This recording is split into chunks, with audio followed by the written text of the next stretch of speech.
We're doing it. After all these years, actually, I guess it's only been really like 1 year that I've been streaming. But after all these months, I've finally decided that my laziness will not stand no longer. So we're gonna bite the bullet and walk 7 hours to Toronto. I have walked before. It's been a while, but this time, for real this time. I actually wanted to get up earlier to do this, but for some fucking reason, I decided that sleeping in would be a better alternative. What I tell you, man, laziness, absolute bum. But that's okay, because your boy, am going to be traveling this country on foot for the entertainment of myself and future generations. And I think that what we got going on here is truly something special. And to all those people who tune in, whether it be for 5 seconds, 5 minutes, or 5 hours, I just hope you enjoy yourself. I will be uploading the entire VOD onto the internet, onto YouTube, because this shit deserves to be categorized for future generations. Also, I don't know how I'm going to keep conversation going for nearly 8 hours. I actually did bring a lot of snacks with me, a lot of things to eat. But in terms of conversation starters and shit to talk about, rambling and whatnot, I don't really have any of that. Not really. But that's just the way of the game. You live and die on your words, your mouth, but you gotta find good things to talk about, otherwise people will just move on. Say, what the fuck is this? Why am I watching this clown? But it's okay. It's okay. I have myself 2 portable chargers, right? There's somewhere in my pants somewhere. I have a bunch of apples and bananas. That should count as a hearty breakfast. I also bought 2 cases of granola bars, President's Choice style, because Lord knows that I'm going to be one hungry man. I know when I walked from Brampton to Oakville, I was starving, and without the help of my friend's mom's cooking, giving me like a bunch of, I don't know what they were. They're like some dry pastry with meat in it. That shit kept me going. That would have been like, I don't know, a man in the dirt, starving, suffering.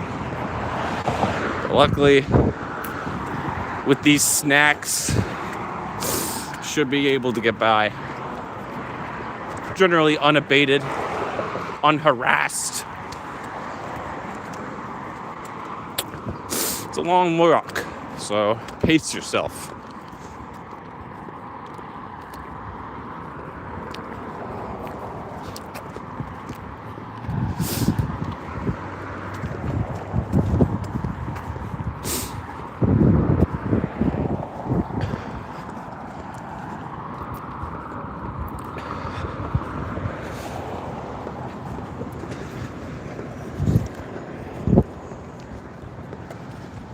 Hello, we got a single viewer. Hello.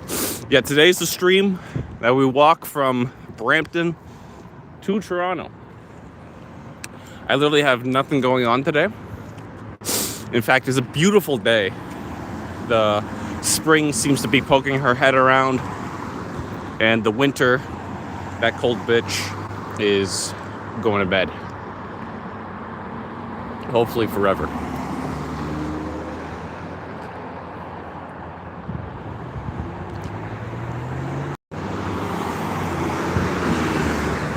was odd that there was no... Do I have to press a button? What a lunatic. We're wasting time here. Listen, every second is a second wasted on my speed run, okay? We're trying to do this world record time.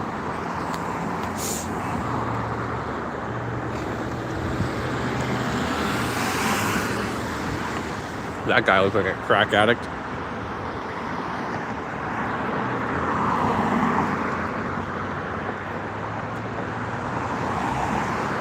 If anyone knows that YouTuber, the Wizard in a T-shirt, you know, he uses like these filters to make his characters look absolutely fucking horrid.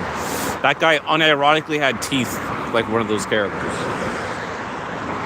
Like the horrid, jagged teeth that you'd see on like an ogre or a troll. Kinda sad, actually. Like, okay, I was going to the dentist, right? Got my fillings in. Still need to do a few more of that, but I just realized, seeing online a lot of these lol cows and just like people in general, how absolutely horrid their teeth are. How the fuck can you... Well, I guess I know the answer, right? Like, just years of alcoholism and drugs and just general poor hygiene absolutely decimates your teeth to the point where you're gonna have to replace them, bro. There's no other way. Get dentures. But yeah, like I have a great fear of losing my teeth, because one, you don't want to be like replacing it with thousands of dollars worth of dental plans that you have no money, no insurance, not really. But two, just take care of your fucking teeth. No, you're not a shark, I get that. So you can't like, boom, seeding the earth. You're not a shark, so you don't have like infinite replenishable teeth. But at the same time, you some people treat it like they have fucking like the strongest teeth in the world. No, once it's gone, bro. It's gone. So something you'll notice as we're walking, it's a lot of industrial zones in this city, this quote-unquote city.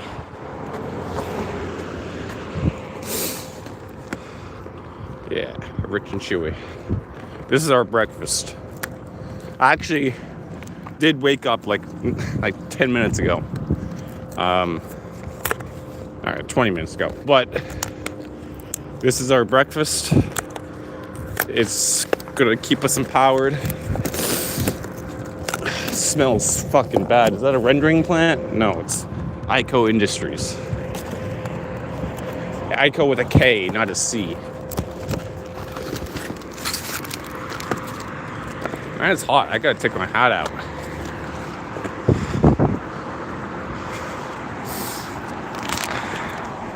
Look at that. I gotta get a haircut. There's a lot of things I gotta get cut. Fucking everything's gotta get cut. Got food carts. I'm just inventory managing. Don't mind me. You know, we're in this for the long haul. It's gonna be a long haul journey. But my God, am I not fumbling already? Now it smells like wood chips. All these corporations and businesses here, this industrial town. Hold on, let me fix my shit. The main goal is to keep walking, no matter what. Hold on. Give me a sec.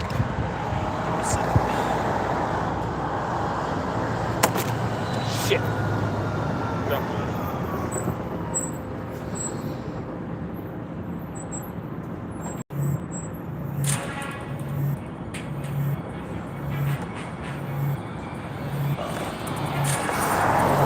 There we go.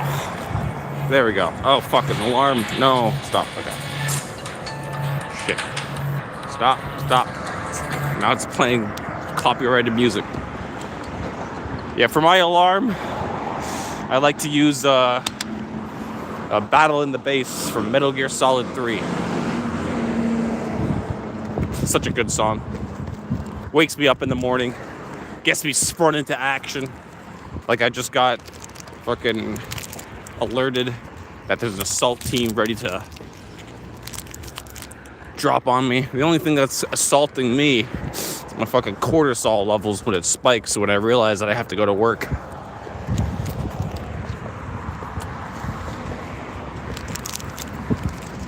I feel like I need to get like a steady hand, steady cam kind of thing. Because even though it's on a tripod, it's handheld tripod, I feel like when I watch the VOD, it's more shaky cam than anything.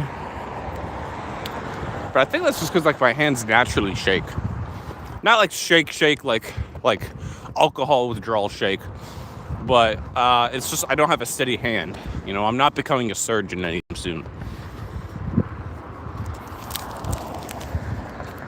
Man, this place fucking stinks.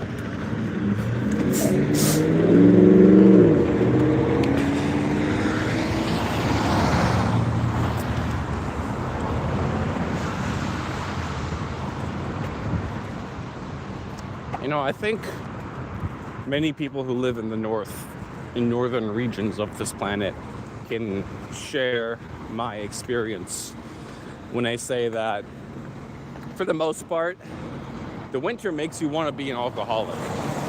I don't know what it is, bro, but I think when you're living in the depressing, smothering weather of the snowlands, the frostlands is just blanketing the earth, you want to do nothing but stay inside, drink yourself into a coma, and then hopefully let the weeks pass you by.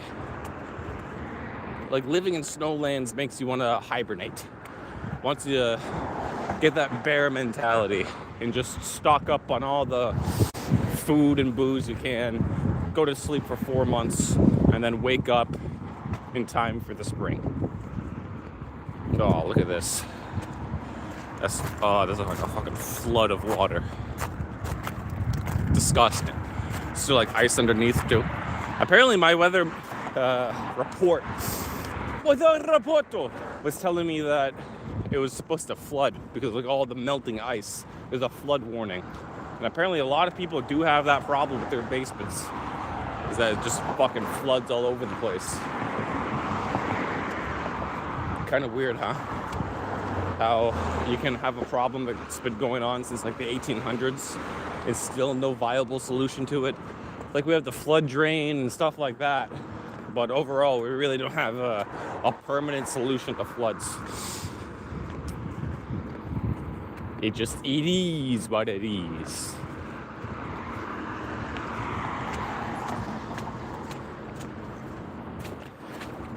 Are we in my way? Are we in my way? Are we in my way?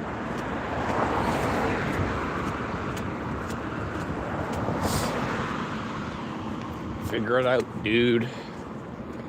You're a log cow, dude.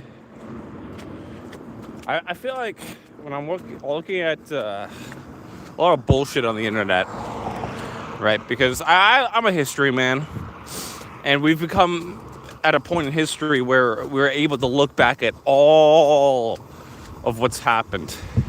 So we've become essentially bored with life to the point where we now have people like categorizing every single facet of their life. There's never been a time where there's so much information, but so little value in that information. And quite frankly, I don't know how it's going to end. Like, is this just going to be like one big information collapse, which, you know, might occur in terms of like a giant cyber attack, basically blacks out all the reserves and the information and the cloud, so that all this bullshit that we upload is just gone. That's why we need to have like a massive underground facility that just backs up the internet's data. And I mean like all of the internet. All the internet is backed up to a physical hard drive.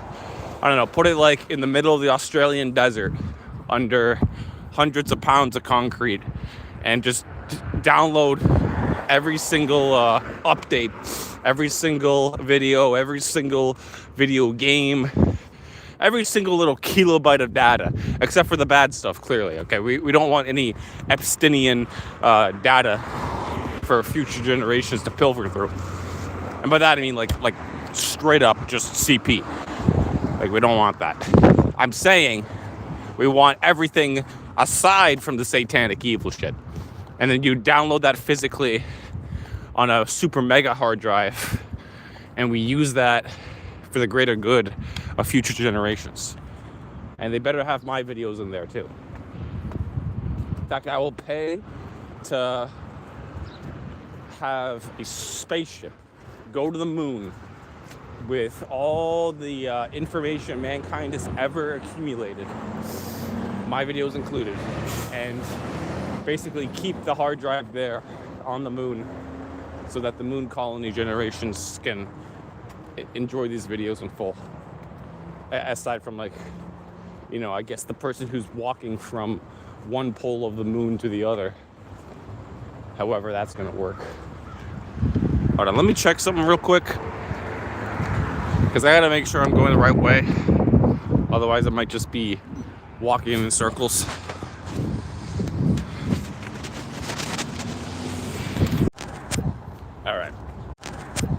Alright.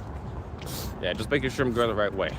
So apparently it's going to be like this for a good 20-30 hours. Just this straight shot down Orenda for a little while. Then we reached Brampton, I believe. Actually, is this the way I'm going? I'm getting nervous here. Give me a second. Alright, I just got to go down here until I reach Dixie Road. Oh, way down south in the land of cotton. Actually, I don't know that lyrics. I know these lyrics. Away down south in the land of traitors, rattlesnakes and alligators. Right away, come away, right away, Dixieland, where cotton's king and men are chattels. Union boys will win the battle. Right away, come away, right away, come away. Well, I'll go down to Dixie, away. Each Dixie boy must understand that he must mind his Uncle Sam. Away. Well, I'll go down to Dixie. Away. Well, I'll go down to Dixie.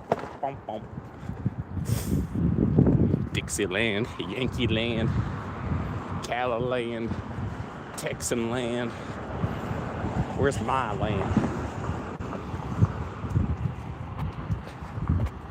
You know, when I think about colonies and how North America was established, and how horrifically wrong South Africa and Rhodesia went ever since the 60s post-colonial era.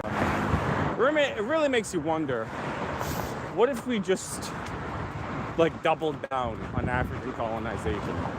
And I'm not talking going like King Leopold chopping people's arms off for the sake of rubber. No, I'm saying like actually like setting up colonies there, and cities and free ports where you could do like a Madagascar thing, where the Asians and the natives kind of mixed, and like several millennia down the line, it created like this Asiatic black race. You could do that. You have your light skin Africa right? All the European settlers with the African natives, you just mix them together, and then you have the Afro-Caucasoid, and that race is the new settlers of New Africa, right? I got a great idea. Since there's all these lonely men, these single men in the world, we pool our resources together. We buy massive plots of land in like Mozambique, Angola, Zaire, and Rhodesia, and then we just start one just big giant mating polycule with the entire continent, until we eventually just breed ourselves an entirely new race, and we use that as the center point from which we create our new nation. I don't know what it's going to be called, but it's built on the idea that all of us are going to have one skin color, one goal, one race, one people. We'll call it the Unity. Yeah, the Unity. Yeah, that sounds good. Yeah. From Fallout. And we're going to use our tactics of rizzing up the local African queens in order to... All right, this is nonsense. I'm just going off of fucking nonsense here, right? I think it's mainly because I'm fucking food deprived. I'm talking gibberish. I do like the idea of buying a bunch of land and then just colonizing that. Peacefully, though, you know? Peaceful colonialism. Like how the Chinese are practicing neo-colonialism, right? Where they just basically go in there with the corporations, buy a bunch of resources, put their people, their Chinese people as the overseers, and use all the blacks as labor. And truly nothing's changed. You know, they build all these bridges and highways and roads just on debt, right? Because they know that they don't have the money to pay them, okay? They're too busy siphoning their foreign aid funds and the tax dollars towards their own pockets. You really think they have the money to pay a bridge for their people? What are you, fucking crazy? You think the government is here to help people? Ridiculous. So yeah, the Chinese basically just stretch out their hands like, oh yeah, we will build your entire country. It's just that in like 20, 30, 50 years, when we ask for the debt, we're going to own your entire fucking planet. We're going to own all of Africa. All of continental Africa is ours. Because they essentially just bought it. They essentially just used their monetary girth to buy Africa.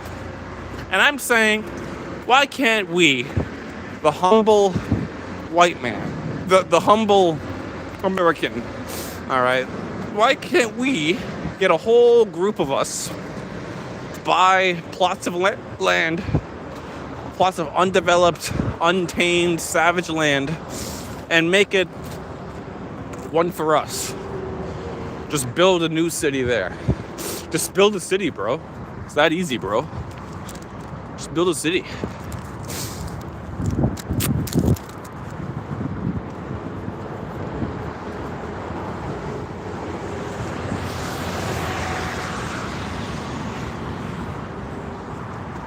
But then you might have some, nativist sentiment. Bro, we're not invading. We're not colonizing. It's just immigration. I don't know why they're so pissed off about that. Like, we're just going to another country, setting up our own ethnic, religious enclaves. And we immigrated, bro. I have a passport, bro. We're immigrants. I'm just as Congolese as you. Okay? So bongo, bongo, bongo. I don't want to leave the Congo. Oh, no, no, no, no, no. No, no, no, no. Bingo, bango, bongo. I'm so happy in the jungle. I refuse to go.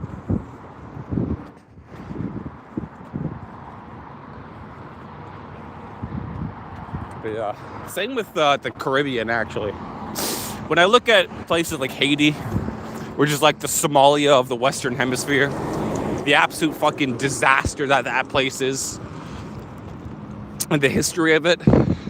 Listen, I'm not saying anyone deserves suffering, but I'm saying that from the point that they decided to have their retarded rebellion, and listen, rebellion based, you're a slave and you rebel against your admittedly horrible masters, based. But the moment you start to just slaughter a bunch of innocent people because they are white, and then you destroy all the technology because you're a Luddite, yeah, that's when we realized that your movement was born out of barbarism and not any noble deeds. So anyways, after they killed all the French people and even people who helped them out and agreed with them, they then persisted to just wallow in barbarism and ignorance for the next couple centuries. The French came back and said, all right, either you start paying rent, which was like 10 times their annual budget. So you start paying this remittance, this tax, this reparation, if you will, or we'll just reinvade. They're like, all right, I guess we're gonna start paying rent. And to this day, people still, for some reason, like to blame the French. Yeah, but they had to pay rent. Yeah, okay, bro. Either the French retook the island, right?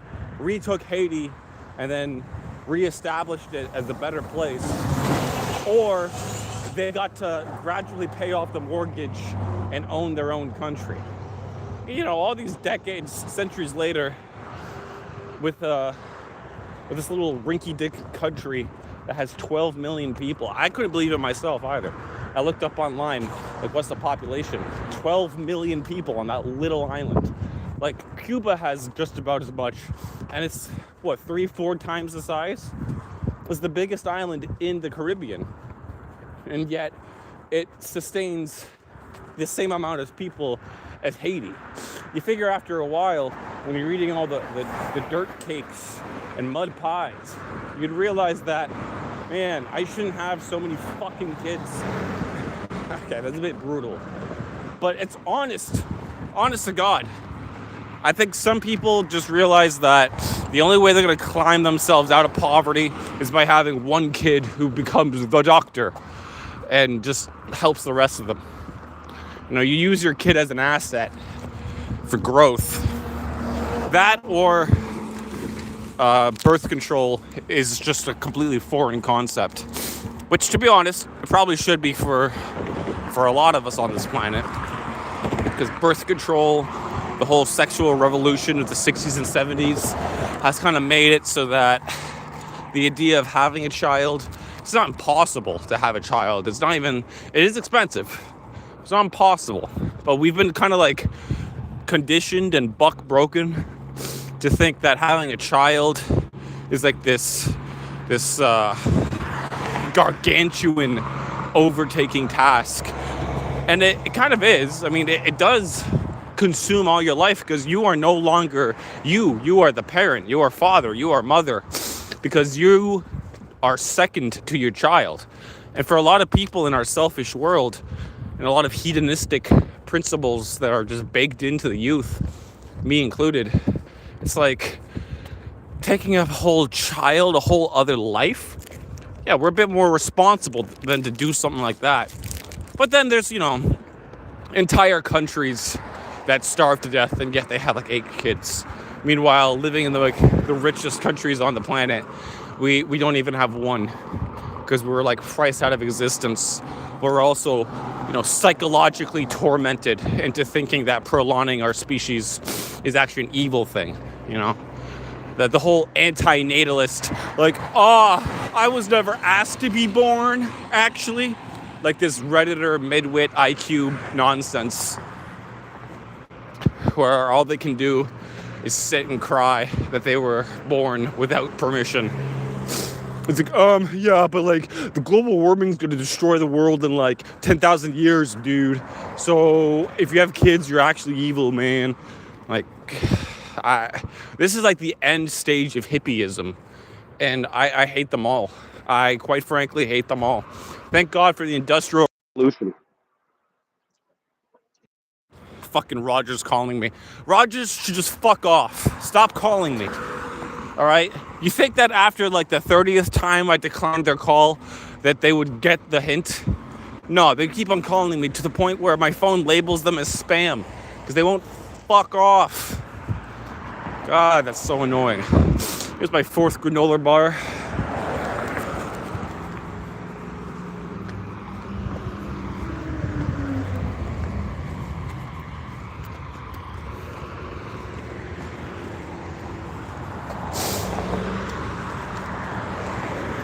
Okay, let me just check the map again real quick.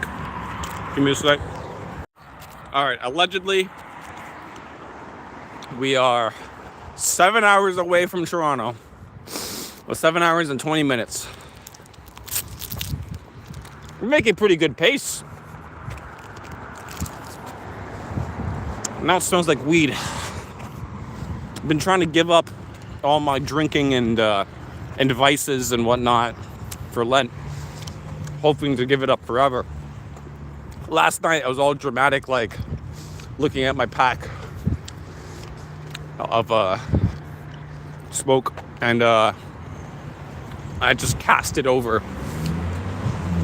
I guess we're just walking. I cast it over the bridge, saw it fall down, flutter. It's like, that's it, it's gone. Let it be gone. Apparently when you're trying to quit anything, trying to quit any substance or like problem, you got to be dramatic with it. They recommend you do a dramatic flare of like taking all your alcohol, dumping it down the drain, like physically dumping it down the drain, taking your cigarettes, flushing it down the toilet. I don't know what you do for gambling though. I don't know what's the big dramatic thing you could do for gambling. Like put it in a 401k? No, you just gamble that away.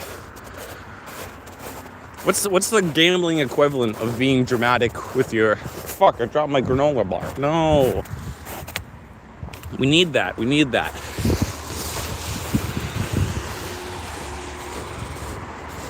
Yeah, it has some ice on it. That's fine.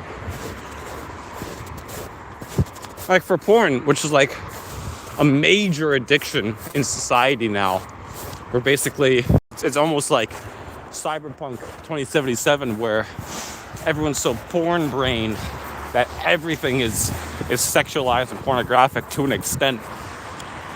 But to be fair, all right, you look at advertisements or propaganda throughout all of history, there's usually a twinge of sexiness baked into it. Because humans are horny creatures, let's be honest, okay? We've been freaky since time immemorial. It's a survival mechanism.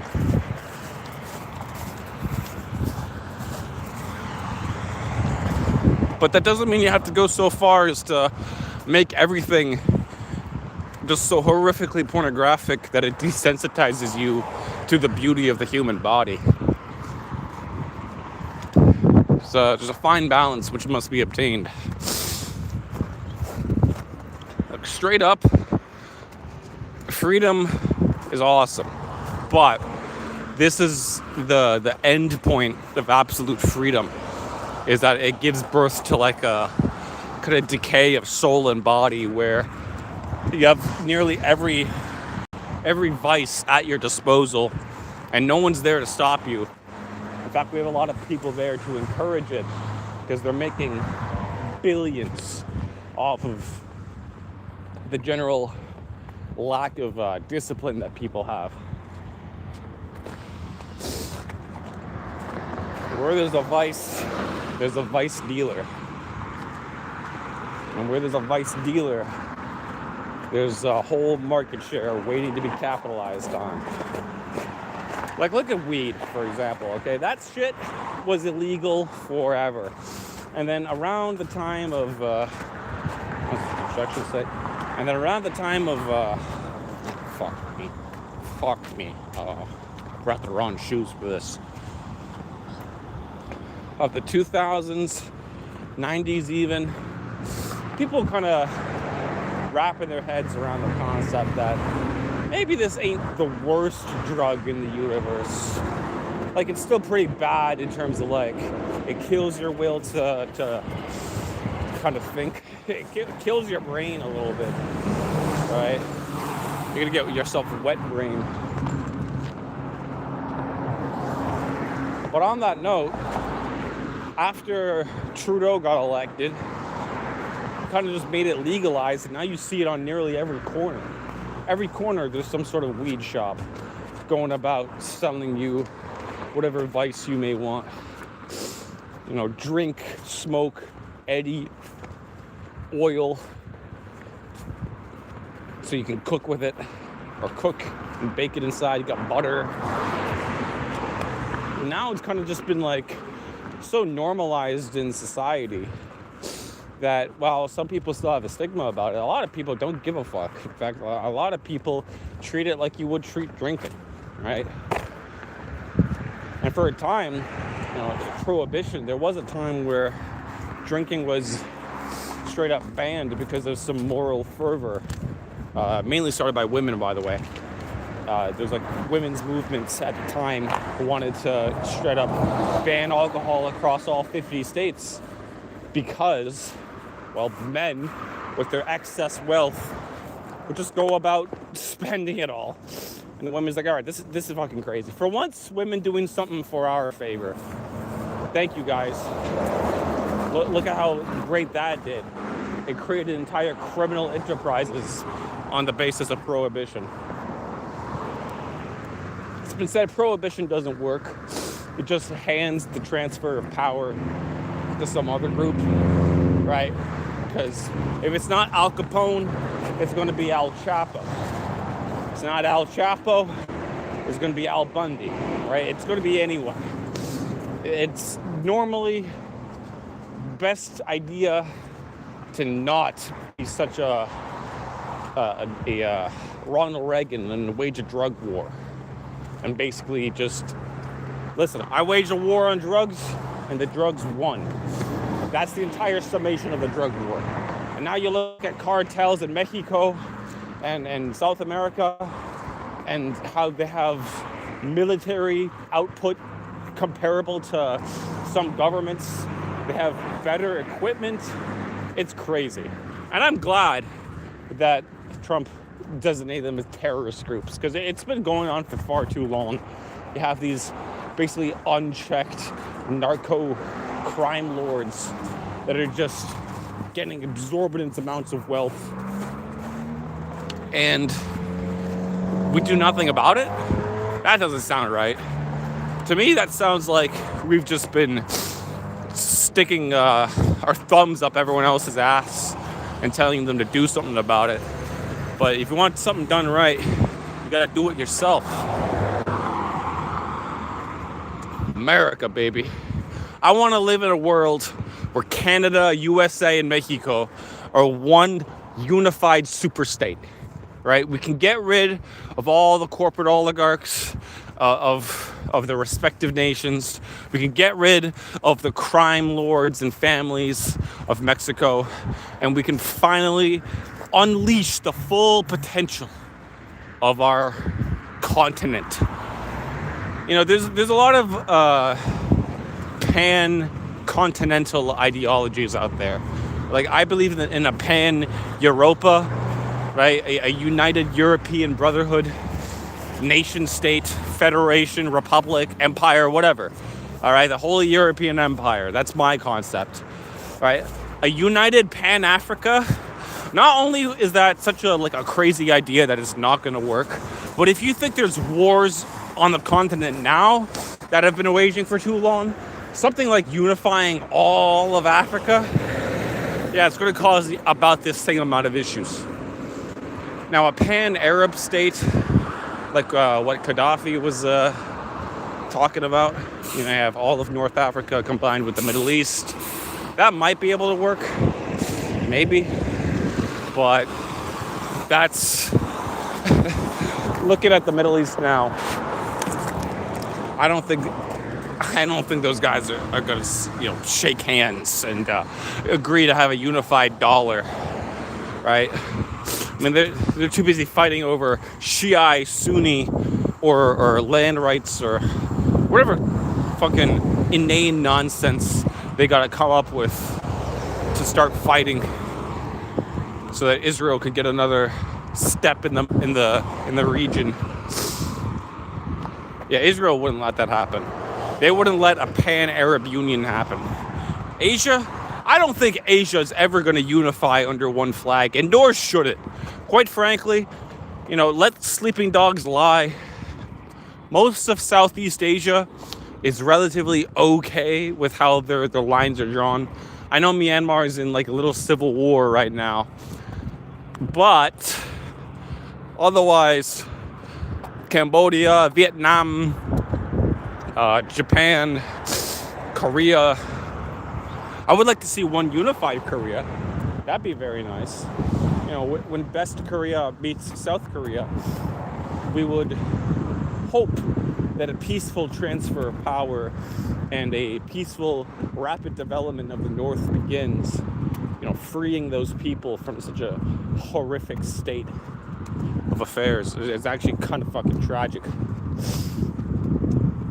But otherwise, I don't think Asia should unify under one grand continental union. I really don't think that's going to work out in their favor.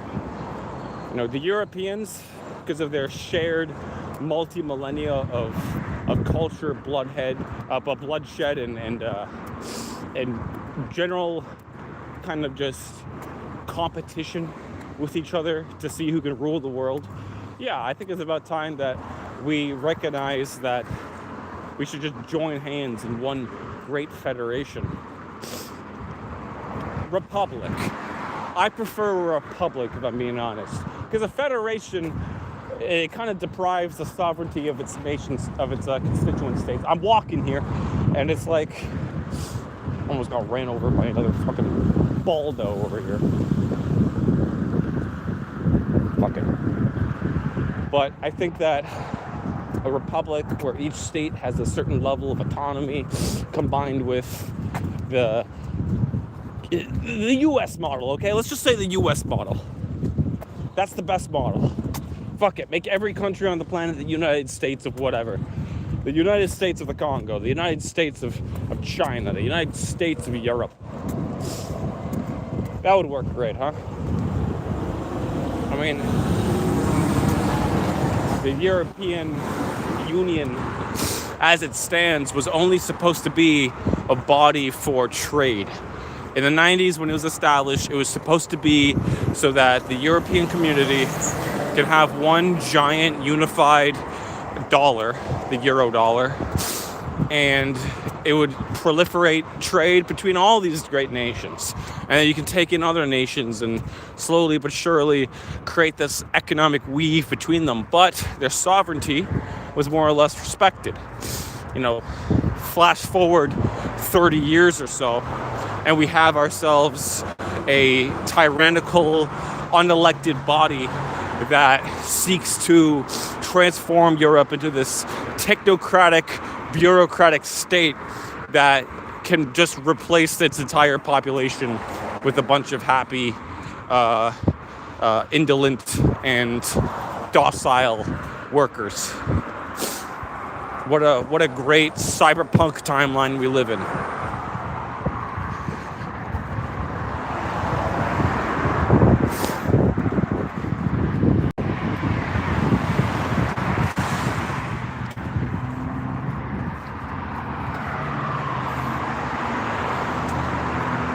It's getting hot. Oh my god.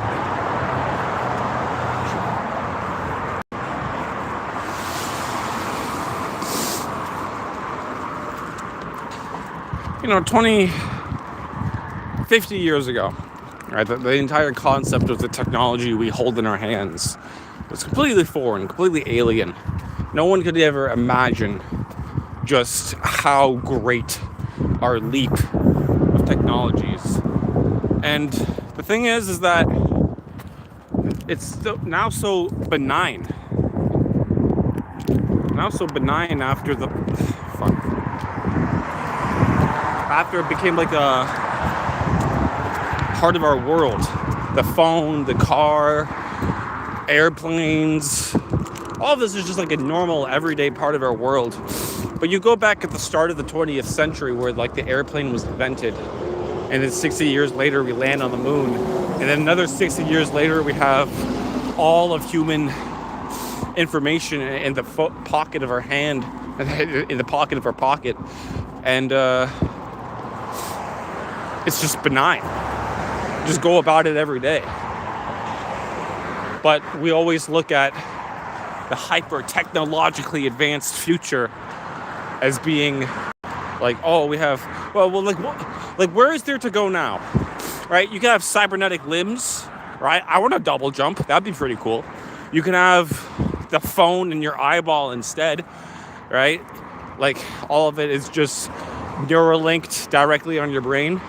That's the next step, isn't it?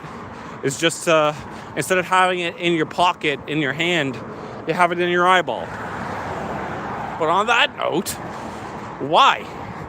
Why would you want such an intrusive piece of technology stuck into your biology like that? That to me is kind of gross. Like, I'm not a transhumanist at all. Transhumanism, for anyone who doesn't know, is like the concept that through technology and genetic engineering, we could basically ascend the human form, right? Think of all those films about some guy copying his consciousness over, or getting more and more cybernetic parts until he's more machine than man. That's like the transhumanist concept dialed in. And do we really want that for our world? Do we really want a world with a bunch of cybernetic unstable freaks and cybernetic rich people who can live forever running around? I don't. I certainly don't. And it's satanic. The concept that your body can be cut away and transformed into something that's beyond human, right? It's born of this satanic desire to constantly liberate yourself from a seemingly oppressive state of being. Like being trapped in your shell is a form of oppression. Living on this planet, being born, is a form of oppression. So we need to constantly liberate ourselves from the idea of responsibility, discipline, of the limitations of our form. It's quite frankly very conceited, and I can only see it ending the same way the Tower of Babel ended. Maybe worse.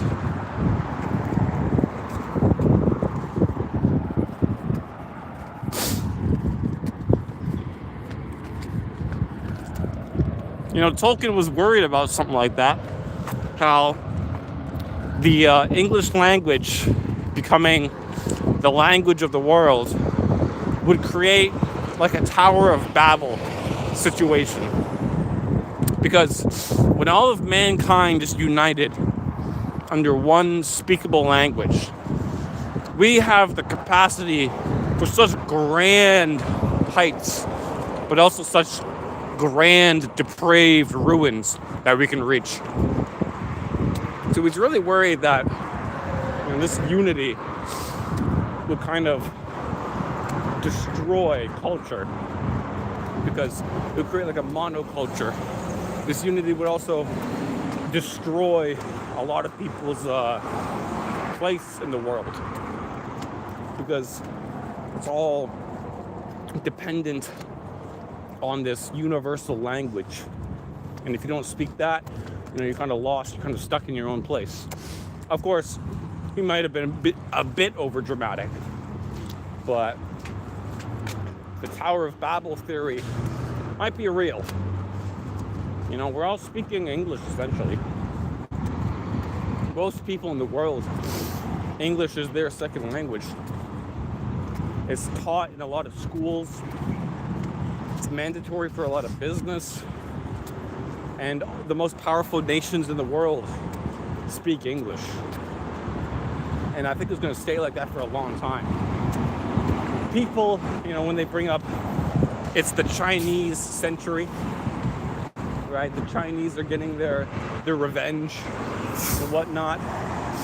I think it's important to note that I don't think the world's gonna start learning Mandarin, okay? Fuck that. 必须want you, wow. Like no one's gonna spend their entire GDP to make sure that their country speaks Mandarin. Okay? We'll just speak in fucking English. And the Chinese would probably agree. The Chinese would probably be like, yeah, you guys, it's an insult to my ears to even have to hear this to begin with. Alright? We'll just speak English. Because unlike a lot of languages on this earth, Chinese Mandarin is tonal, right? So ma. Okay, well obviously I'm joking here, but just saying words in different tones like that can have different meanings, different words, all that stuff. And then never mind having to learn like the calligraphy and shit like that. And I have a huge respect for their language and culture, but I might be too much of a dumbass to truly grasp learning it. So maybe it's just a skill issue on my part. But still, that doesn't excuse the fact that English is so much easier to learn. You really only need like 1,000 words at best, you know, to have a full-on conversation and to get by in nearly any English-speaking country. Meanwhile, a lot more countries with vastly more complex languages, they really require you to study, okay? And I'm a bit too ADHD to want to study anything, so I won't.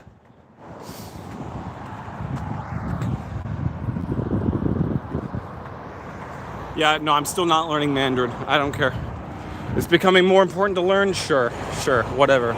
As you say. But when I'm fighting a war with the Reds in like 2032, okay, I'll be sure to pick up my Mandarin for Beginners phrase book so that I can learn how to say "die, red scum." Why we I'm pretty sure I said something right. Yeah, it's not racist, okay? I'm pretty sure they make fun of our language too. I'm pretty sure there's plenty of Chinese and Japanese and even the French, you know, making fun of the English language. I don't know how you do it because English is such a perfect language that anyone who hears it wants to learn it immediately because it's so elegant and beautiful, and it does not at all sound like fuck it. No, English is the best. I don't have to explain myself to anyone. English is the best goddamn language on the planet. It's so versatile, and you can fill it with so many other words from other languages. Entrepreneur. Yes, I can use other languages in my language. That's how badass English is, okay? English is the world's language for a reason. It's because our language doesn't fuck around with all this le, la, el, ul, un, una. No, we just say the, he, her.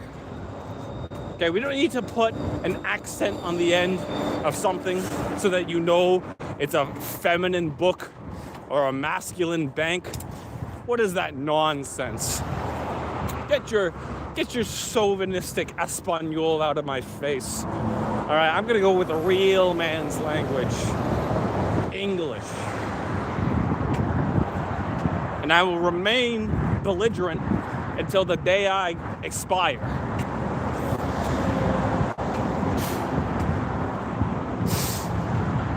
I also like how English is like the battle language. Like, if you have two people who are complete foreigners, they don't speak each other's languages, but they do speak English, so they're gonna battle it out in English. You know, it's the verbal battlegrounds of the world. You know, it's unified. We're unified. Thank God for English.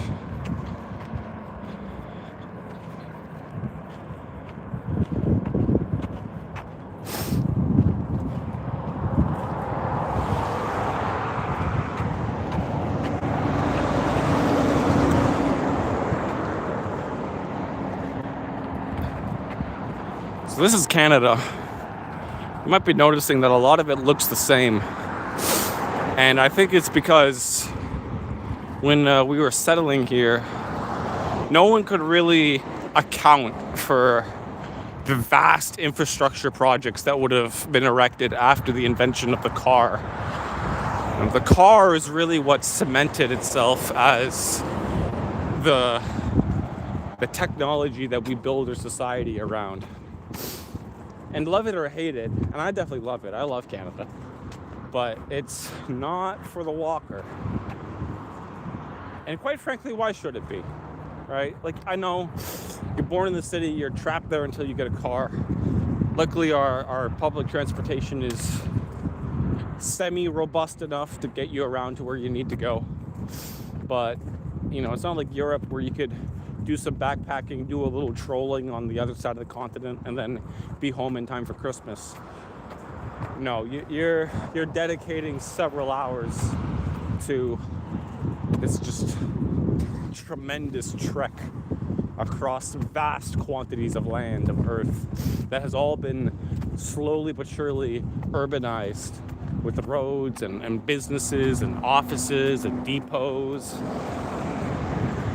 All this stuff has been set in stone by previous generations, and it's beautiful, and I hope to see it really flourish to greater heights than just this.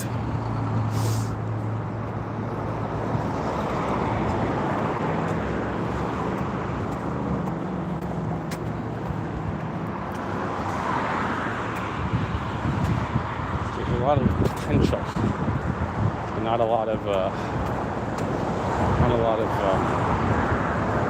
people actually want to do shit.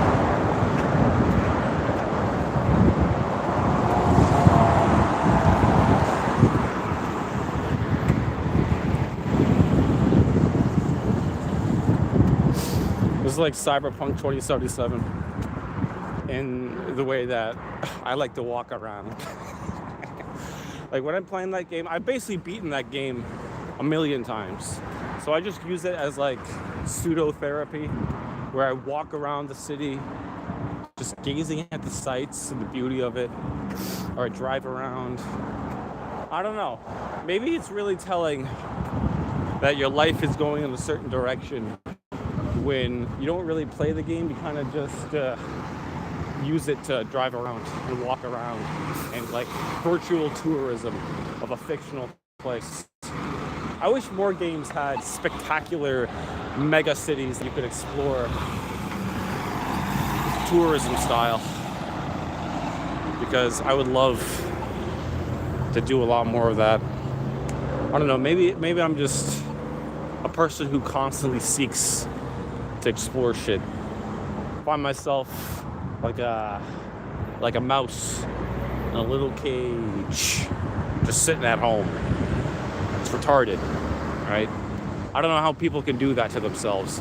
Just sit inside a shit-dick, rinky-dick apartment for about their entire life, and then never leave, never do anything, never experience the joy of experiencing an entirely different country, city, continent, culture. They just completely isolate themselves. And for what, really? I mean, what are you gaining out of that? I gotta play video games. I gotta play my slop made by some Polish developer, made by some faraway Chinese guy who is depriving me of all of my earthly possessions for the sake of anime women. You know, there's a lot of games like that where you're just gambling, basically. You know, they call them gotcha games. Yeah, and it's not like, gotcha, right? But that's what it should be. That's probably why it is spelt like that, right? It's not just a Japanese word, but it's also the English word of, yeah, we got your wallet, it's being held hostage. Now buy all these booster packs so you can get your anime women, your virtual rare anime women. So lame. I wish I thought of that idea. I wish I could have been smart enough to create a gotcha game that just rakes in millions upon millions of dollars annually. Because so Stellar Blade, which is a great, fantastic hack and slash game, was made by the same company that made Nikke, which is one of those gotcha games that I'm talking about. And they basically funded it through Nikke, through the millions of dollars of revenue, and that's just a genius idea. Why didn't I think of that? Then again, the South Korean developer, they also pay their artists and developers quite well, and they pride themselves on that, and good on them. High five, actually. Good job, guys. Because a lot of companies out there are complete bastards, like Konami, who basically, if the Japanese weren't so resilient and weren't so orderly, that company would have been burned down to the ground like decades ago, and they would have deserved it. Because fuck them. Fuck Konami.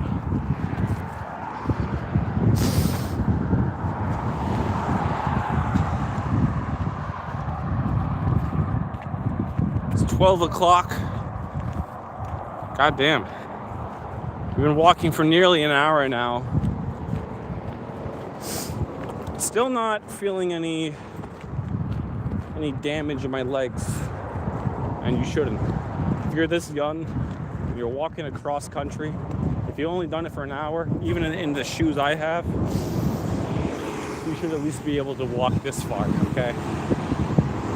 If you can't, it's over for you. Don't even bother getting out of bed. You should get one of those cranes that lifted Homer Simpson out when he was a fucking fat blob.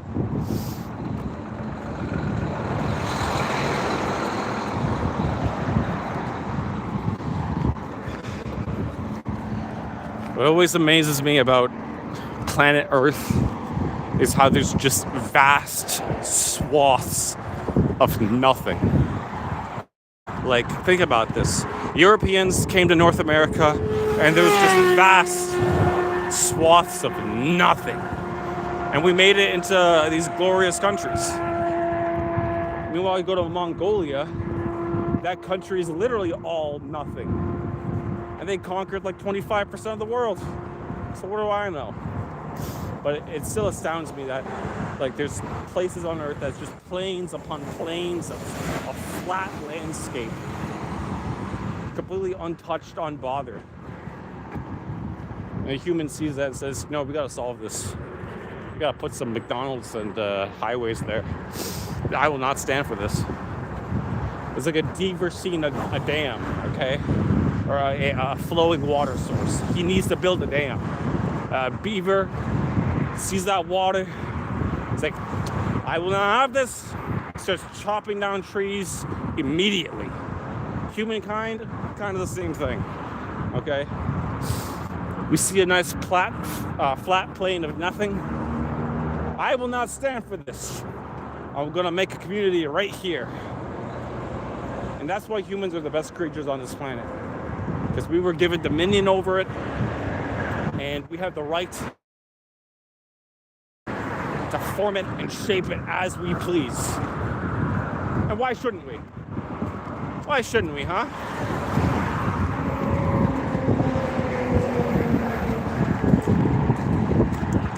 Look at that beautiful road. Is that the 407? This is one of the roads you gotta pay to be on, I believe.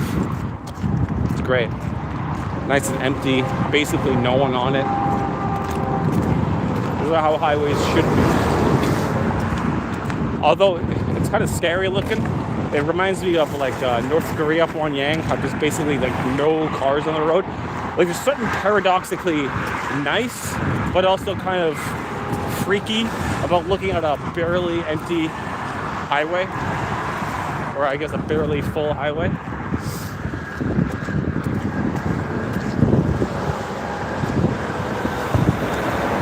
Oh, this is a 407.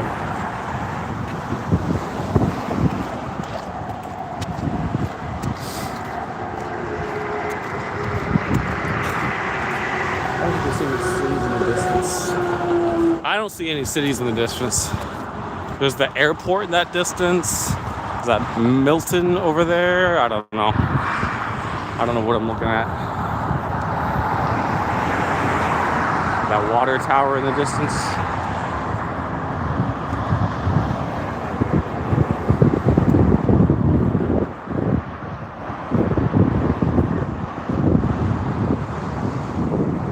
Beautiful little hill. Almost want to climb it. Country roads take me home to the place where I belong.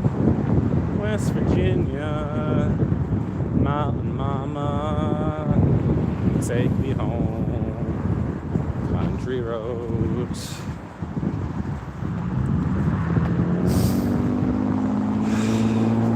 Remember, always look left before you get obliterated by the fucking garbage man.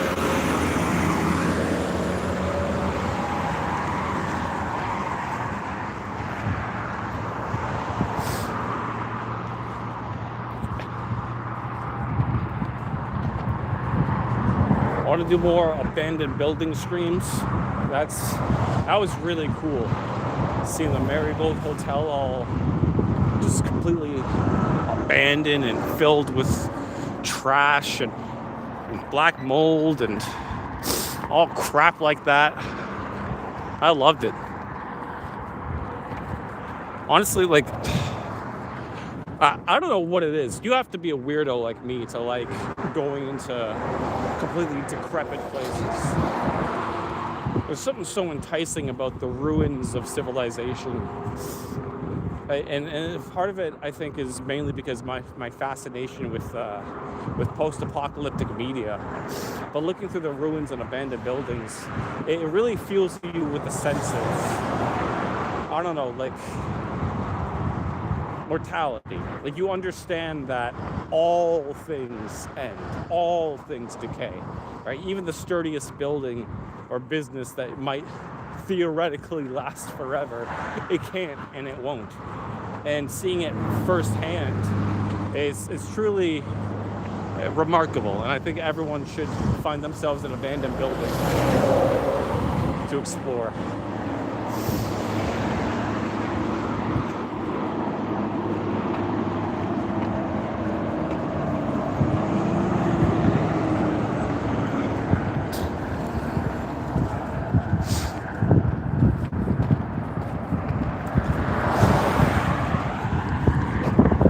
I hope my internet is able to stay alive for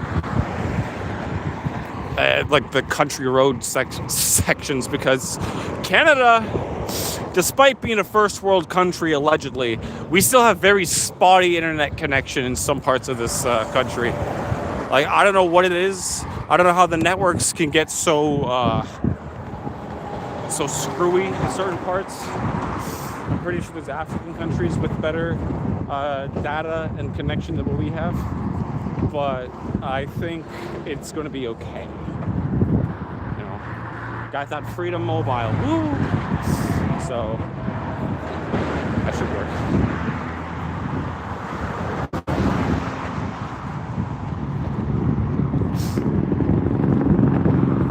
Radio reminds me of my home far away. Trying to get every valley I should have been home yesterday.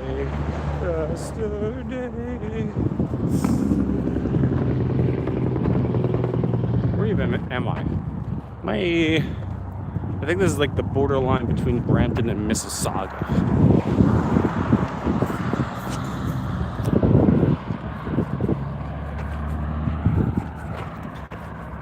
That's gonna annoy some people. The little, like, I don't know, it's not there anymore, but this tripod has like this little like switch thing, and I think that's what everyone was seeing, the right side of the screen.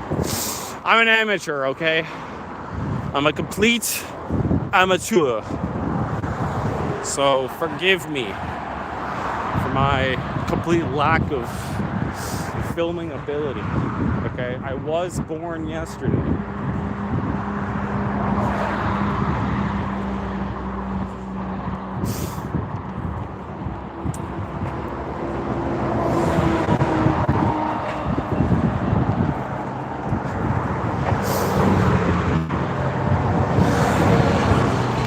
Now, I'm reminded of a great Canadian hero, Toby Fox.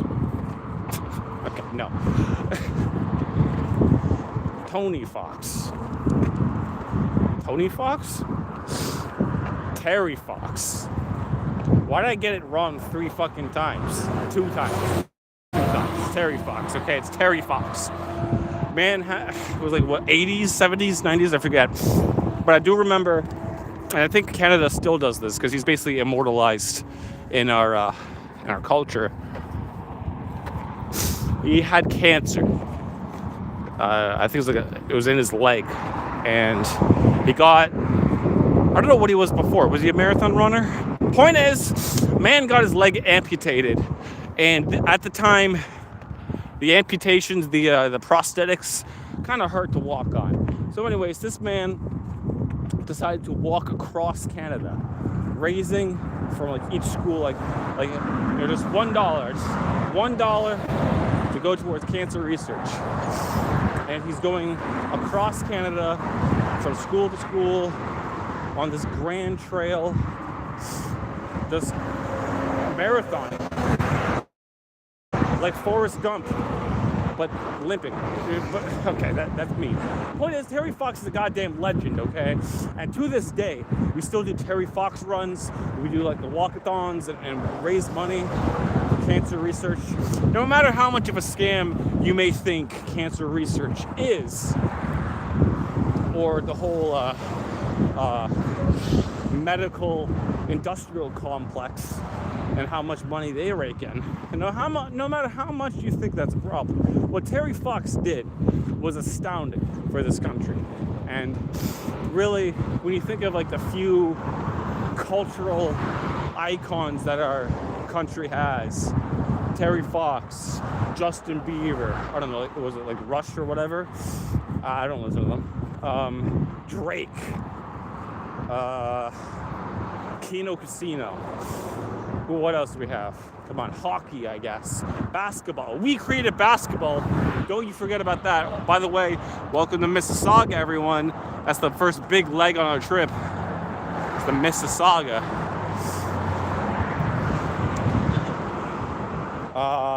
Gordie Howe, Tim Horton, Wayne Gretzky. Okay? Great Canadian legends immortalized in our history. Why? Because they just simply did what they love. And I'm doing what I love. Walking across this country, blabbering like a complete schizophrenic moron, and generally just enjoying the good air of life. And the sun, and the rain, and the moon, and company. You know, I think in recent times, what is Canadian culture? What is Canadian life? What is culture in general, really? Because when we boil it down, a lot of people have very superficial concepts of what a culture is, right? Like food, song, dance, holidays, stuff like that.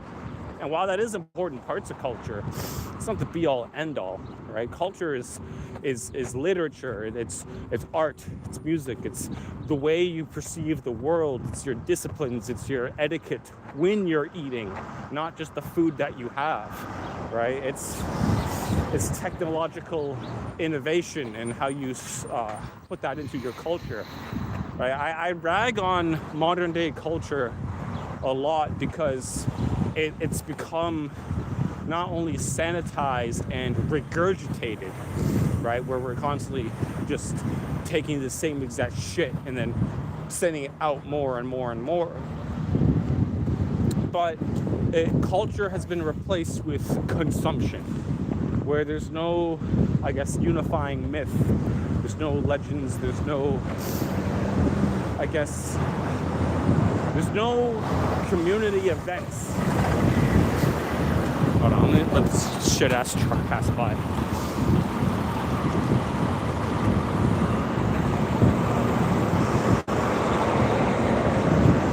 Like, you look at German culture, Bavarian culture, right? Like the way that they dress, the foods that they eat, the myriad of celebrations and all that fine cultural stuff. You look at Canada and how our culture is like a copy-paste of British culture, and then you sprinkle in a lot of American commercialism, and then you have a few vague notions on what makes us Canadian.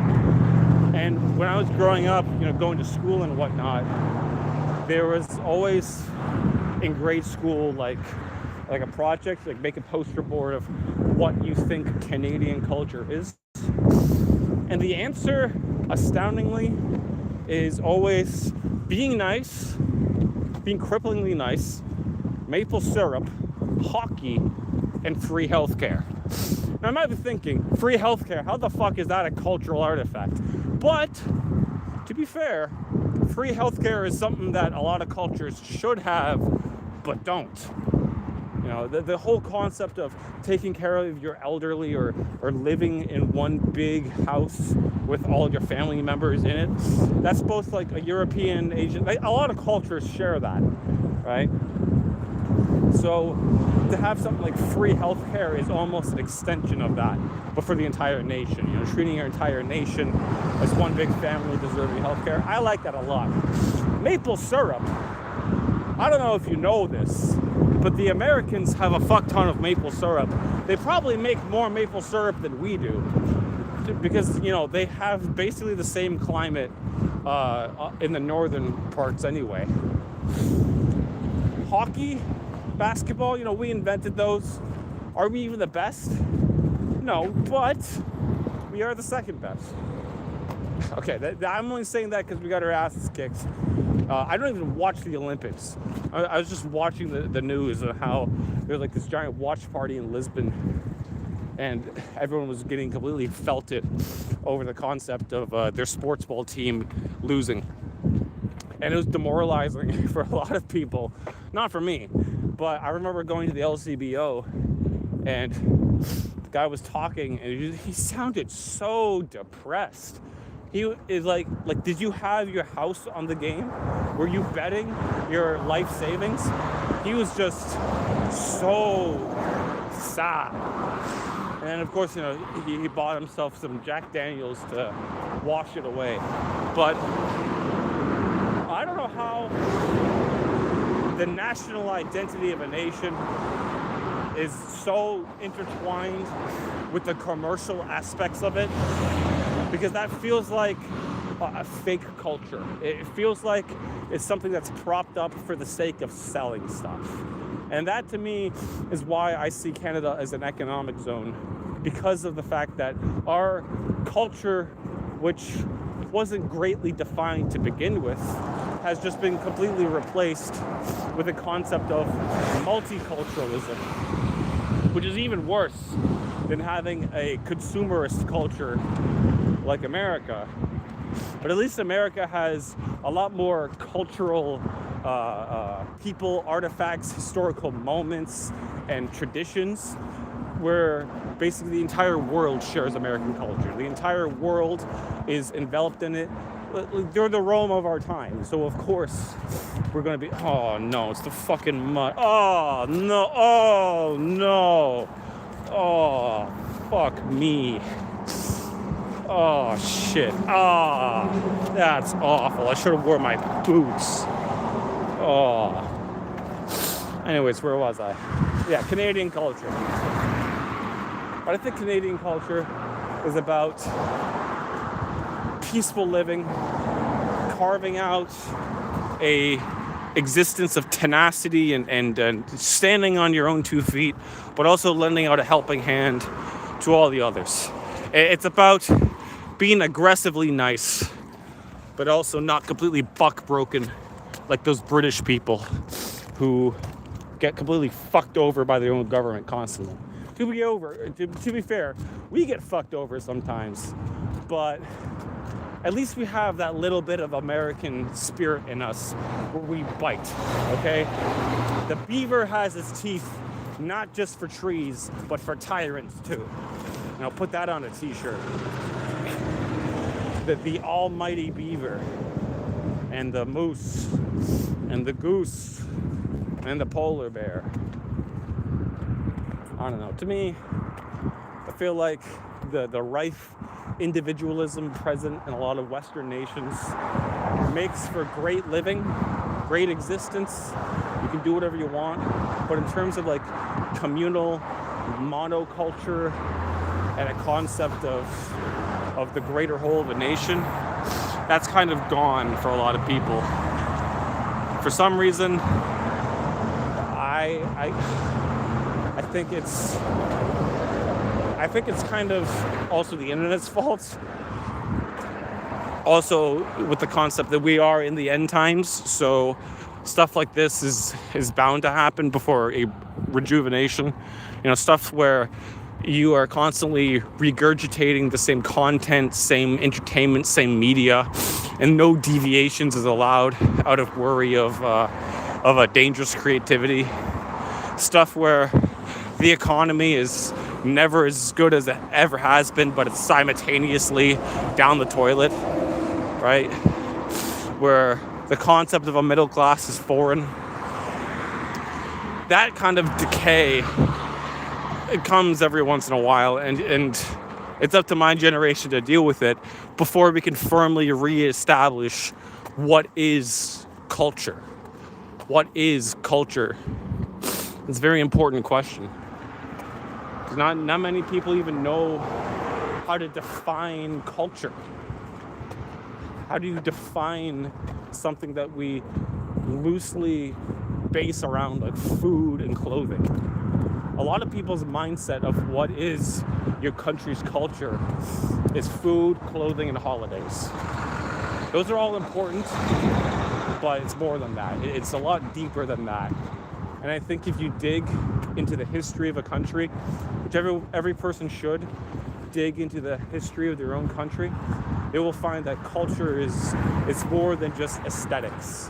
It's more than just what you fill your belly with.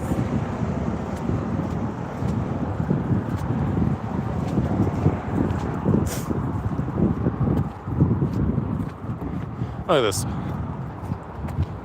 I'm so fucking sick of this Khalistan nonsense. Like, if you want your own goddamn state, go to India and fight for it. Why do you gotta start it here? That's for me. That's for me to build, okay? That's for my state, not yours. Ridiculous. Although, to be fair, I don't think that's the Khalistan nonsense. I think it's just them saying, yes, this is our Sikh temple. Which, very nice architecture on that one, actually. Well, we're viewing it through a fence, but I do appreciate the architecture a little bit. Okay, I'm not pretending like it's not cool. You know, I would visit India if it wasn't, India, but they do have a very nice architectural history and culture.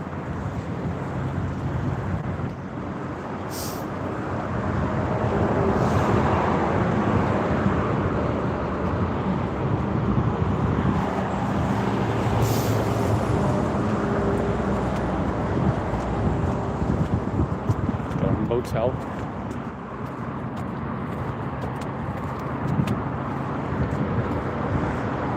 Also, I wonder how this country is going to look in 20 years with all the fucking trash that's being thrown around.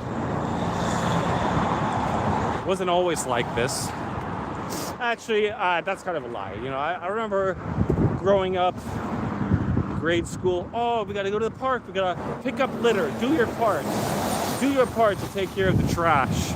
And then, as an adult, you go around and you swear it's like a fucking bomb went off in some places.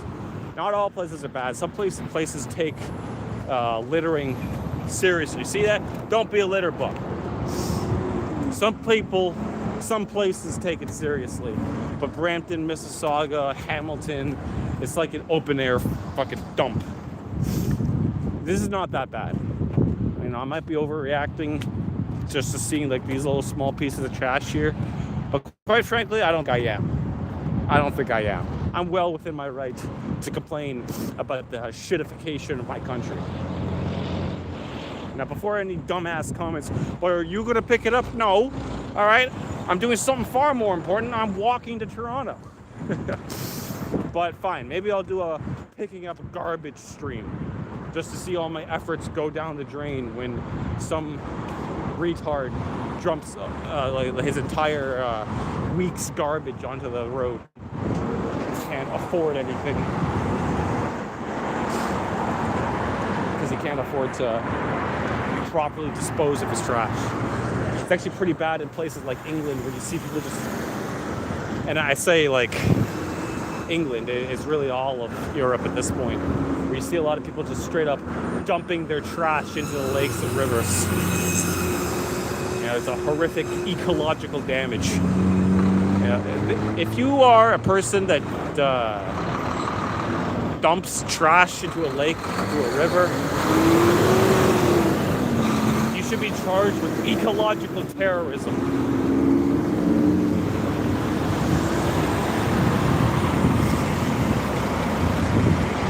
These trucks, you should charge them with ecological terrorism.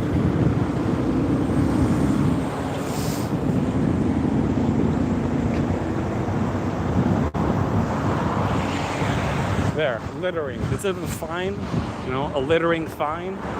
You get charged with ecological terrorism. You get sent to jail for like 2 months, and you still have to pay the fine. There we go. That should slap them into shape. Because I don't want my city to be like Night City, where there's garbage piled up on every corner and there's just entire trash mountains on the outskirts of cities. Because that's the dangerous cyberpunk future we're heading towards if we don't get our fucking act straight and start whipping people into, hey, take care of your country. But then again, a lot of people just treat it as a grifting grounds. It's not their country. It's just a place to do business and send a remittance back home. Like, I'm always astounded how people in Africa, parts of Asia, Latin America can live in this absolute squalor.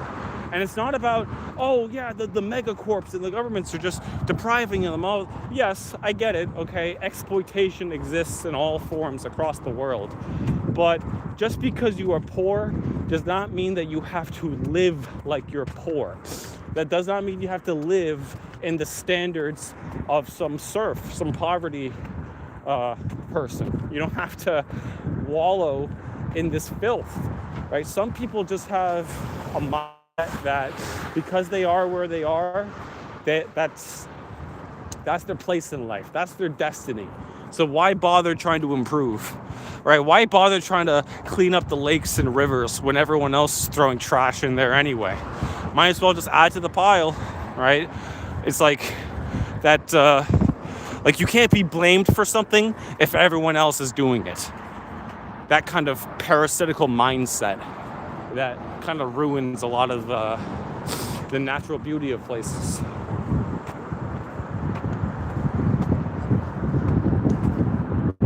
Like, there's so many beautiful places on this planet, yet it's just ruined by the complete sheer ignorance and arrogance and wastefulness of completely backwards-minded people.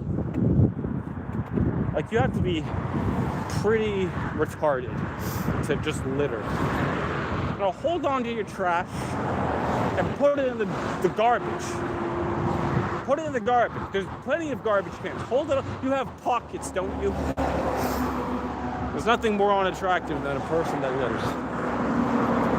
And before you clock the video back and check on me, throwing that banana peel, shit like that is okay.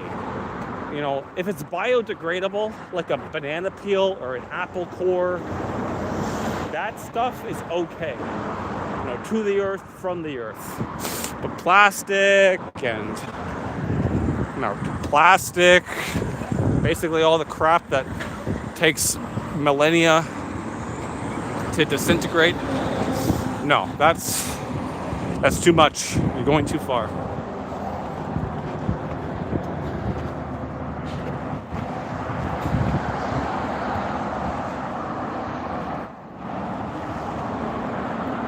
It's very hot out. Oh my god.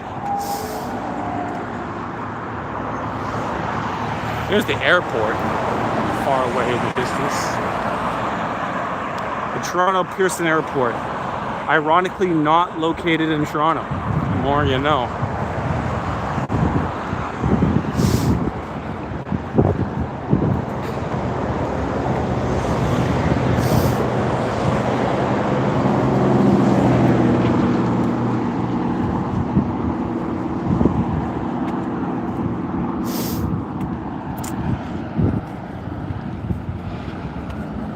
I am actually getting kind of hot. Maybe I should take off the sweater before I hyperventilate, get a heat stroke.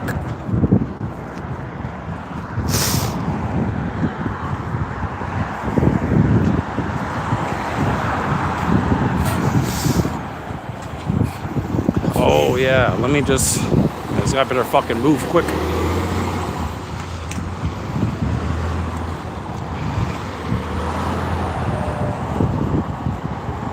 Did you see that? He did a rolling stop. Get him. Quick, coppers. Give him a ticket posthumously. You can check the Magnesium, subscribe, and give this man a ticket. There we are. Big, vast airport. A bit too far away to really see anything, actually. Yeah, got the planes and whatnot. Yeah, it's too blurry. Oh no, we got kids. An airplane in the back.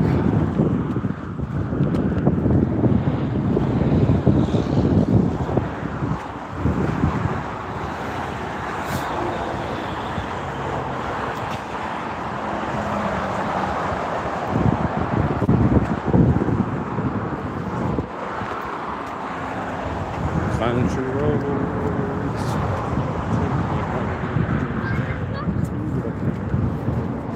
Where I belong. West Virginia. Mountain mama. Take me home. Country roads.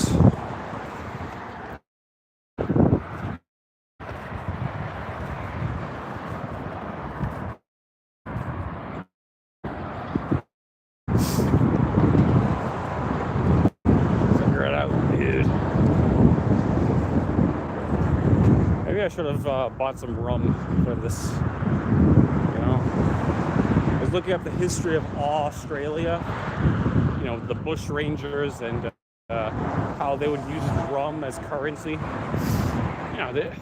What the fuck is British pounds gonna do in the wild outback? Rum, however, now that's a currency I can get behind. Why wasn't I born at a time when there was alcohol as a legal tender? That would have been amazing. I would have been rich and poor at the same time. 9 p.m. apple tarts. 9 p.m. apple tarts. It's a fucking annoyance to say. 9 p.m. apple tarts. Just been annoying now. I'm also weighed down by a bunch of crap. Let's do an inventory check real quick. I got a bunch of apples. Got 2 apples actually. I got a bunch of wires. What else I got? I got like this filled with coins, just chock full. I have like $50 in coins, and that's gonna help us out real nice when I have to buy something because I don't have my e-money. Because my bank decides that'd be a good idea that every time I deposit a check, all right, we're just going to keep a little bit of money on hold. By a little bit, they mean the entire fucking amount. How is that legal? How are they allowed to hold my check for 7 business days? What if I need to pay bills? I mean, I don't have any bills to pay, but what if I do? It's ridiculous. that any institution runs like this. What a scam.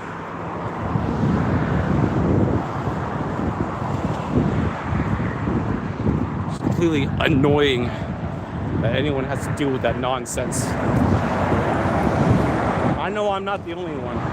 And I've complained about this like 30 times on stream, I think. I've complained about it so many times, I'm making myself sick. But truly, what else is there to complain about? You know, you live the mundane life of a first worlder. You're about to have some first world problems. Like, I'm not living a horrible life. I'm actually living a really good life. And sometimes I feel like a piece of shit for complaining, but it's my God-given right to complain about where I am and how I'm doing. Okay? It's a favored, honored pastime of all humans to complain about their way of life. Why? Because hate bonding. That's why. Because people love to hate. Hatred and anger are such potent emotions, and they feel so good to experience. They're not like the best for your soul, but they feel so good. You'll know what I'm talking about. Everyone knows what I'm talking about. Anytime you see like movies online that are absolute trash, and there's like hundreds of videos making fun of it or doing analysis of it, like Mahler, for example, right? Like entire 8-7 hour breakdowns of why The Force Awakens fucking sucks, and people love it. I love it. I don't know what's so enticing about just the 2 minutes hate gathering around and letting it be known that this thing sucks. I don't know. It was something very wholesome about humankind being able to be united through hatred. Isn't that so nice? Why can't we be united by good things? Because good things are boring. Who wants to be united over happiness, peace, and love and whatnot, when you could be united over hatred and your despising of something completely mundane? By all accounts, it's like not that big a deal, but we hate it so much, and we have all this fervor towards it that we make it a big deal. Wendy's Tim Hortons. Should I get food? Should I just get a food real quick for my journey? No, I have food. I have plenty of food. I have all the food I need. Maybe I should just get a drink. It's just one drink. No. Another Timmy's, another Wendy's, and we'll go there. That's where we're gonna go. Okay, if we stop now, we're dead. That's the lesson I've carved out for myself. You stop now, you die. So you gotta keep on marching. We do multi-hour marches.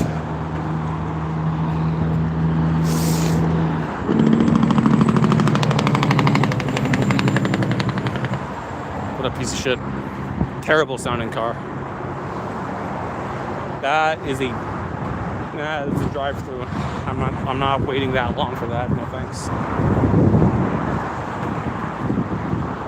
I want a free coffee. So for all my foreign viewers, which I don't know how many of those that there are, but you know, Canada, Tim Hortons, our coffee joint, our main cultural output export, does like this roll up the rims stuff.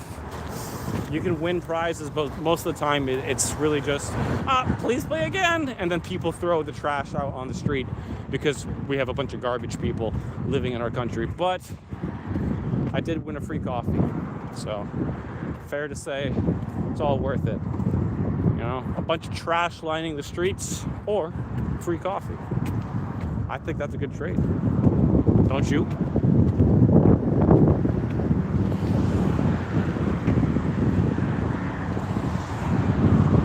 So this is Mississauga, and if I look at the map, sorry, that was retarded.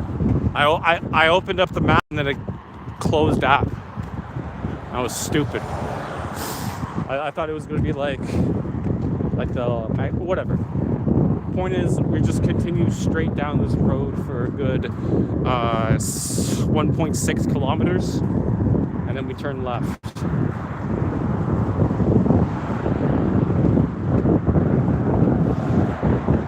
Now, I don't know how much a train costs because I've never paid for a train. I've never rode the train before, ever, in my life. So I'm going to guess that this is marginally cheaper, but I don't know. How much does it cost? 12 bucks? 10 bucks? What's the cost of travel from Brampton to... There's an unopened beer can? Yo, it is! Why? Alright, we're keeping that in our inventory. We're going to crack that open. And as a victory, once we reach our destination, our Molson Cold Shots Canadian lager. See, Canada provides, okay? Nature herself said, don't worry, Max, I'll preserve this underneath the snow and the ice just for you, my child, my great Canadian soldier. You march on, and once you reach it there, take yourself a nice cold shot, sponsored by Molson. Thank you very much, Mother Canada. I appreciate it. So anyways, marching on straight forward towards the crown jewel of Canada, Toronto. The one city that everyone knows. People know American cities. They know Miami, LA, Seattle, New York, Dallas, Texas, Chicago, Detroit, but not for positive reasons. Ask anyone outside of Canada. Hey, yo, name some Canadian cities. Toronto,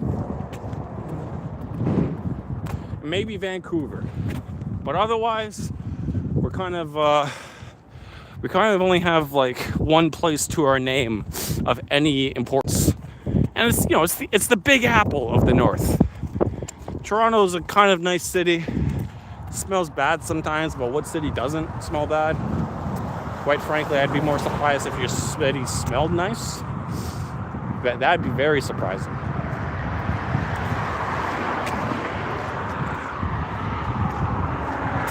Brampton, Mississauga, Hamilton, Guelph, Kitchener, Milton, all these places that exist, Brantford, all these places that are basically completely forgotten by consciousness of the world. And to be fair, same goes for a lot of countries out there. People know Moscow, but how many people know St. Petersburg or Vladivostok? Right? Or see? Some of these places sound like I just made it up. And I probably did make it up. But you wouldn't know that.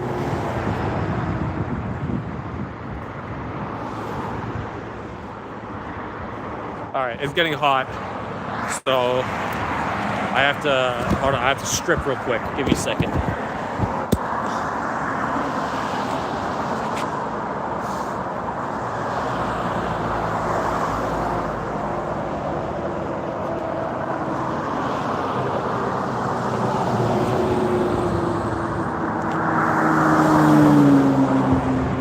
They're much better. Isn't that better? I got my Crane Wives shirt on. Got my sweater off. I came way too prepared for the weather. I have 2 sweaters on underneath. Although in Canada, you can never be too prepared. Because even as I speak, the cool wind is embracing my hairless arms. They're not hairless, okay?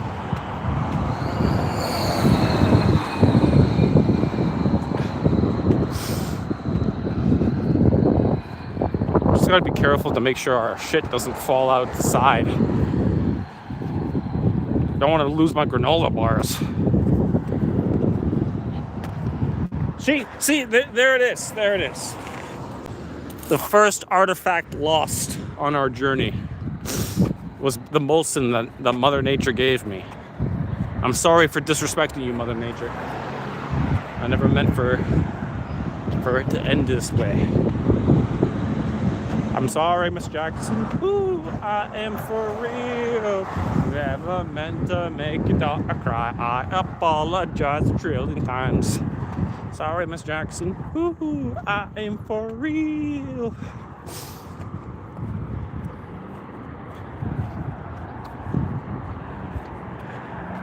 Oh, a nice little plaza. Got a nice little green tower here. You know, if anyone's watching, please leave a like. It helps. I don't want to be one of those like beggars, but you kind of have to.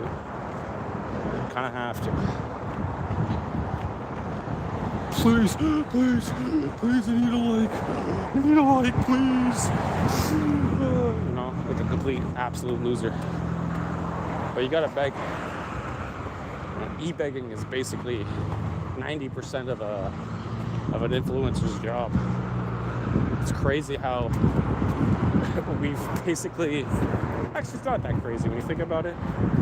All of human history, the concept of the wandering minstrel, the bard, or like the wandering friar, living off of the goodwill and donations of other people as he exchanges information and blessings and news.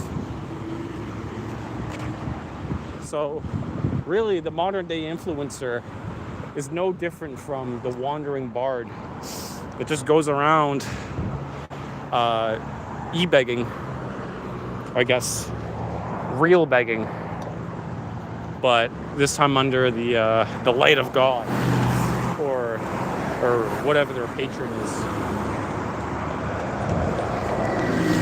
Now we just do it of our own volition. Go out on these great missions and hope that you catch a dime or two off of someone's goodwill. I mean, it is a lot of luck though. In fact, it's like 80% luck based on whether or not you're going to be the big sensation. And then once you are that big YouTuber, you have to carry that momentum going into the years, into the months, because otherwise you're fucked. The algorithm drops you, you go back into obscurity, and then you have to get a real job again. So I'd say, capitalize on it as much as you can. Put that shit in like a Roth IRA fund or whatever, and then just let it grow. And hopefully your career is stable enough that you can make a living off of it. But if not, you better hope that you stashed that cash and stacked it in the right ways.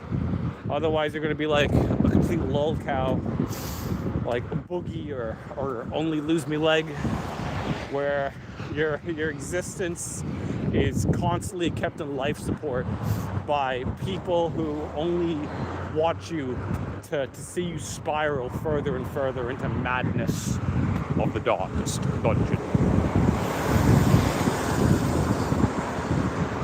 What a sad life. Only Use Me Blade, this 40-year-old alcoholic streamer who, so he started out doing Call of Duty videos where he's just like, the classic COD commentary, only using my knife, kind of bullshit like that, until he started live streaming, drunk streaming. And this guy's a chronic alcoholic, right? More than me. That's impressive. No, okay, seriously, this guy, full-blown alky. All right, he has holes in his legs. That's how bad it is. And he once live streamed himself going to the doctors, like in the hospital itself. And that was just so disrespectful because he was basically recording other people's, like the sound of other people's like vomiting their bowels out. Like, what a disgusting fucking person. But, that's just the exploitation that a lot of streamers and journalists are prone to. But anyways, you try watching his streams when he's sober. It's the most boring shit on the planet. No one cares. And that's depressing because he's made an entire career on being a drunk, belligerent asshole. And where has that gotten him? It's gotten him the worst health problems ever. His fucking teeth is falling out of his head. He can barely stand. He's fucking a fat blob. He smokes every like 10 minutes. It's like smoke would be coming out of his mouth and he's lighting a new one. And he has to like go from couch to couch, just couch surfing off of people's goodwill. His girlfriend loser is no better. But I'm just talking about some guy on the internet that really his only purpose for people is to be made fun of. His only purpose is to be a lolcow, to have those udders milked until he eventually dies at the ripe age of 52. If anything, Blade is a testament to the amount of abuse that the human body can withstand. Because quite frankly, if you're doing as much smoking and Jaeger bombs as Only Use Me Blade, or as I like to call him, Only Lose Me Leg, then you have a problem, but that problem's not going to stop. That problem's already been signed as your 30-year mortgage payment to death. Okay? Listen, we all have a mortgage on our death. Some people sign it earlier than others. Some people just decide to live forever until eventually the death bank catches up to them. But this man, he's drinking, smoking, and pilling his way to the earliest of graves. It's not even funny. It's quite depressing, actually. But what's even more fucked up is that I know this. I have such a vast quantity of useless information. Like in my head, the history and lore of numerous fictional universes have made themselves a nice home right next to the history and lore of a bunch of lolcows, of complete degenerate or just really forgotten and abandoned people. Like they're not abandoned, all right? The society treats them like trash, but they're not abandoned. They are kept on just enough amount of life support to keep them going, but not too much to the point where their life gets better. But their life isn't ever going to get better because they don't have the right mental faculties to make a better life. Like if I was a lolcow, like Blade, where I'm just getting like sent hundreds, maybe even thousands of dollars a month just to drink on every stream, I would be relatively smart with the money. Okay, I'd be investing that stuff because let's be honest, how much does 3 bottles of Jaeger cost? 3 bottles of rum, because rum is my drink. You know, you have 3 bottles of rum, maybe get the Mickeys of it, and that at best a little under $100, okay? That's your drinking fund for like the week. And then all the other hundreds of dollars that people send you to do all those nonsense Jaeger bombs or what the fuck not, you just divert that towards a savings account and then invest that. And then by the time that you are a chronically obese ogre man, you can quit because you have your early retirement. So yeah, I'm done streaming, but let's be honest. Once you're an addict, once you're an alcoholic, it has its grips in you, okay? The spirits are never letting go. And they sunk their claws deep into your shoulders, your neck, your throat. And you have to do something dramatic to get off of it. Because for a lot of people, they just can't ever climb out of that. Once it has you, good luck. I'm trying to go straight. Like I've done a lot of drinking this winter. A lot of drinking. I think, like, not a bender, because a bender is like when you're drunk, right? Like when you're drunk for like multiple days in a row. But I had like 1 or 2 beers every day for like 2-3 weeks, right? That's bad, isn't it? That's gotta be bad. That's gotta be, like, for me, a person of my weight, my age, my size, That's gotta be alcoholism. Is it not? Probably not. I'm fine. I don't got the withdrawals. I don't got the shaky hands. I think it's really an over-exaggeration. You gotta do a large amount.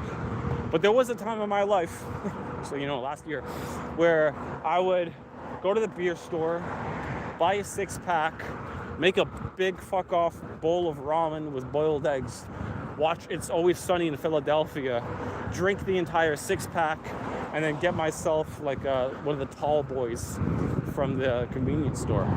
And that's the type of drinking that I was doing. And I'm a lightweight, like physically, not.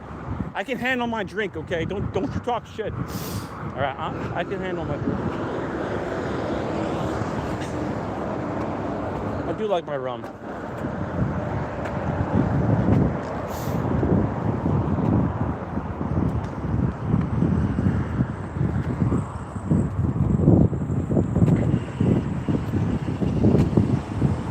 It's too late to walk back now, so we just gotta suffer through it.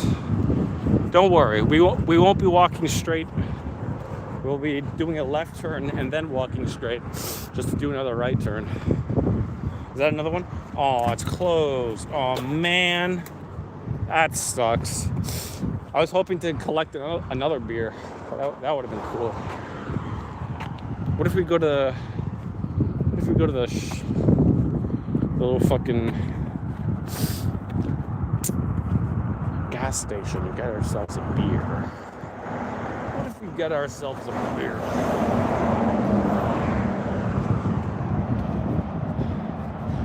Excuse me, sir, you're not allowed to record in here. Yeah, tell me where it says I can't record. I get it. I probably shouldn't record.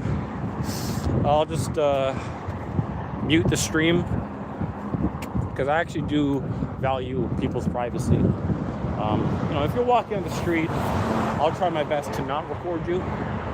Oh, they got Tim Hortons too? All right, what if we put a pause to this? Get ourselves like a coffee and a beer, and then continue on our journey.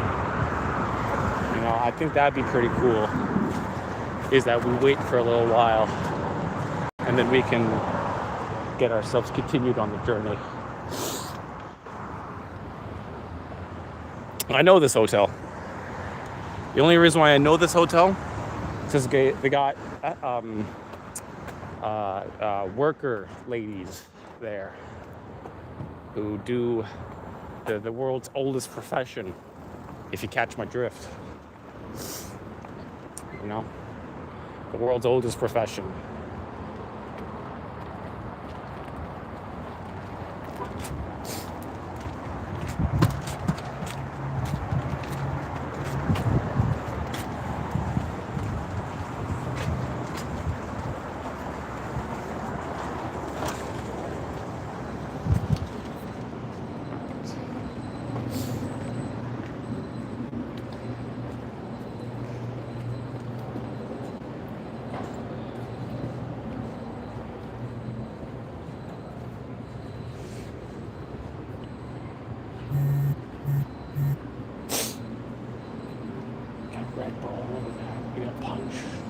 They don't have any fucking beer. No, it's right here, the beer bar. $4.15. Bush beer? Bush Light? Bush Lager? Should I get? Ooh, I do like myself a Labatt's Blue. Or an Arizona iced tea. Fucking Caesar's disgusting though. You know what? We're gonna keep it simple. We're gonna get ourselves a shitty ass Pabst Blue Ribbon and an Arizona hard green tea. One of the best. One of the brands. Oops.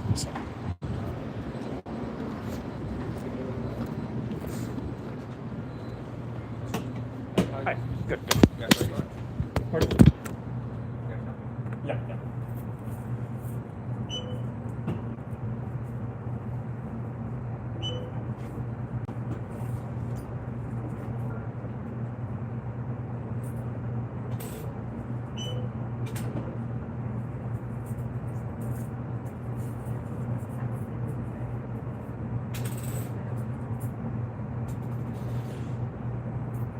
6:15 or 6 o'clock?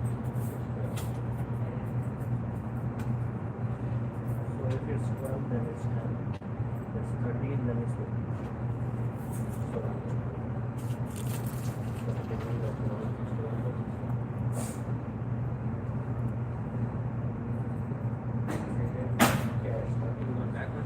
Pardon? No. Thank you very much.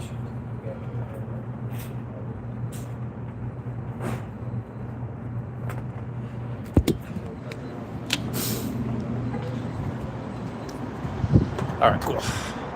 We got our beer. My pants is sagging, even though I have a belt on. Not that big a problem. I don't care. I do not care. I'm gonna wait for that person to pass, and I'm gonna walk. Remember, the most dangerous part of Canada is always the parking lots. You're not gonna get stabbed, you're not gonna get jumped. Okay, well, maybe you will if you go to Toronto, or Hamilton. But it's the roads. That's where the real danger is.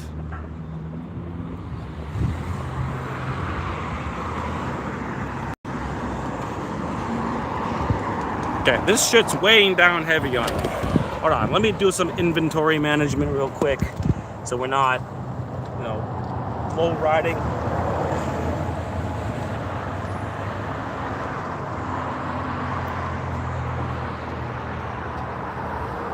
Let's crack open a nice Pat's Blue Ribbon. Got this for $2. The world's shittiest beer. It's not the world's shittiest beer. I've had crappier, and they're usually IPAs. But it's the world's most average beer. And before you say, no, Magdalene, you can't do that. No, this public drink, no. I don't care. I actually do not care. Ever watched the Trailer Park Boys? One of the greatest cultural artifacts of Canadian history. Okay? They're fucking drinking all the time. You know why? Because you have to. That's how you withstand the cold. Our ancestors brewed alcohol just so they could withstand the weather. Okay? Why do you think every culture on this planet has their own variety of alcohol? It's because they gotta withstand the weather. All right, humans poison themselves as a way to shield against the poison of the weather. Okay, I'm just making excuses. I don't care. I do not care. Just let a man drink. Like, I'm doing some heavy work here, okay? I like to see you get out of your house at whatever in the morning and then walk in a straight line for 8 hours to get to a city that smells like sewage, okay? I'd like to see you do that. I would, actually. In fact, everyone should do that. Everyone around the world should get themselves a camera and walk from their city to the nearest metropolitan area. Do a great grand journey. It will make you feel more in tune with your surroundings, more in tune with your country. And have a greater appreciation of what it took to build such a vast, glorious state. Unless you have to deal with highwaymen, bush rangers, or outlaws. Okay? If you're dealing with murderous, roving gangs of vagabonds, maybe it's not the best idea. But I'm in Canada. Okay, I don't have any bush rangers to contend with.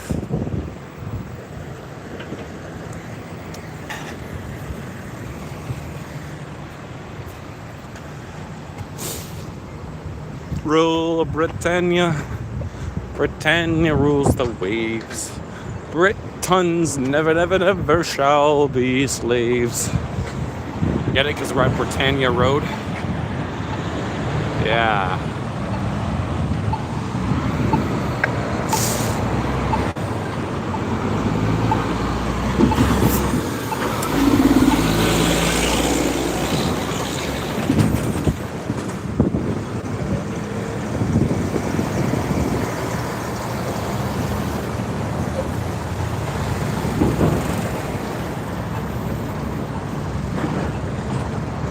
Man, all these cars, they don't mean shit to me.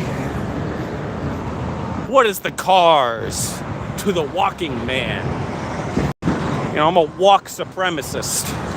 I believe that God gave us legs not to push pedals, but to push mountains.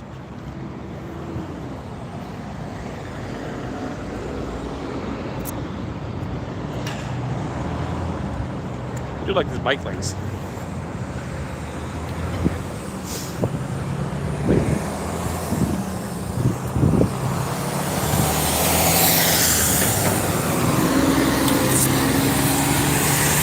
"911 Nashville," new series. We got Shelby's legendary shawarma. Everyone come on by and get yourself a legendary shawarma.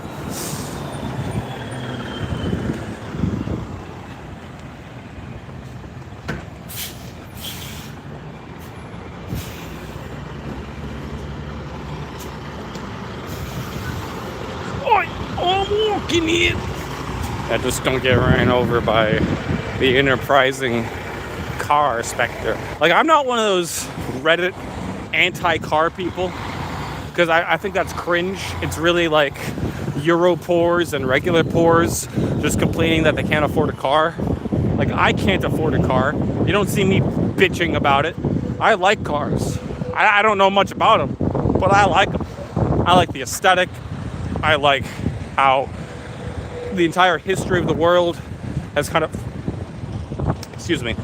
bent itself towards cars, and we've really built this vast, incomprehensibly complex infrastructure and society and civilization around the car.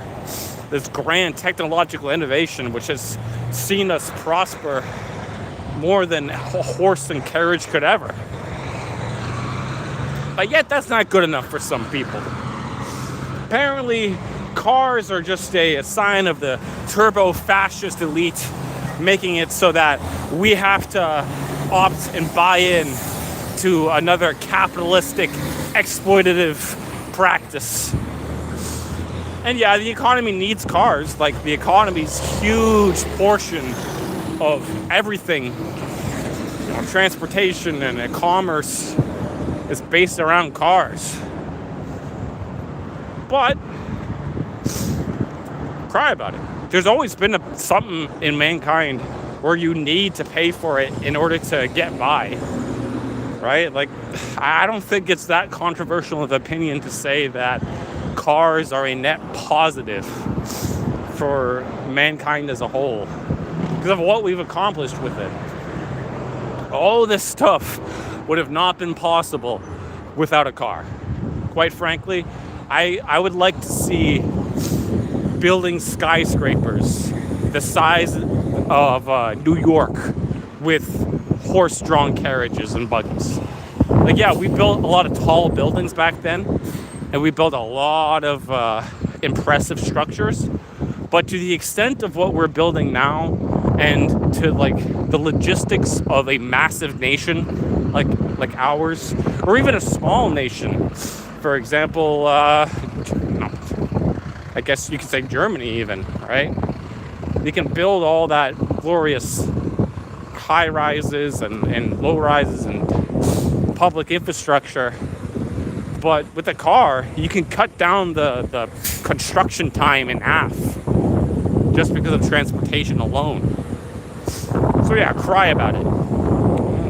You're an anti-car person? Cry about it.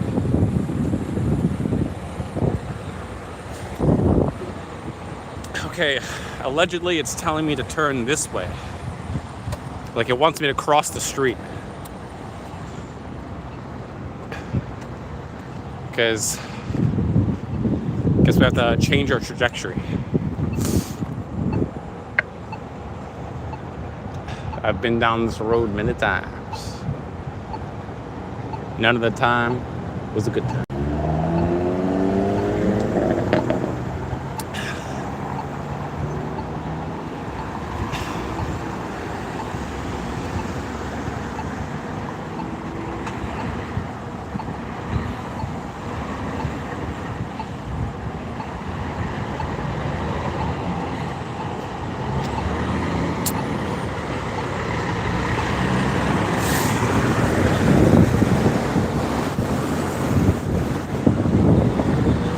think I can walk across over there. Like over there is Mississauga proper, like the actual city center. But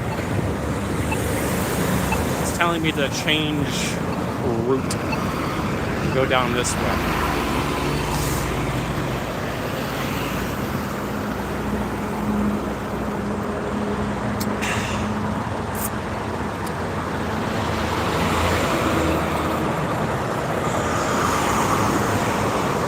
Look at all the trucks. Holy shit. Like think about it. Before cars, train. Train was the main way that you transported large quantities of anything. Now with the truck, not only can you get it directly to where it needs to go, but you could do it on a marginally faster and more flexible schedule than what a train could hope to provide.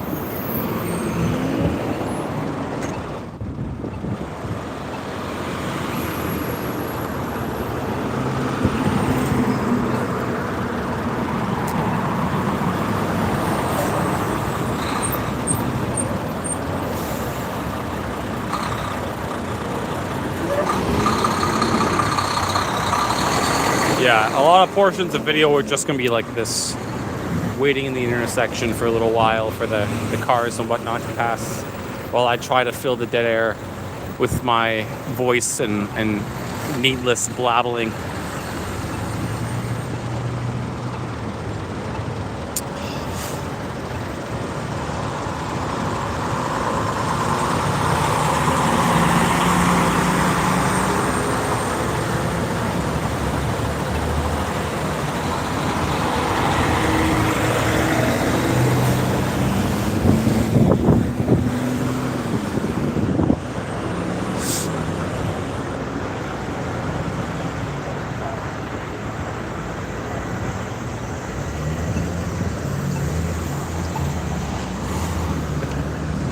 He's gonna kill me. Oh no. Alright, there we go. And then I can go straight from here. Apparently it was important for me to cross the road now. You know, maybe Google Maps knows something I don't. Or maybe just like a housewife, it's bothering me, so I hope I pay attention to it. Just kidding, I love my wife. My hypothetical housewife in the future. That will 100% happen. I will 100% get myself that catering, $10 per person. Not bad at all. Where you know, everything's nice and green and glittery.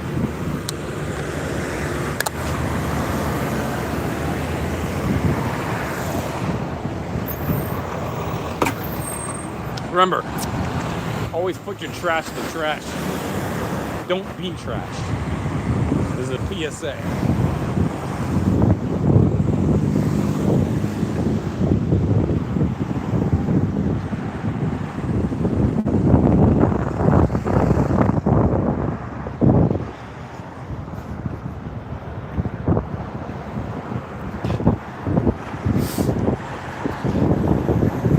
West London. 401.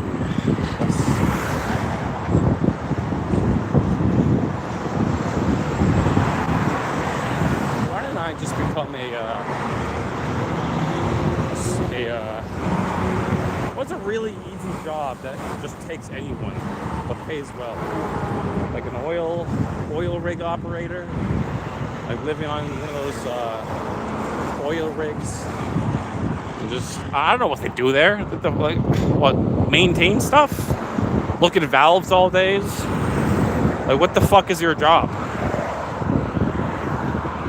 I gotta look into that. Just money, man. Money. Everyone wants it. No one has enough of it. It's ridiculous, but we need it.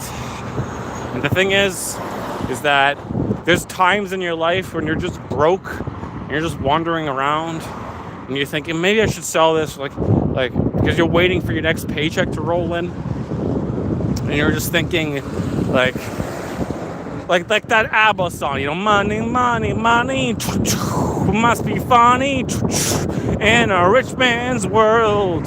Money, money, money, money in a rich man's world. But like the thing is that it's fucking true. You're a rich person. Money is just like it's a tool. It's an asset, right? To a lot of poor people, broke people, you know, me, money is like a representation of your energy, your output. Your time is equal to how much you make an hour. Meaning that if you buy something for like what's minimum wage nowadays, like $17.95. If you buy something for that much money, that's a whole hour of your life transferred to the hands of someone else. When you start thinking of money and like how long it took for you to get that, then you start to, I guess, really take into consideration how much useful spending you do, how much useless spending, and kind of like budget it out. Because for someone who makes $19 an hour, and then you look at the price of all this trash and whatnot, it's fucking mind-boggling that anyone would even spend $20 on a burrito or something when it took you more than an hour to make that much money. But I do it anyway because I got a spending addiction. In tandem with all the other addictions, a spending addiction. That's gotta be bad. That's gotta be like the nail in the coffin. I don't know how many nails this coffin can take, but it seems they keep on finding spots to nail down. It's like they put fucking Dracula in here, and they want to make sure that he stays sealed. I'm telling you, it's the Rothsteins, you know, the Goldbergs. They're making me spend the money. You know, they're pulling the strings so that I waste my paycheck on gooning, gooping, and drooping. And the legendary 3 wastes of money: women, drugs, and alcohol. That's 13 seconds, 12 seconds, 10, 9, 8, 7, 6, 5. All right, there we go. That's the 3 biggest wastes of money. 4 actually, 4 giant wastes of money throughout all of human history: women, drugs, alcohol, and war. But we don't have war that much anymore, so it's video games. Okay, we'll replace it with video games, or anything really. Sports, right? You go to sports games, you do sports betting. There we go. That's the unholy quadrology of spending addiction: women, drugs, alcohol, and sports. Like gambling, I guess, counts, but whatever. Okay, sports gambling. Apparently, there's a way. You know, my friend's been telling me that you can place these bets on sports betting websites, and the way that he does it is a guaranteed return each time, which I think is bullshit. But apparently his coworkers, like, they're all doing this, you know. They're all basically found this infinite money glitch where you can just, like, I don't know, bet on both sides or something. I don't know. There's some sports betting shenanigans that he's getting up to, which I will find. A hammer? You know, it's not a bad hammer. It's actually not the worst.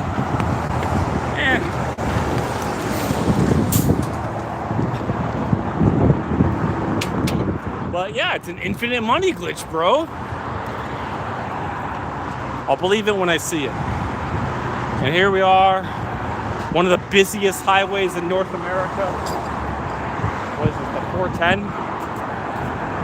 QEW? I don't know. I don't know my highways.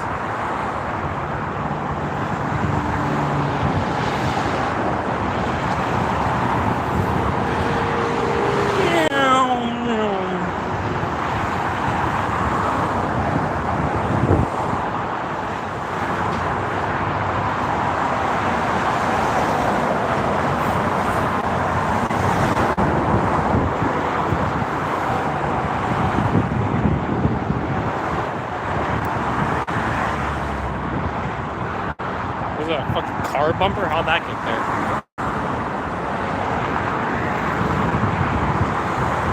If I drop my phone down there, that'd be tragic. Don't even tempt fate. The wind must be fucking up whoever's ears is listening to this, because I know that it captures the wind with an aggravating precision.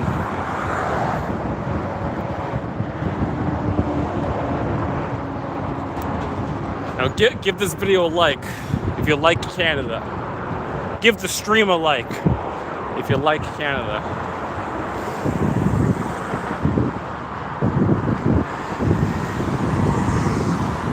I should do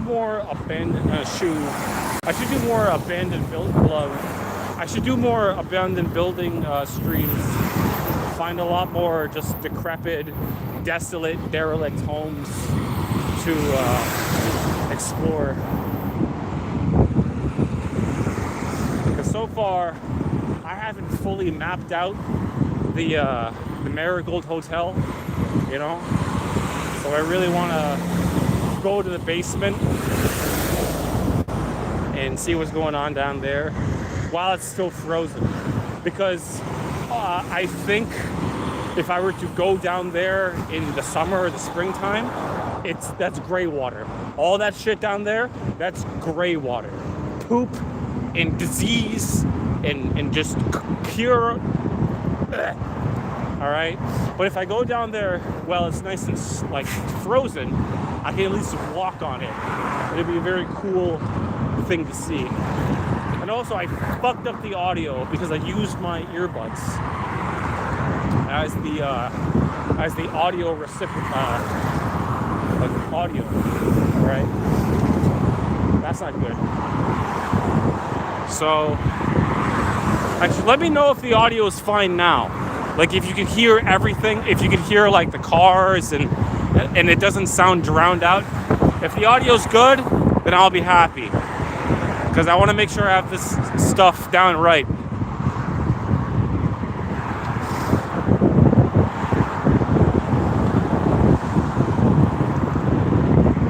There's Mississauga in the distance.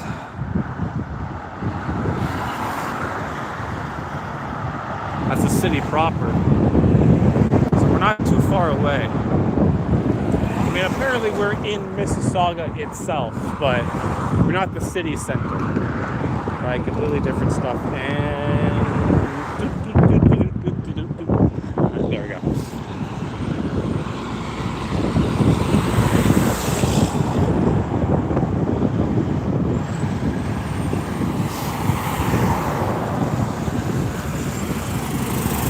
Now I'm enjoying this walk. This has actually been very nice.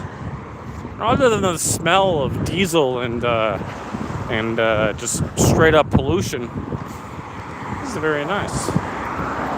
Ooh, see, when you find yourself one of these reeds, all right, put it in your mouth, suck on it, eat it, straw. It's like when I had guinea pigs, I would put their straw in my mouth. Because, I don't know, there's something... this one doesn't taste that good, actually. Is this shit poisonous? Why does it feel like... It feels sweet, but, like... Oh, no, I'm tripping out. Whatever. It tastes sweet, but at the same time, like, I probably shouldn't be putting this in my mouth. Here we have a vigil. I don't know who this is for, but I'm gonna presume it was a tragic biking incident. I see this a lot. You know, usually I get struck on the road, so my condolences, my respect. But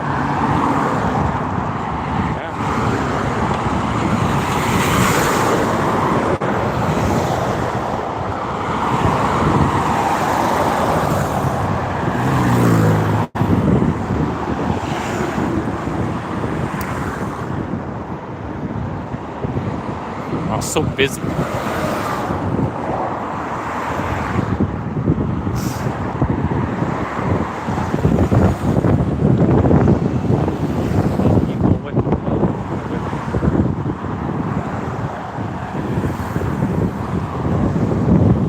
Imagine being homeless. I once met a homeless man. You know, he wanted me to buy him weed, and of course I didn't, because that's fucking ridiculous. But I asked him, like, what do you do in the winter? Like, what do you do around to stay warm? He travels, and by travel he means he walks from city to city. This guy is doing what I'm doing for fun as a life. He's walking around from city to city, hoping that keeps him warm, that the forward momentum keeps him warm, and that he can just, I don't know, coast off of life and hopefully not have some horrible fate befall him.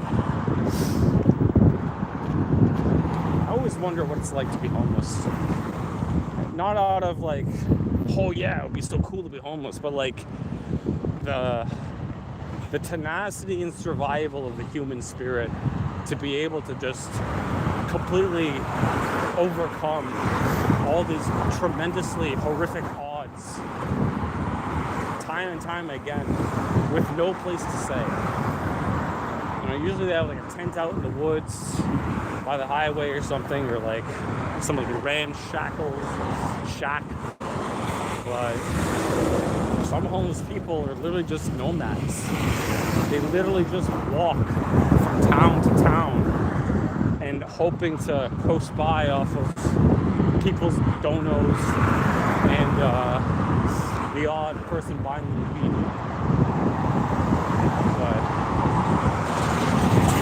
thank God I live in a stable house. Although I feel like I'd be a pretty nifty, pretty well put together homeless person. Okay? I know the tactics. I got friends. I got connections. In fact, make me a homeless person, I'll make myself a millionaire. Alright, that's bullshit. That's never happened. From homeless to millionaire.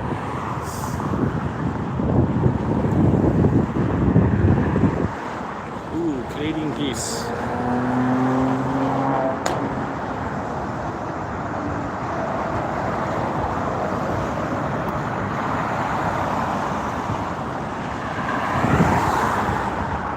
The geese are coming back. They know that winter is over, baby. That bitch is dead. Ding dong, the wicked witch is dead. Fuck winter. Can I get a quick fuck winter in the chat for my homies who absolutely despise this? Okay, I despise this. Trash alert. More trash. Although I shouldn't focus too much on the absolute state of things. I'm pretty sure every place on the planet has garbage.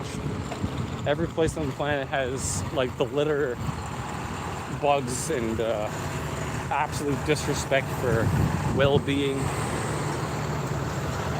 You know, because people are people. People are people, so why should it be you and me get along so awfully?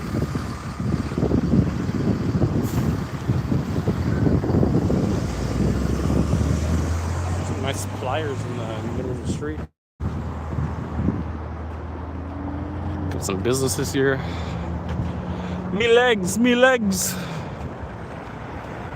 Should I get a McD's? The McDonald's right there, or Golden Arches. You know, we can make a stop. No, Max, you have an apple. I guess I gotta eat healthy food like a complete plebeian.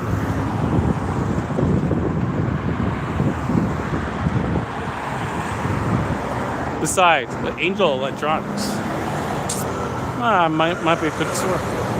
Remember home phones? Remember when everyone had a home phone? That's a throwback. I remember having a home phone. So yeah, call my home phone. Nowadays, everyone has a cell phone. So you want someone, just call them individually. The concept of a home phone is so widely out of the question nowadays. It's actually fucking absurd to even consider something like that.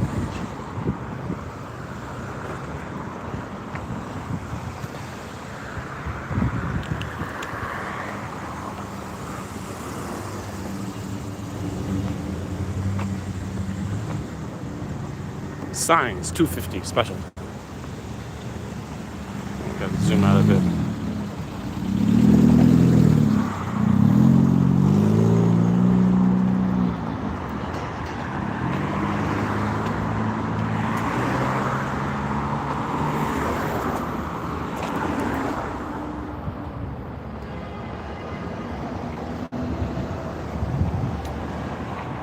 So I gotta go down Matheson Boulevard.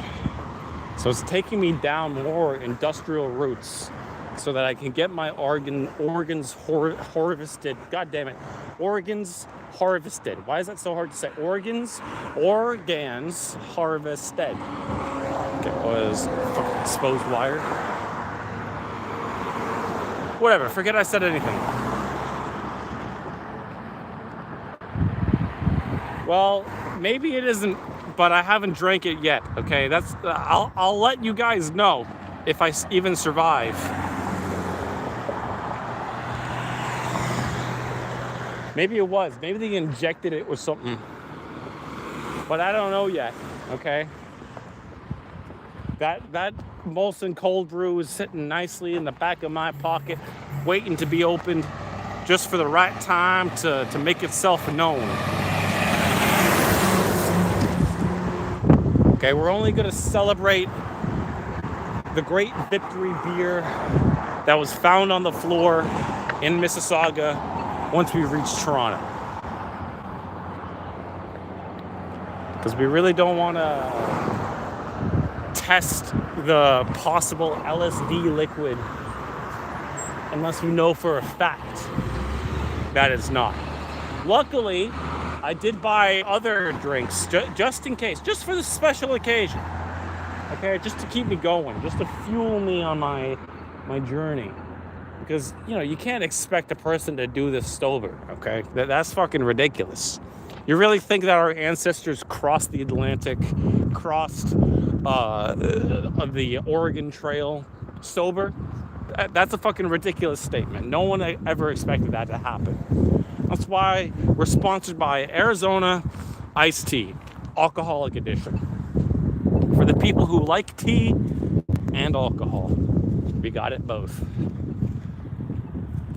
People are people, so why should it be you and me get along so awfully? Traveling has made my screen so fucking dirty. Terrible, terrible. And the moment I show my face, I lose my 2 viewers. Tragic. Tragic. That's how you know it's over for me. Well, nothing to do but to crack a cold one. Am I right, boys? Shit. There we go. Perfect. Man, I'll have to go to the bathroom at some point. That's not going to be fun.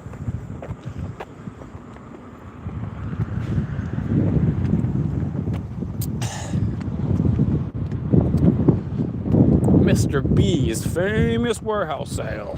Solutions Trading in Cells Incorporated. Thank you, Mr. B.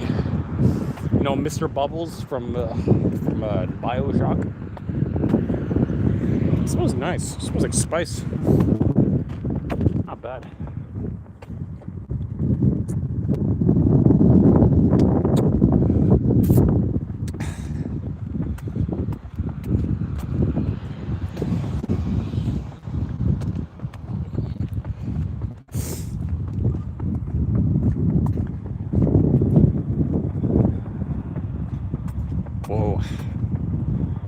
That place looks fucking trashed.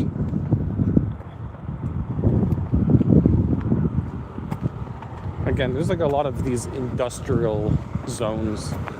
So, yeah. It's not the best representation of Canada, but it's there.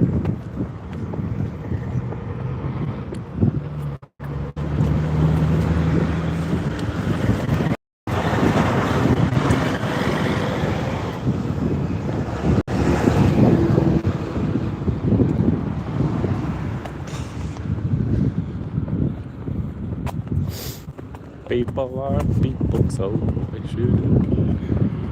You and me is who get along so awfully.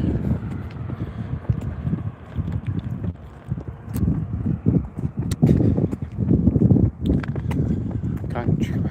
I sing the same thing over and over.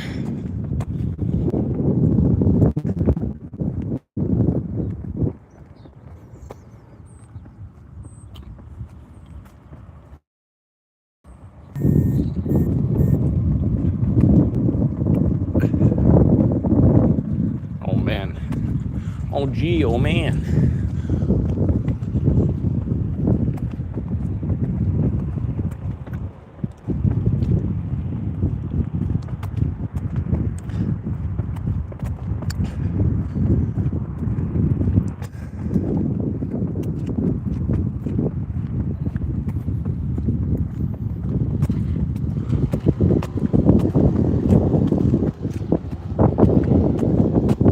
Sometimes I don't need to talk at all. Just let silence take its hold. And let yourself get surrounded by the environment. Engulfed in the nice flow of the wind, which actually might piss some people's off, and the nice calming steps of my feet.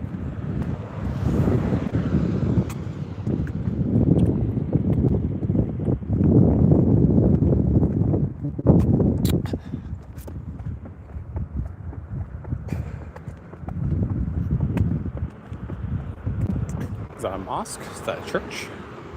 Let's see. You can see the dome, right? You can see the from this distance. We're gonna get a better look at it.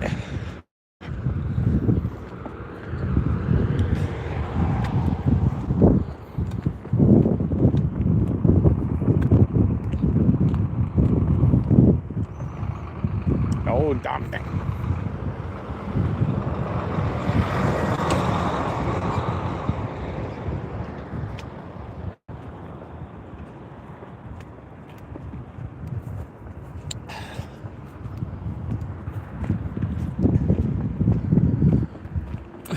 You guys are really that serious about no one dumping trash, even if it's a little can like this? Look at that. See, people could dump whatever the fuck they want. $500 penalty. That seems a bit much, don't it? Yeah, hold on. Give me a sec.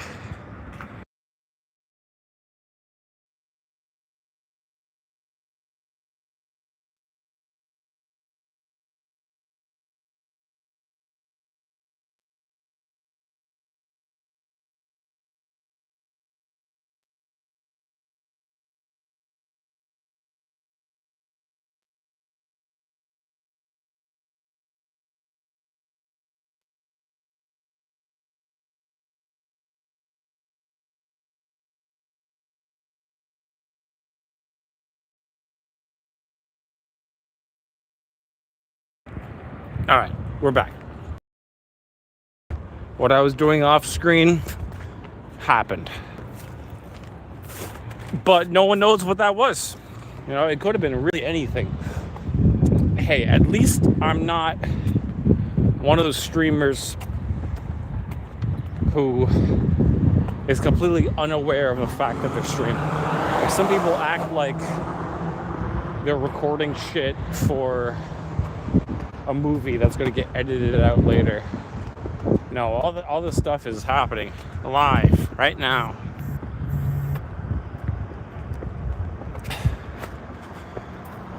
All right, well, we got to get a quick look at this church. You know, it's taking me to take a left turn, but what kind of streamer would I be if I don't review the church architecture from the exterior? It looks to be like an Orthodox church, maybe Ukraine, Polska, you know, Lithuanian, Georgian even.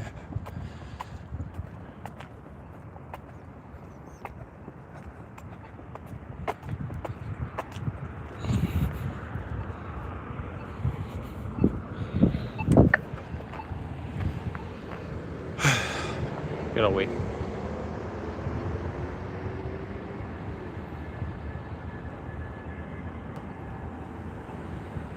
Actually, let's cross first. All right, because we want to get a better look at the church. All right, make sure that we can view it from that side.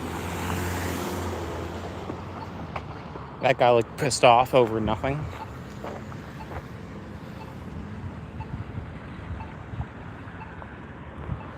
Man, the legs are starting to hurt a little bit.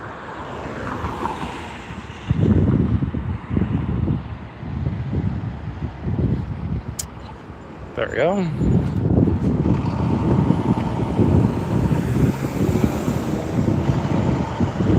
People are people, so why should it be? And you and me get along so awfully.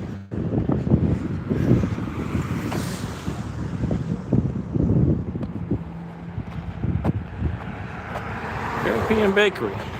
Bake house. Thank you very much for that, German. Or is it maybe it's Dutch? Maybe it's those false Germans. This is a Greek Orthodox church. Specifically, Greek Orthodox Church of Prophet Elias. I don't know who Prophet Elias is, but it does have a pretty nice church. Let's get a nice exterior look at this. Beautiful building, beautiful domes.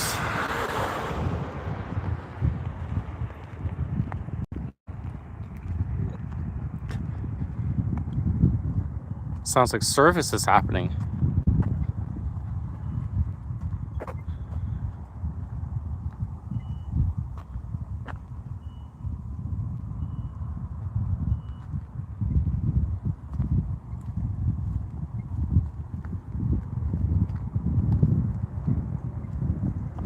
I can hear singing.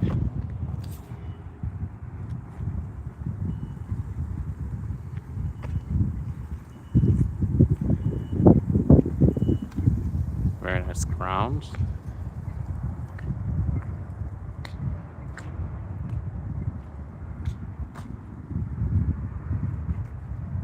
It does have a very Greek style. And I guess the side just connects this way. Not the most inspiring, but generally I'd say this is a very pretty building. Got that bell up there in the tower. I want to go ring it myself, but as it stands, a church in the middle of like a residential zone. Kind of awkward. What's kind of depressing is all those flags that are just kind of torn. The Vatican, was it the Quebecer, the Greek flag, and I don't know what that white one is, but the Canadian flag still stands. But otherwise, very nice, very pretty. Not the most elaborate church in the world, but it's definitely more inspiring than some Protestant churches I've seen. This is only one flag remains. No, that's not the Vatican. Why would they have the Vatican flag? Weird. It's like, did someone rip it, or was it just the elements?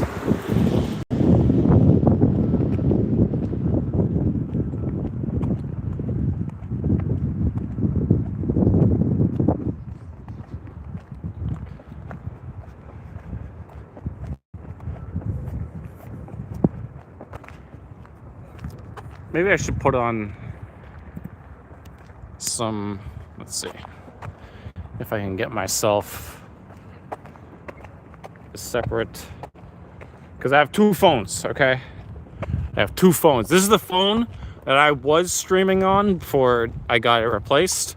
This little back sticker, all right? My friend Reno got me that. Very nice, very pretty, you know, good appreciation of that. But really, I just use this phone as a either as a backup or to store all of my music that I can use. Oh, shit, I almost ran into that.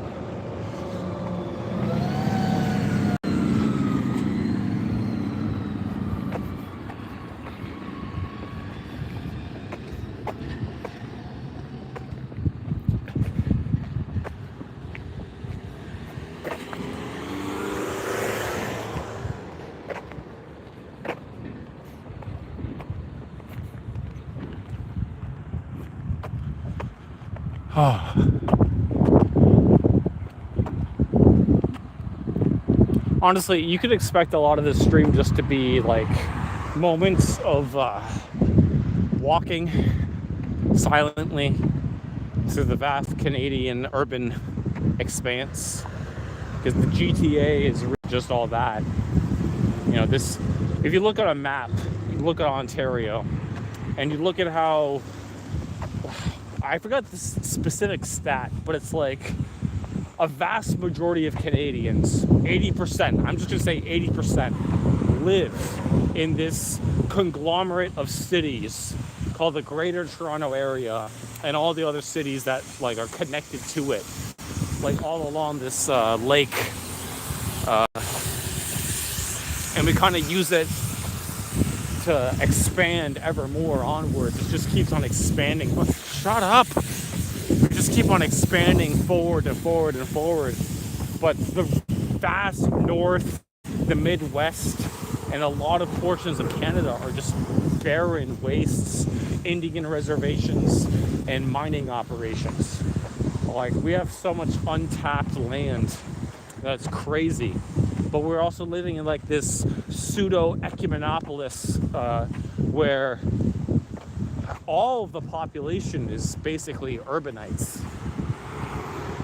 So for a place like us, like Canada, where the vast amount of our economic power and wealth is concentrated within Ontario, we can really start to see that it's not a good idea to have all of your economic power concentrated in one province. Meanwhile, the other provinces get kind of like ignored, or they're not as strong, so they're kind of weak, but they're like almost completely tied to Ontario dominance. Thank you for the like. Thank you very much. See, the like helps.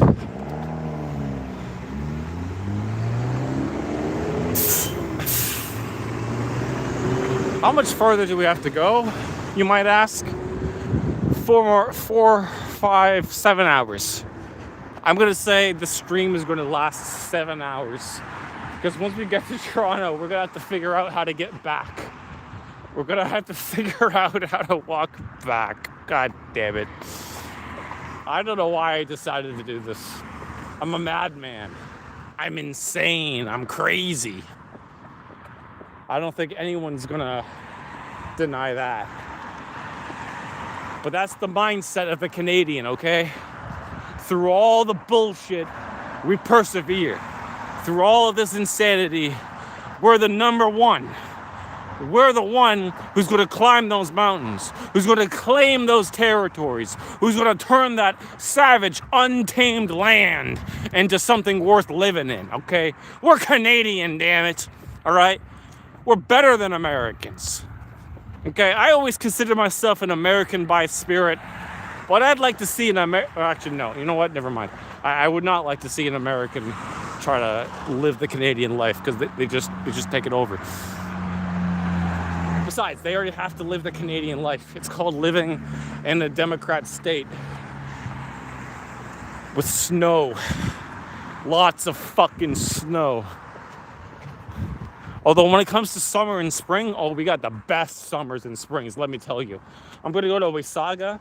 So, like, you know, I talked about how Canada is all concentrated, right, in terms of urbanization. But there's a lot of communities that are small, like 10, 25,000 people, right? And Wasaga is a popular destination for anyone, really. I mean, like, I think it's built on Lake Huron, Erie, I forget. One of the Great Lakes. And I want to do a live stream of me walking up and down that beach. I'm so sad that they destroyed the strip. They replaced the strip and they're going to build like condos on it. It's not even going to look good. It's going to be shitty condos, okay? At least in Miami, when they decided to build condos all along the beachfront there, it has a nice, beautiful Art Deco kind of like pastel design. Ours is going to look modern and ugly. But that's where I got my first tattoo. Want to see it?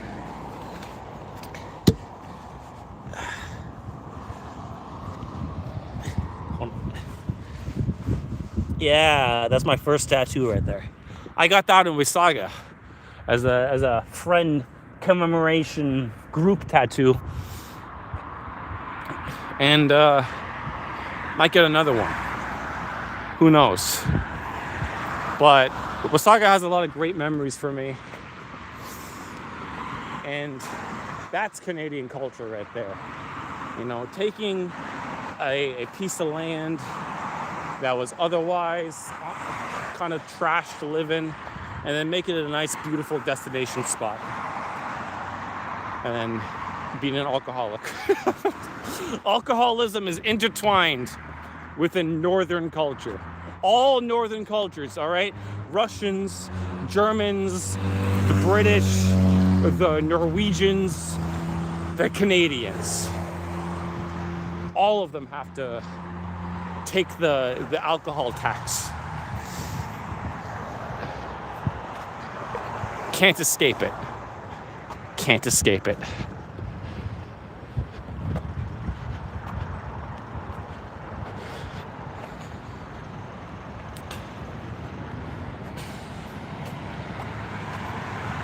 I want to go to Oregon at some time. Well, actually, I want to do a lot of things in America, other than like walk streams in America, which I think would be amazing, because America is like 3 times the size of Canada, right? But it doesn't have the same urbanization. So when I'm walking, it won't be like this, but it will be very, very beautiful. You know, instead of the human beauty, you get ourselves a lot of God's natural beauty.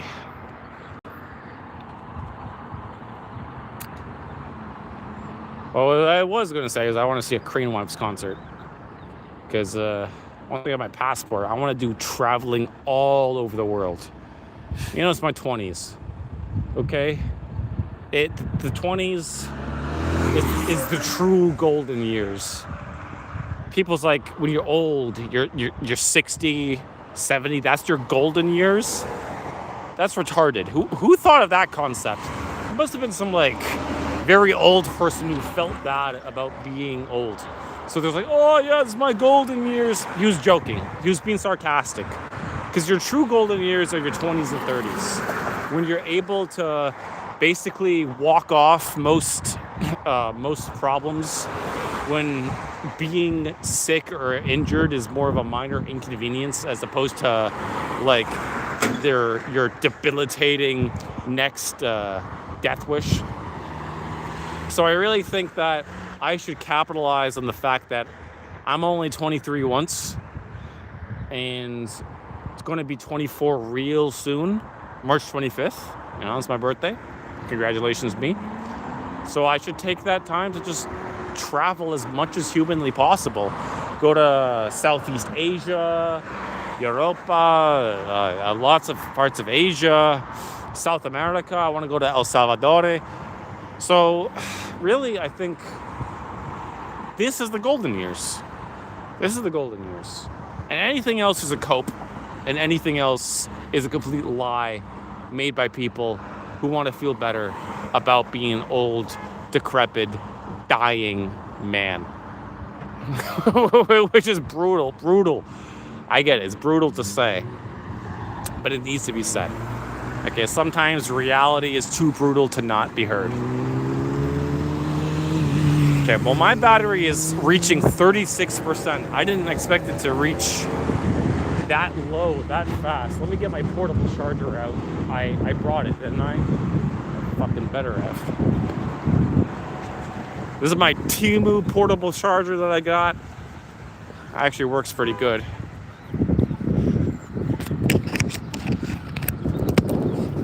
If I weren't doing this on camera, no one would believe me.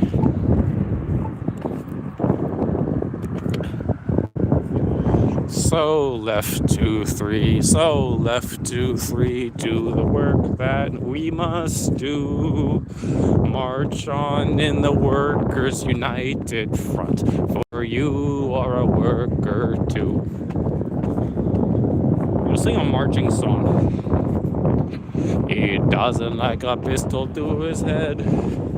He wants no servant under him and no boss overhead.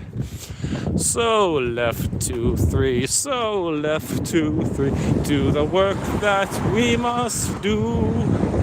March on in the Workers' United Front, for you are a worker too. And just because he's a worker, his job is all his own. The liberation of the working class is a job for a worker alone. So left 2, 3, so left 2, 3, do the work that we must do. March on in the Workers' United Front, for you are a worker too. For you are a worker too. Now, I'm not a socialist, but listen, I'm like a nationalist with some socialist elements, you know? A national socialist, if you will. I think they had a word for that, but I could be wrong. I could be the first to invent it, ever. But I do like socialist music. The Reds, they know how to make a piece of propaganda. They know how to sell you something that will get you to be ride or die for their ideology. That's how they got so many bright young minds to join their soulless, atheistic, just complete guttural ideology. Fuck communism. Fuck them. All right. This pissed me off, my little, like, skirt thing. So I'm going to put my sweater back on. Give me a second. Hold on. All right. Hopefully that doesn't fall over. It doesn't fall over. There we go. Let me put this back on so I'm not sagging all over the place. Okay. Ugh.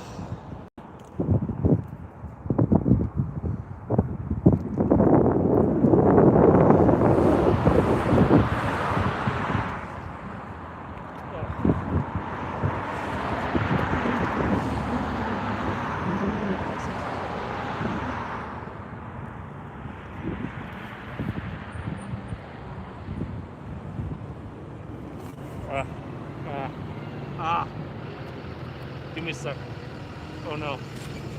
Where's the exit? Where's the hole? Help! Oh, there it is. See?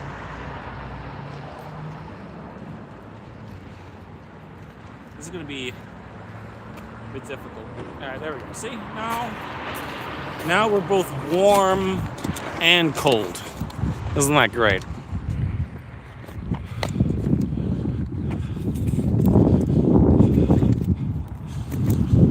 Figure it out, dude.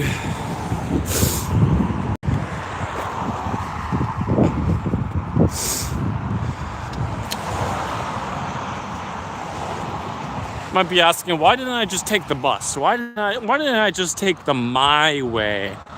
Because that's for lamos. True people, true citizens of this earth walk. We got the legs that God gave us, and we intend on using them for every step of the way. Of course, that's just a giant cope for the fact that I'm poor, but who cares?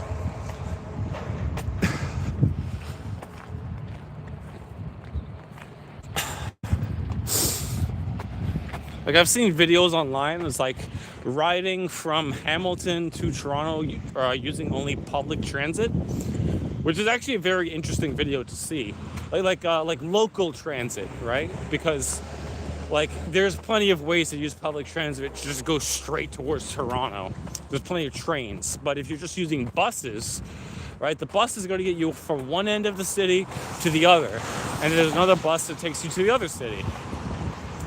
Which I would love to do, but you know, those videos have already been done, and I feel like there's only so much content you can get out of live streaming yourself on a bus before you start to become a public nuisance, right? Recording other, like I've always felt dodgy about recording other people.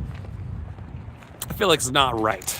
I feel like you have to ask for some permission.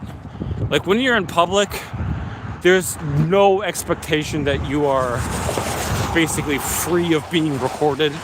You know, nearly every business has some sort of CCTV camera ready to record your actions. So it's like when you're in public, if you see some weirdo holding a camera, walking around recording things, like most people don't give a fuck. Most people are going to be like, yeah, whatever, man, and just walk by. But there's a select few amount of people, and I notice it mainly from Muslim cultures, because they come from countries where recording in public is banned, like you're straight up forbidden, right? And they get very aggressive when it comes to recording them. But it's like Western nations have this complete liberty when it comes to recording, and while some people are very adverse to it, unfortunately, that's the civic laws that you decided to sign up on when you became a citizen. So you can't say anything about someone recording in public, even if it's against your religion, your rights, your perceived rights. So it's like, who cares? Quite frankly, the internet is such a massive, large place that even if you are recorded, if your interaction is recorded, who gives a fuck? Like, people who don't want to be recorded, like, obviously you're doing something like shady or like a little bit degenerate or illegal. I understand that, right? You don't want that permanently staining your record. But otherwise, if you're just kind of existing, I don't think anyone cares. And to be so anal about not wanting to be recorded is so bizarre to me.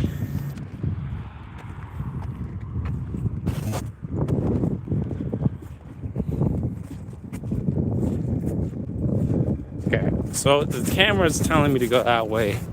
But before we do that, I need to take stock real quick. Give me a sec. Gotta check the map.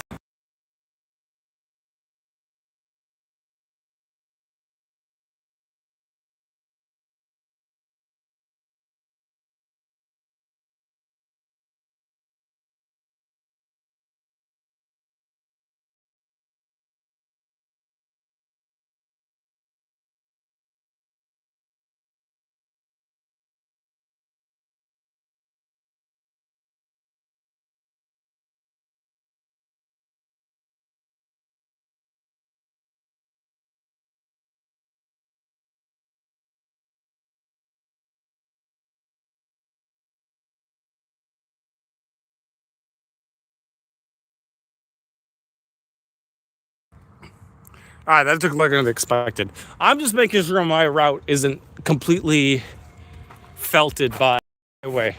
Because if I have to walk on the highway, that's illegal, first of all. You can't walk on the highway. But I'm just making sure Google Maps doesn't fuck me over. I'm also pleasantly happy that you can even... Oh no, it's the red light. We're gonna jaywalk.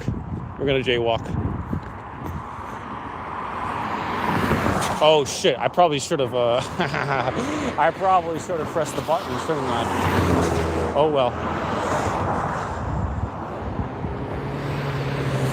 Watch, because they're gonna turn that way, right? You know, boom, boom. All right, take the right turn, take the left turn, right, take the right turn, boom, boom. Keep on going, please, just go. Just go, woman, thank you. Now I can walk, and crisis averted. I am not a splatter on the floor. Oh boy. Now we can start our journey towards Toronto.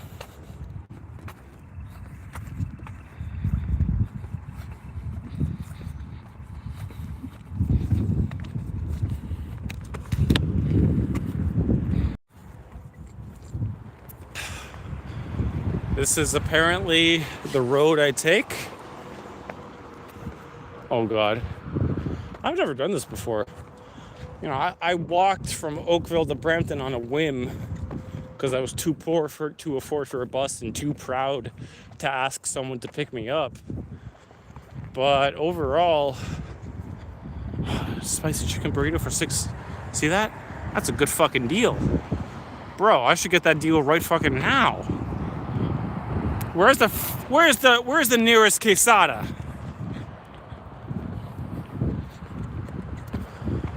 But I don't know. I feel like we're making good time. Is that another Molson? Can we full or is it empty? It's empty. Felt it again. All right, well, you know what? I feel like now's the time for an early victory. Okay? This empty can of Molson Cold Shots Lager that I found in Mississauga. I need it. Okay? It feels like beer. It smells like beer.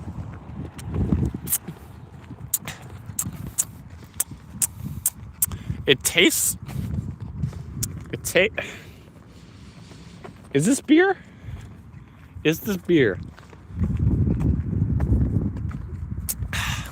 Yeah. It just tastes slightly more metallic. Slightly more like... Should I be drinking this? Probably not, honestly. Probably not. Let's get a nice view of Mississauga skyline from the distance. Ain't that nice? Mississauga probably has my favorite skyline out of any city in Canada that I've seen personally with my eyes.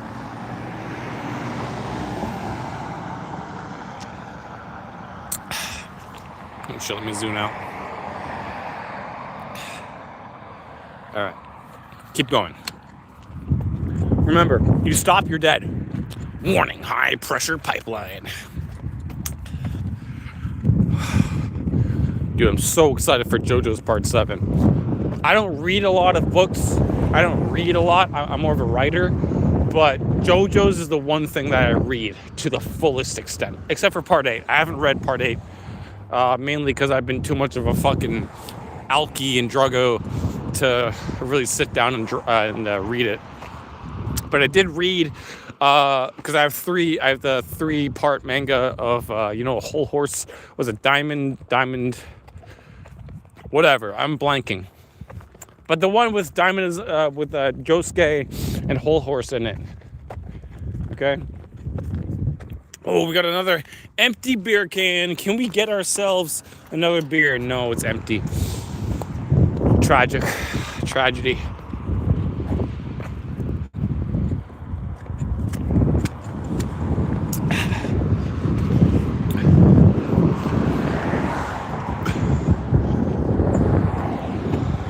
That's a cool mountain. I should climb it. In April, Masayoshi Takanaka, which is just one of the best Japanese guitar singer artists imaginable. He's playing in Chicago, and I'm going to visit there with me and my friends, and we're going to do some live streams in Chicago, or just like videos in Chicago, walking around. I've Never been there. And, a lot of people talk shit about Chirac for good reason. Chicago it's a PvP zone at this point. But, okay, I reckon it's going to be somewhat peaceful because they know that I'm walking there. And when the Kaiser's there, you better believe that your country's in whipped up shape, okay? I'm on a straight line with Mr. Day Trump himself, okay? D Trump. Yo, call the DJT. Get ICE to roll out the red carpet, like how San Francisco cleaned up all the poop and homeless people when Xi Jinping decided to visit. Because, listen, your country, it could be clean. Your country could literally solve all of its problems overnight. But your leaders want it to be a complete shithole because it's politically convenient for it to be that way. Not anymore, though. When I visit, your country is going to be cleaner than Mr. Clean. Yeah, that's a good reference. Excuse me.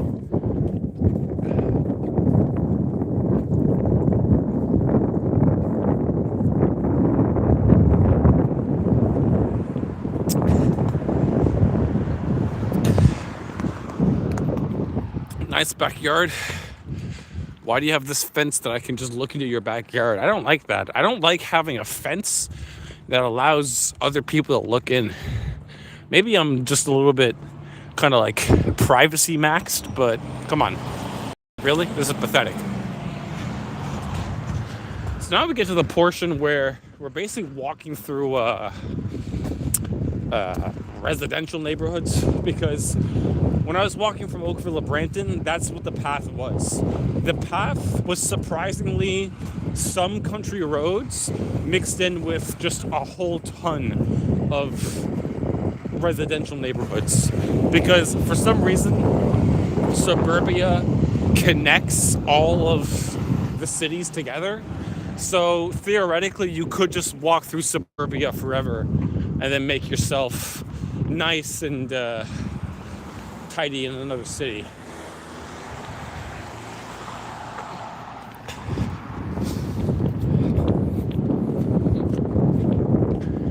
And it's nice. It's pretty. The snow finally melting. Winter's gone. The spring is settling in. Got our investments. Iran's getting bombed. Everything's working out in our favor.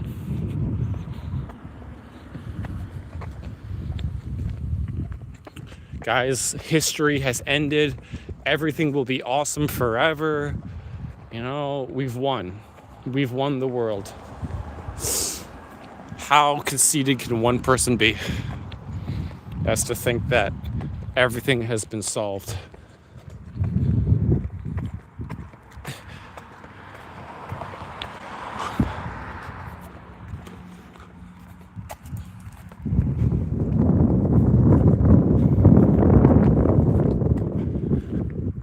Just let it be a nice first-person walk through suburban Canada.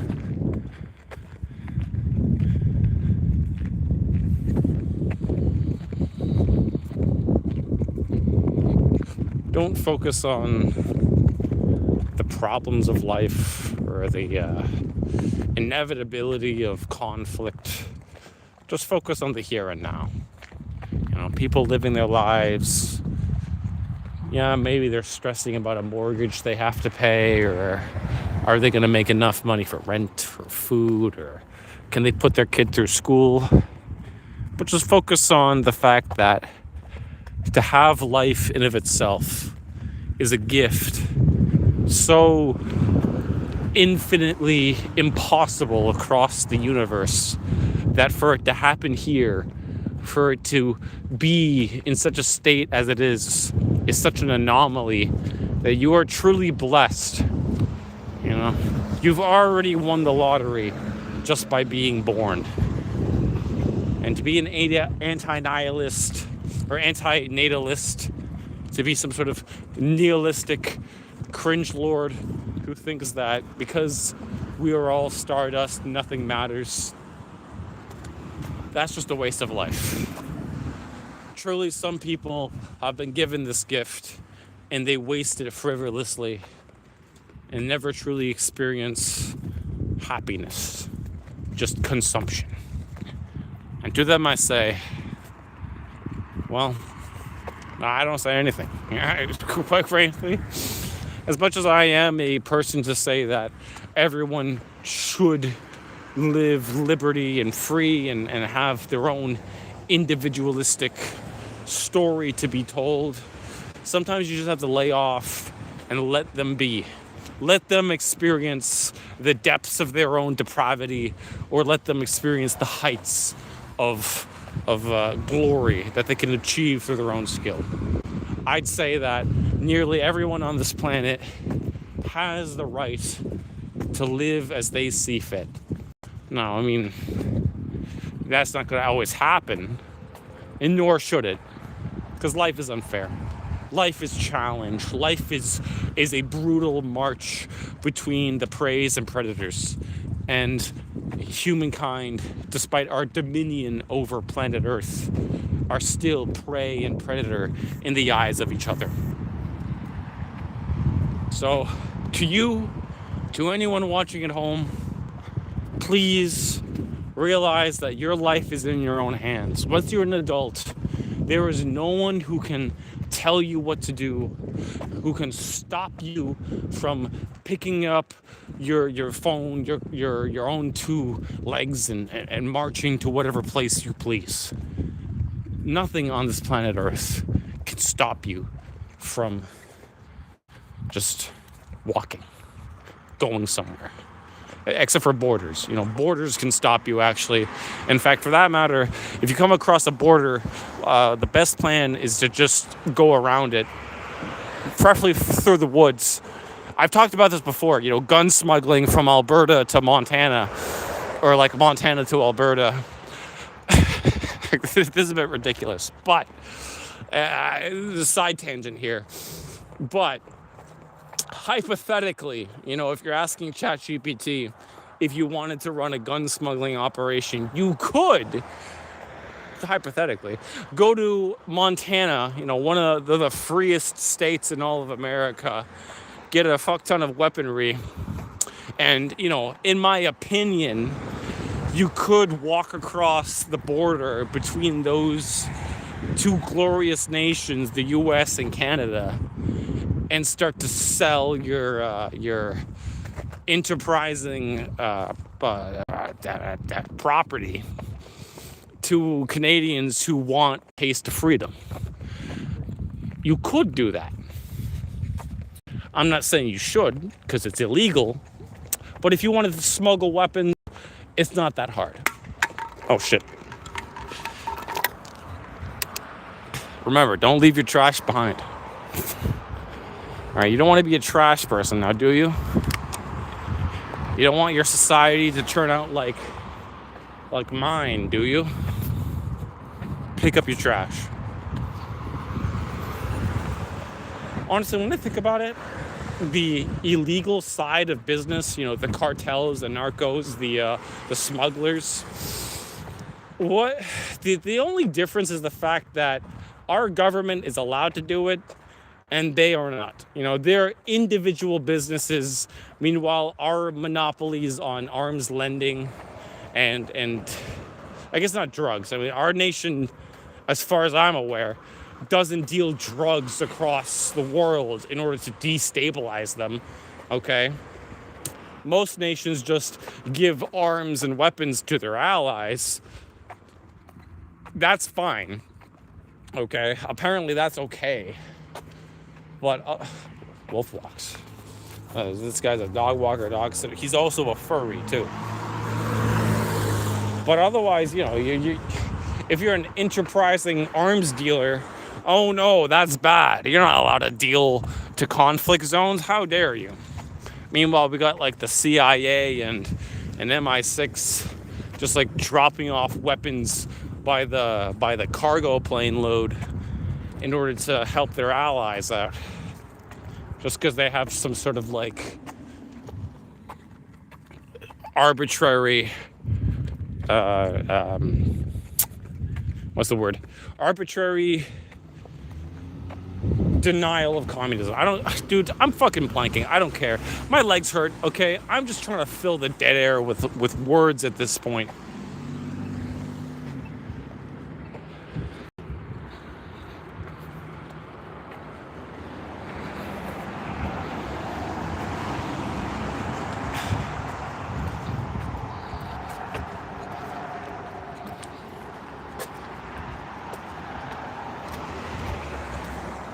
Capilano Court.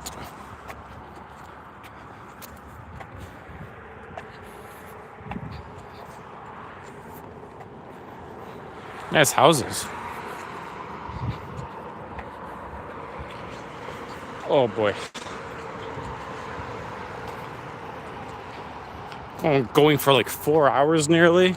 No, okay, three and a half hours. And we're still not in Toronto. We're still in Mississauga, I believe. What a tragic world we live in. That I gotta walk this long. Suffer, Max. Suffer. Fucking walking all over the place. Alright, let me go find a bathroom real quick. And some alcohol. I'm telling you, the only thing that's keeping this journey going is the vast amount of willpower and a little bit of alcohol I have. Is it a Sprite? Is that a Sprite? I don't want that. I wouldn't take that. I won't take that. Okay, well, my phone has stopped charging, so we got a good amount before our next charge that we have to do. Was it Lugos? Hopefully there's a bathroom in there. Now we're gonna take a little break. Got a Canna Cabana if we want weed, but we don't. Okay, we're trying to not do that.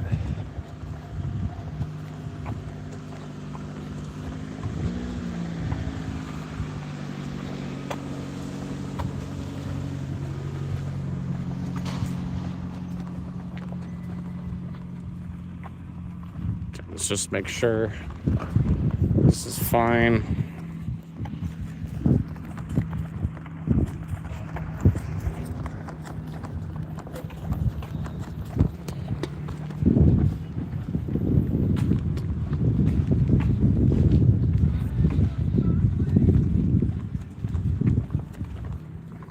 Got firewood. Me personally, I just burn a bunch of documents. That would work better than firewood.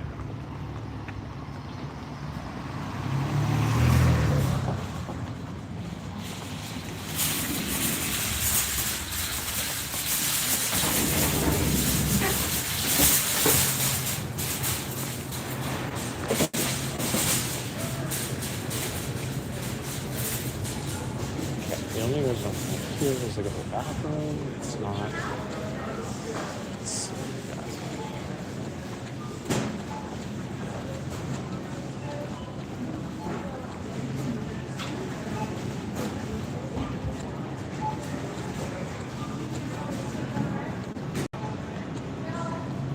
Good. Got wine. $12. Not bad.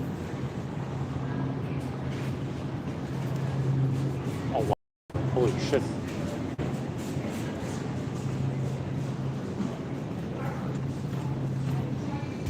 And bread. Well, bread is good for sobering up.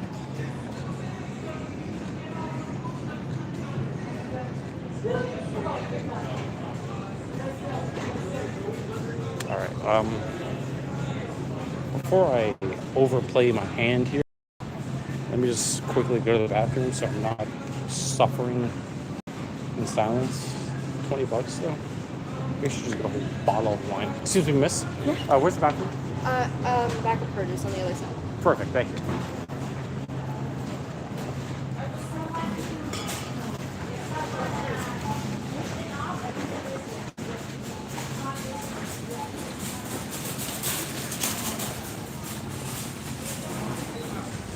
See, I don't like recording in the food store because I feel like everyone's going about their daily life. It's like they didn't ask for this, even though they're being recorded right now. You see that security camera over there? Let me just do a quick bathroom break, and we'll be back on the.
All right, all right.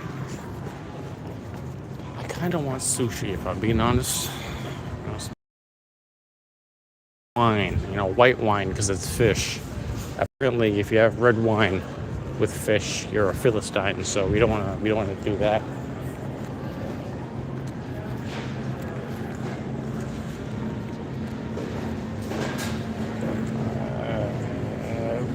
Jamaican patties, frozen pizzas.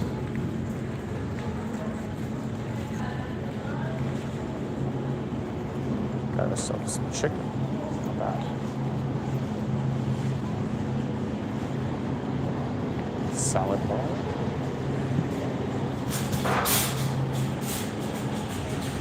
Chicken, eggs, something like that. Vegetable fried rice. This is all cold stuff.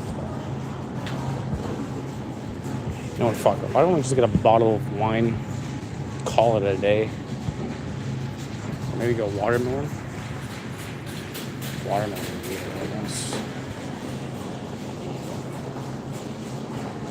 Sour Patch Kids. I don't know about them.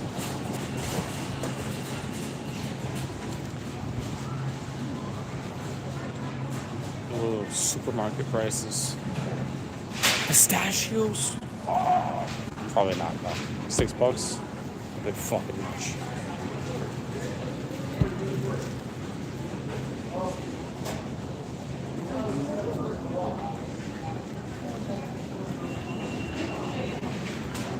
Let's get some wine.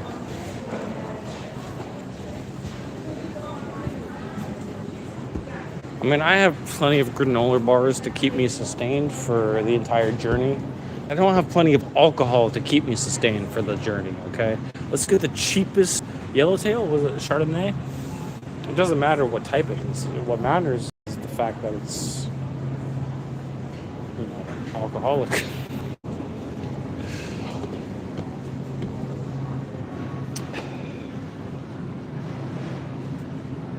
We have a lot of stuff here. What is this? We got ourselves a Puglia Primovit. Whatever, man.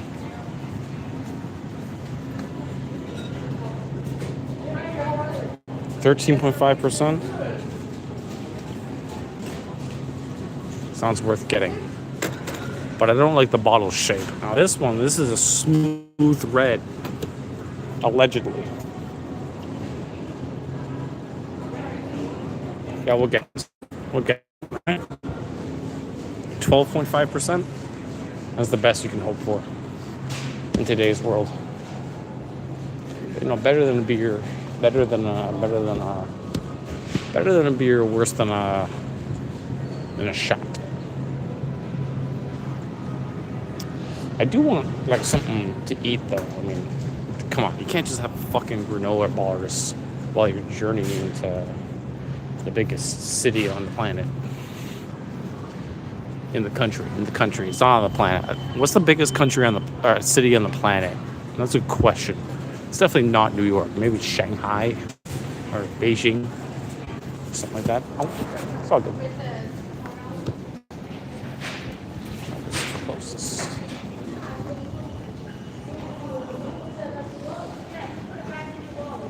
You know what? That's enough. That's capital.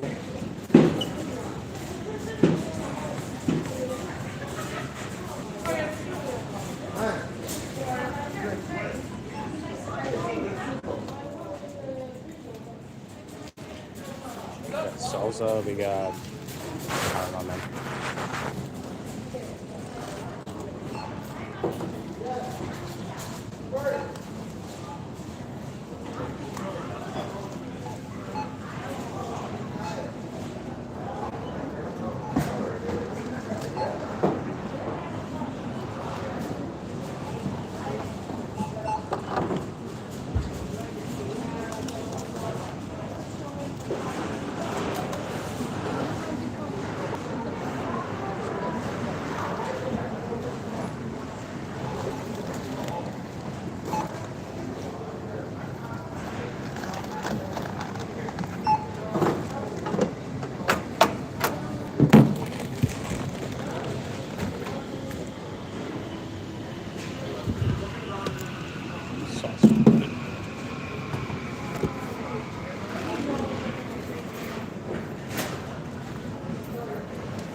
Thank you. Yep.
Thank you.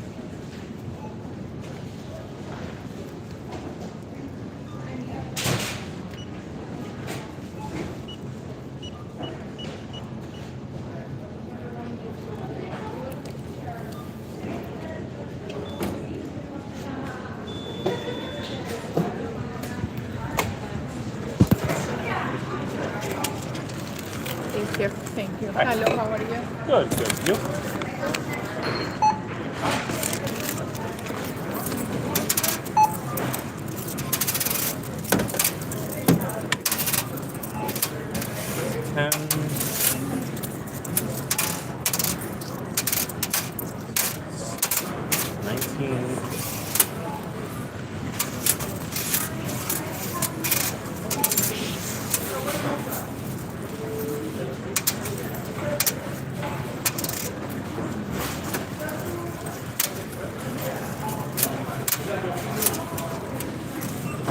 Same thing?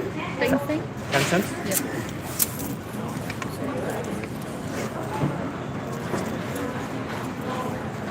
Yeah. Perfect. Easy for you. Oh, thank you. Yeah. Excellent. Have a good day. Yeah, thank you. Bye-bye. Bye.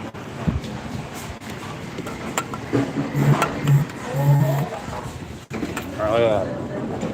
We get ourselves a bottle of wine and sausages, hot sausages.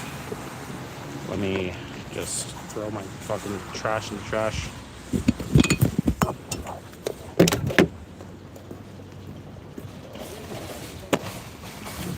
Right. All right. Off to Toronto. Back to walking on the Great Oregon Plain.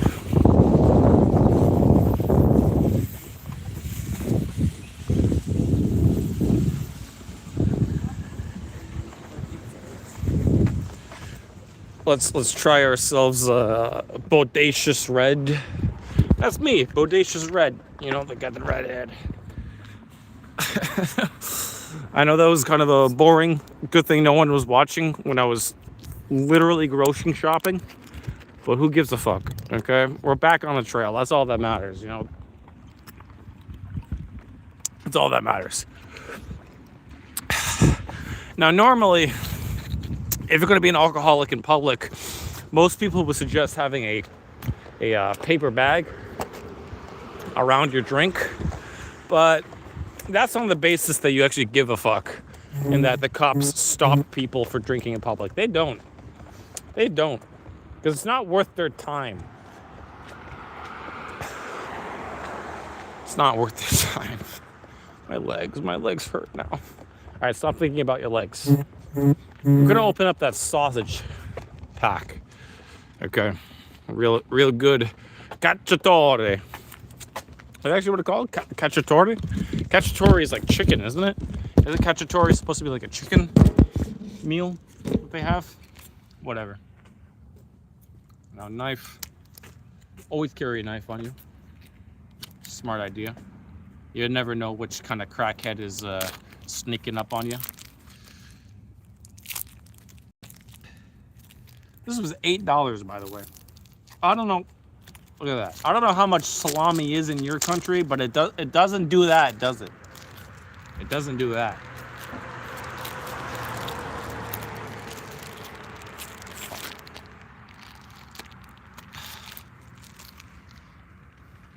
Really good. Fucking love this. Put that back in my inventory. That's a good sausage. And we're just gonna take a mini break here to do some self-care.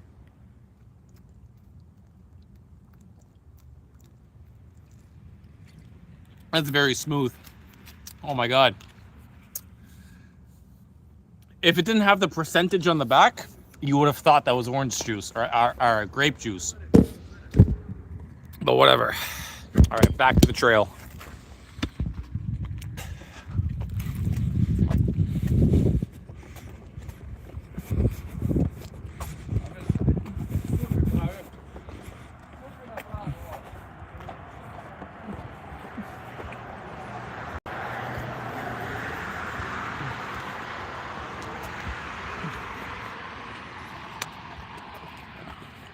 It might be a bit gross because you might hear my mouth noises. Who knows? Okay, we got one more portable charger just for the journey, just in case. Oh, we're at 48%. I don't know if we're gonna make it, bros. We might have to document this stuff on stone tablets because we might run out of battery. What if we put on? No, I feel like if we put on the battery saver or whatever, we're gonna get felted. Whatever. Doesn't matter.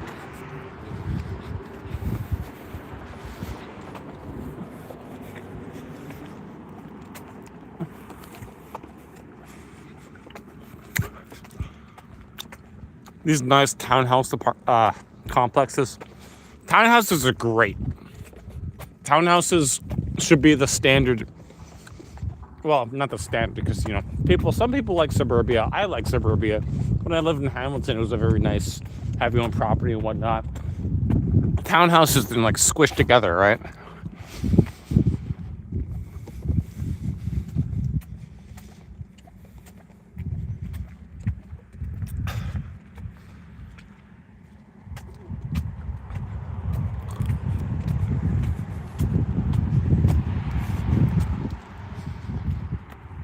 Got a park.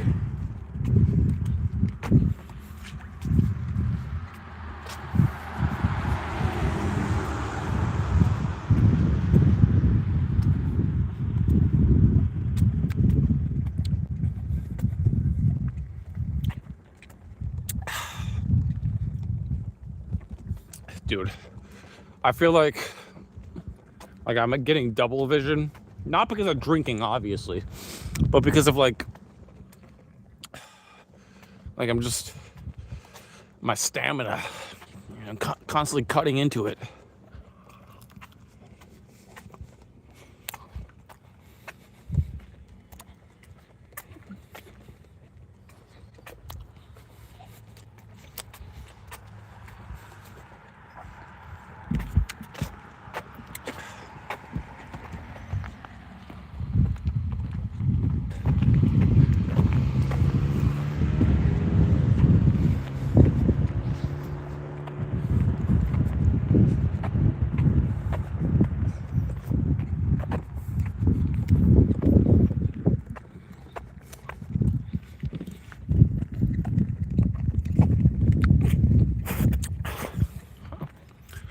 But I feel like if I sit down, I'm never getting up. Okay, according to the map, we got to go through the Lori Mitof Trail. That's another great thing. All these trails that connect across the country. Oh my God, I'm so fucking tired. City of Toronto. We're gonna make it. We're gonna make it, boys. We're making it. We're almost there. We're almost there, Morty. We're almost there, Morty.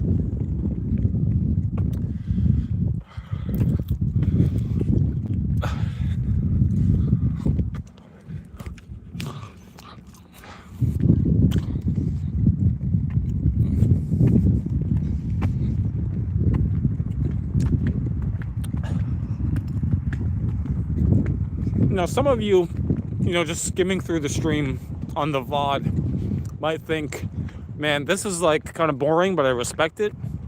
Yeah, I feel the same. Because, really, all the stream has been is just me walking around, doing some shopping a little bit, saying some bullshit I've said a million times before, and then fucking off. But really, I think there's something to be respected there, no?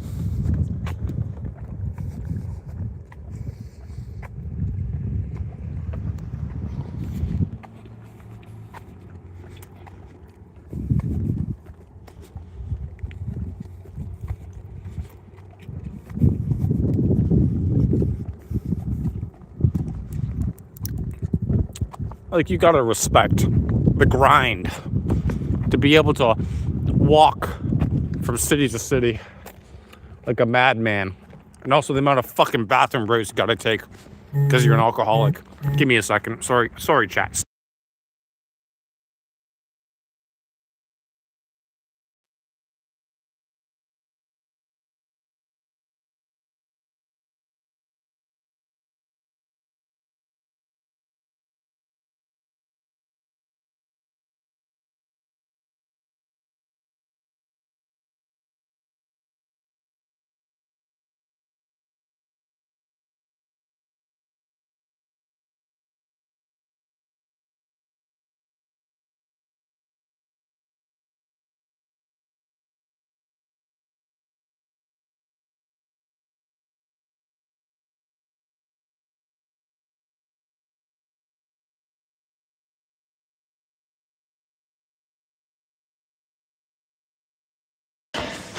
And that's the tip of premium content you won't find anywhere else, okay? Listen, most people would just straight up record themselves pissing. I at least mute myself and mute the video. So all you see is dead air and dead screen. I don't know what's worse. Would you rather have the video where you're actively, hearing the fucking person pissing, or would you have, you know what? Don't even bother asking. I don't think anyone cares. No one's watching anyway. This is more of a catalog of insanity than it is an actual live stream. An actual live stream has viewers and people. At least I have more viewers than... Actually, I have 0 viewers. So if I have 0 viewers, then you can't have more viewers than the fucking quartering. Then, like, I don't know, who else has, like, fake viewership? DSP? DSP has hate watchers, okay? The only people who watch me love me. They love the game that I'm playing here. Boy.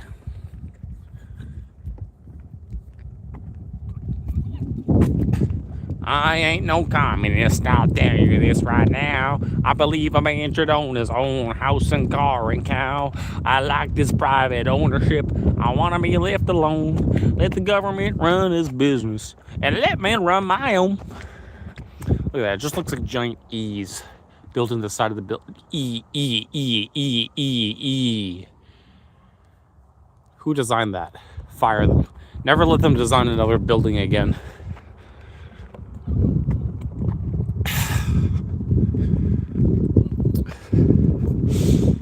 I feel like I need to go see a dermatologist.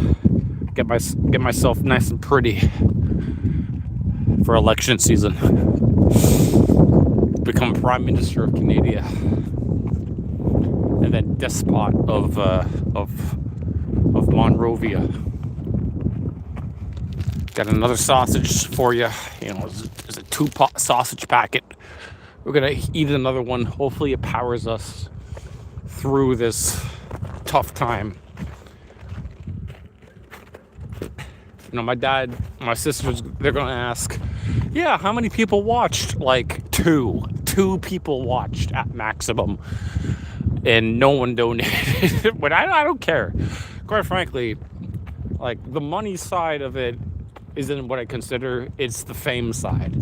It's the side of people talking about and revering. Saying, oh, did you hear? He walked from Brampton, Toronto. What a mad lad. That's what I want. I want a Count Dankula video of me being a mad lad, but I gotta do like something illegal to do that. I gotta really solidify myself in Canadian culture as some brigand, some force that needs to be put down before I am considered a true mad lad. Otherwise, I'm just a schizophrenic with a camera walking across Ontario.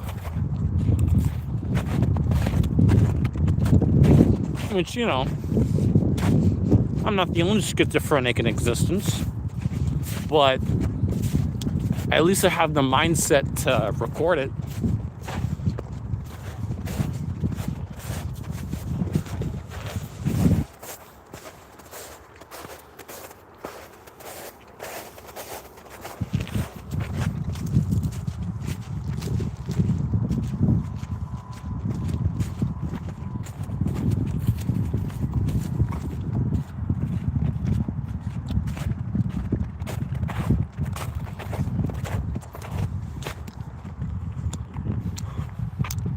Okay, apparently we're gonna walk this way,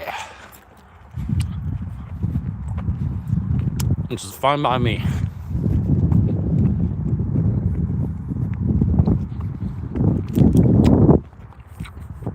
I might run out of battery space on both of my phones, and I might just be fucked with no way out, because I have no way to contact my friend. And I'd probably have my legs decimated by this walk. So I might actually just be homeless for a day. And I'll let you guys know how homelessness feels.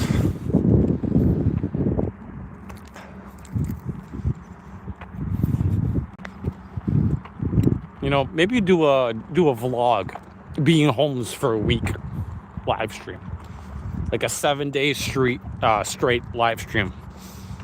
We're building a new baseball diamond. How many people played baseball?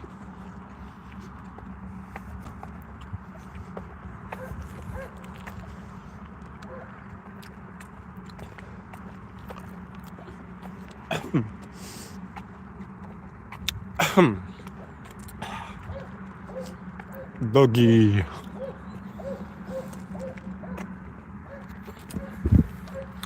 Dog park, doggy.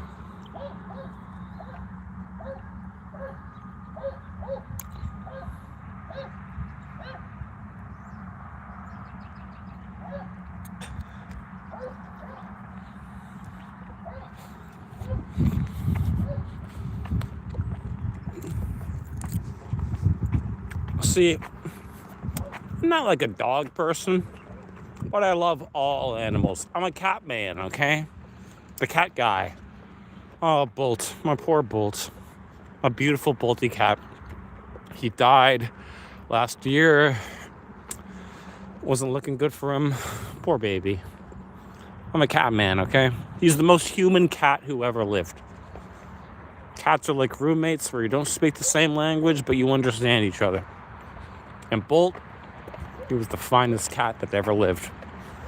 To a real one, to Bolt.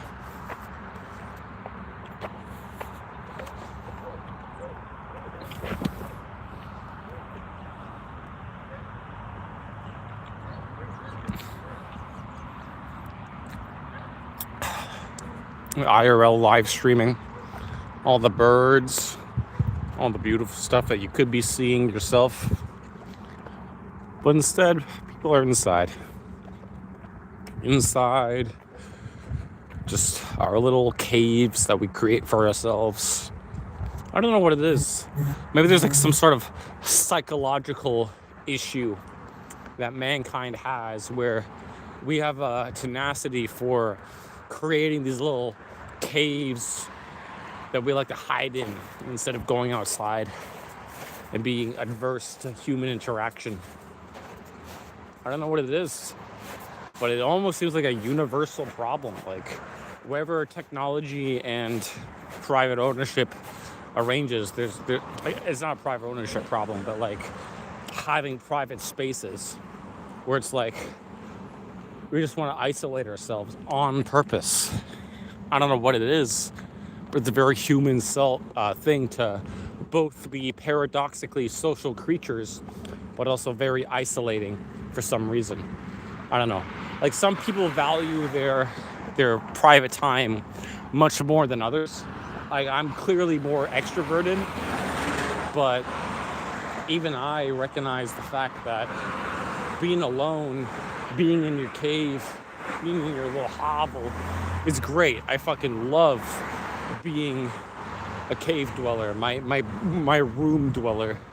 But you know, you reach a certain point where you kind of just feel so degenerate and empty that you need to seek better, greater things outside. I don't know. Well, humans are paradoxical creatures.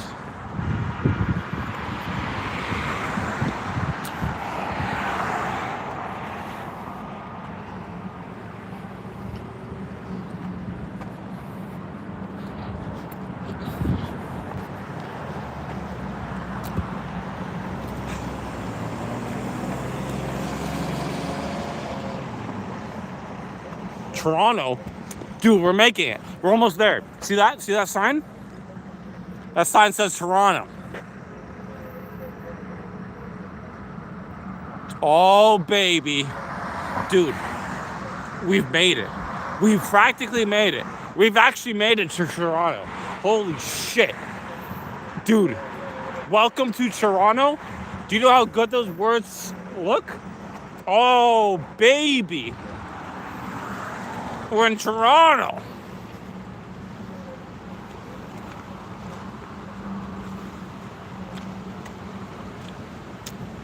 Look at this nice stream here. Like my live stream.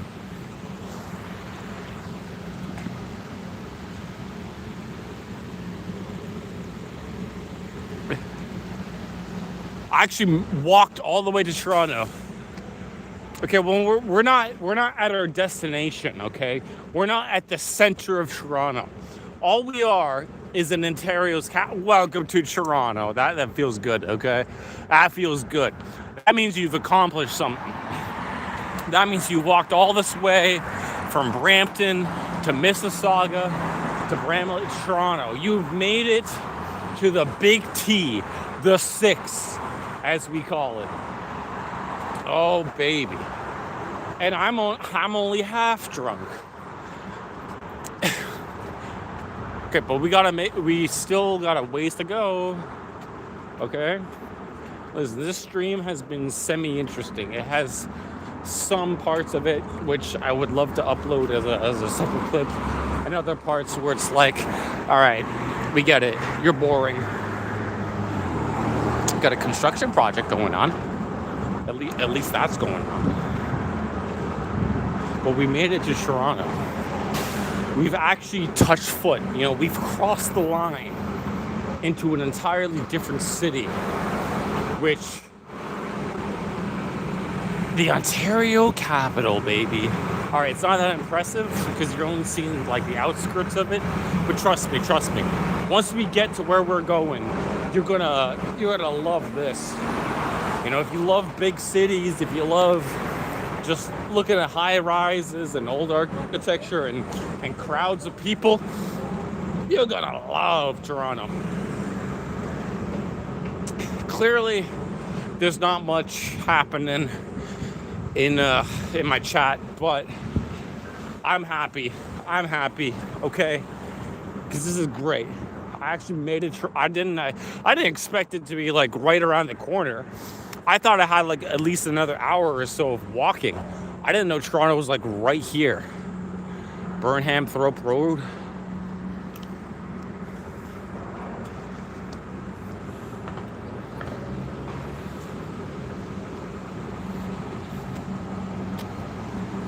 It only took us 4 hours. 4 hours from Brampton to Toronto to reach like the city limits, really.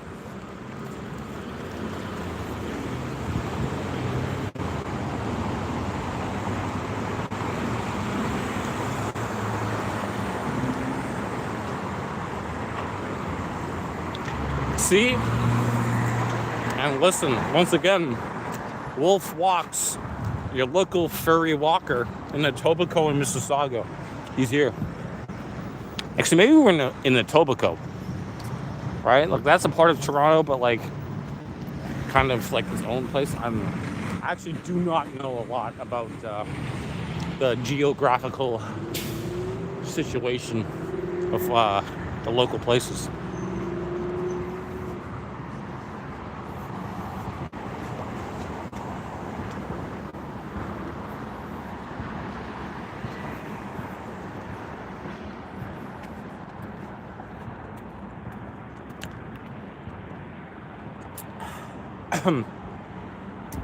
Man, that sausage is hot as fuck. I'm crying. Ugh. Actually, let me look real quick. Bro, it's telling me I got 4 fucking hours? Wait.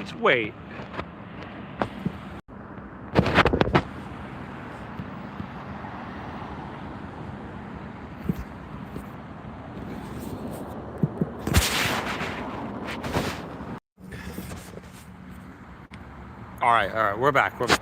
Apparently, I got 4 more hours of this bullshit to go. You know, it's not enough that I made it to the outskirts of Toronto. No, apparently I have 4 more hours of walking in order to reach the arbitrary definition of Toronto, according to Google Maps and their tyranny. Oh, fuck me. I was so happy. I made it. I was more happy than a pedophile in a daycare. More happy than a gambler in a casino. I probably should have went with that one first because that other one was kind of disturbing, or really disturbing. You know, it was very Epsteinian of me.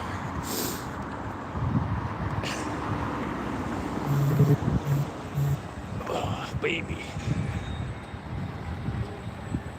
I just want to collapse on the floor. Just let me fall down and die, please. Like I've made it. I've made it to Sleepy Zone, Arizona. Sleepy Zone, Ontario. Old Burnhanthrope. There's Burnhanthrope regular and then old Burnhanthrope. What a naming convention. You guys aren't lazy at all when it comes to naming shit. No. That's a nice church.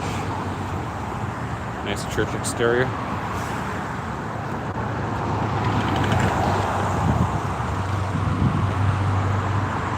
Fellowship Church.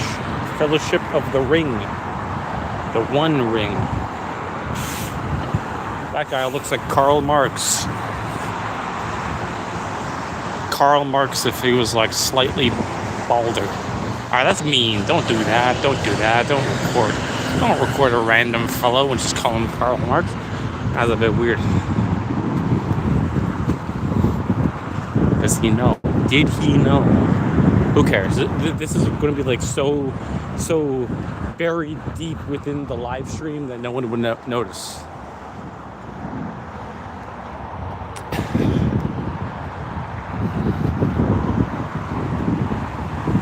Dude, I'm just ready to fall asleep on like a public bench for a little while, and hopefully no one robs me of my possessions. Because this is all the money I have. You know, all the money I have is in coins right now. I don't have jack shit in e-dollars. You know, the e-dollars is all gone. Well, it's not gone. It's just on hold. Because once again, check. Oh, your check is here. Yeah, let me like log in and deposit the check so that I can only have half of it. Go fuck yourself. Fucking bank accounts. Pissing me off. This is a nice community. Oh no, my wine! God damn it! I paid $10 for that. I should have been drinking it instead of just fucking around. God damn it. My fucking wine is on the floor. It's broken. It fell out of my shitty fucking pocket. Oh my God. How am I gonna survive? I don't have... Fuck me. I paid $10. $10 for that. It's gone. Fuck. Such a moron. Why would I ever trust my pocket to hold anything? Look, what a fucking idiot. What kind of idiot trusts his... Fuck! Idiot! Fuck me. Okay, apparently I gotta go through here. Fucking idiot. What a fucking moron. Fuck. I'm so fucking pissed at myself. I paid $10 for that bottle of wine, and yet I'm suffering in this stupid fucking... Fuck me, dude. Fucking piece of shit. Oh my God. I didn't even get to drink a lot of it. It tasted really good, too. It tasted so good. And now it's gone. Now it's all gone. Fuck me. Fucking, such a fucking idiot. Fucking moronic idiot. Fucking stupid. I'm so stupid. God, so dumb. Fucking lost my fucking wine bottle. Just fucking dropping on the ground like a fucking idiot. There's fucking glass all over the place, and the wine is like sucking up from the ground. It's on concrete, piss-stained concrete. Fuck me. Fucking idiot loser. Fucking. I'm so pissed. pissed at myself for being a moron. Dropped it like an idiot.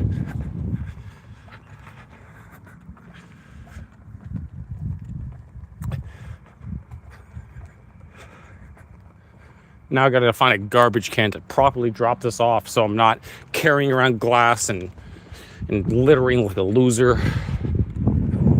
God damn it. What a moron. What an idiot.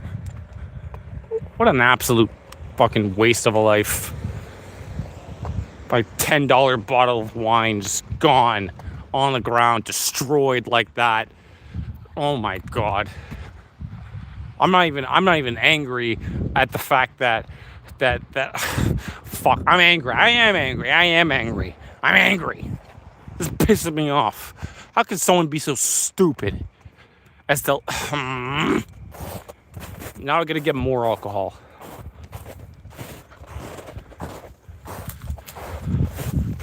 Fucking idiot.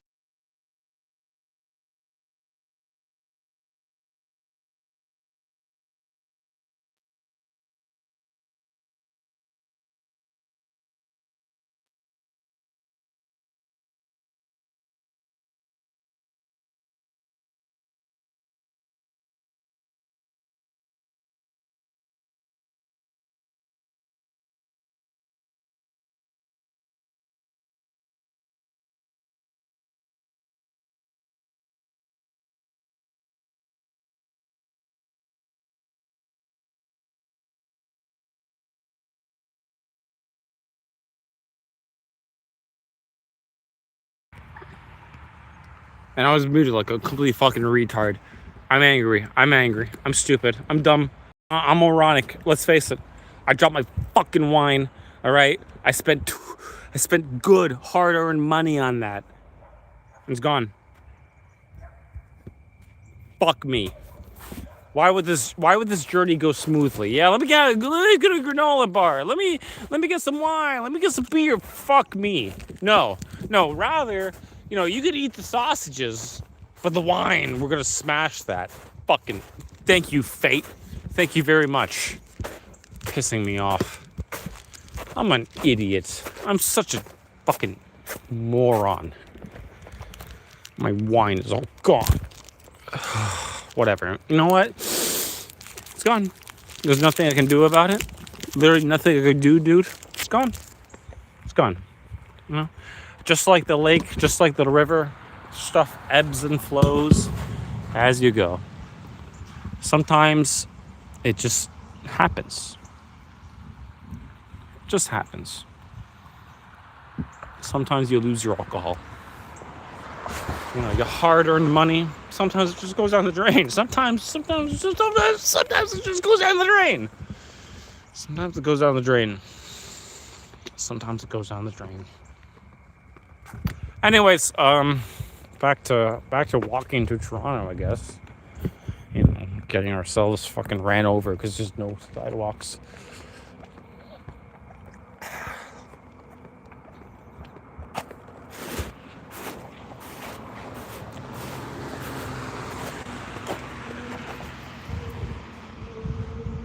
Man, how disheartening. How terrible. Why do they make things out of glass? Why couldn't that be a plastic bottle, man? Why couldn't it have been made of plastic? All right. Okay. Fuck me, dude. I know, to some people, when they think about it, it's, oh, okay, that's not that much. That doesn't matter. You know what? It cost me $20 for the sausages and the wine. But I'm a brokey, okay? I have the right to complain.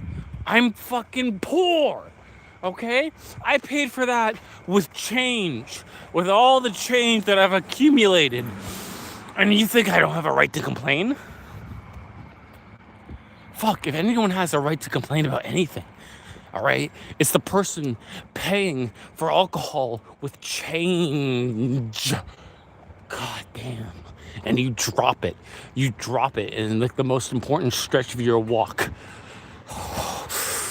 Man, I don't know how anyone can be that big of a fucking absent-minded loser that they drop the finest tasting wine ever.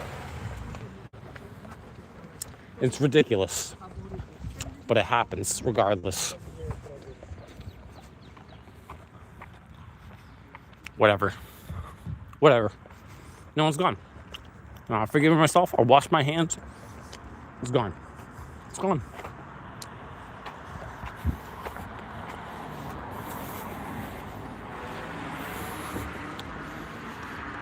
You know, I've come to kick ass and drink wine.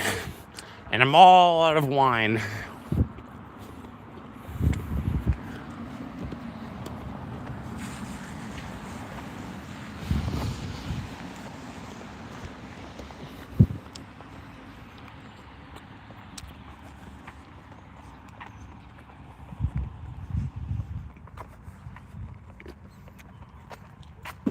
Fuck me, I guess. You know what? That just ruined my mood. For the entire journey, I was ready to power through it, drink wine, you know, enjoy the splendor of Canadian living, how good we got it. No, I decided to drop it. I didn't decide. You know, fate just decided that it would be a good idea to just drop my wine in the middle of the street like a complete fucking loser and, you know, doom me to this fate. It's tragic. Truly tragic. I don't think I can keep on going, chat. No, there's no one there to keep me along. It's just me, myself, and I. I don't think I could do it. Might have to commit neck rope. Might have to get myself a nice $1.99 rope and learn how to tie a noose. It's just a theory, of course. I mean, listen, it was a $11 bottle of wine. Who cares? Who cares? Who cares? I don't care. I don't care. Okay, it's just wine. Who cares? Who cares? Who cares? Who cares?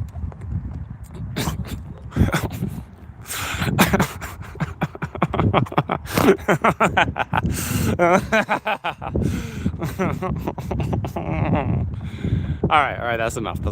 Enough melodrama, okay? Listen, you made it to Toronto. You walked from Brampton to Toronto, okay? Relatively unabated by any vagabonds or problems, and you're doing fine. You're doing fine. You don't need to fucking cry about it. Okay? Oh, they got an LCBO right there. See? I knew everything was gonna work in the end. You got a lick bow. You got an LCBO right there, buddy. Although maybe I shouldn't. Get like a 5-hour energy. Okay. Real quick, we're gonna count up how much money we have. Okay? And then maybe get ourselves a quick beer. Not a whole bottle of wine, because last time that happened, well, you know, it just checked the last 20 minutes.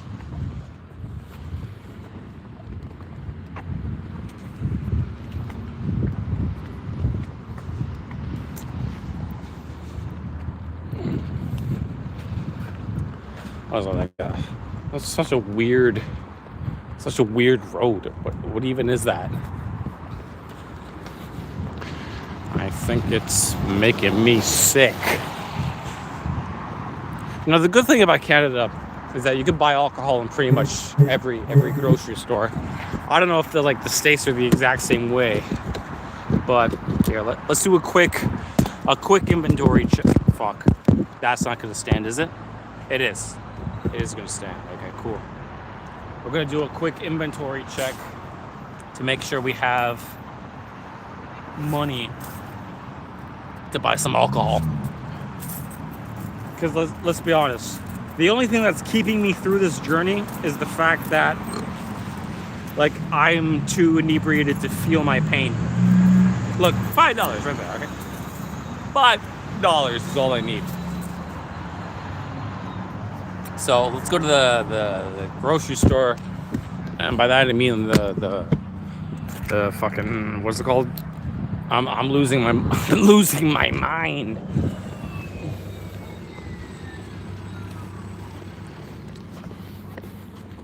Dude, I'm still pissed about that. I'm so fucking pissed. I'm pissed at being a moron.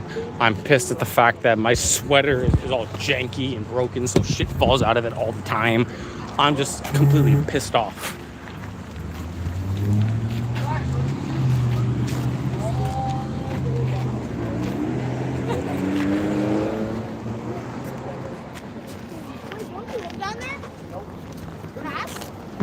No, I live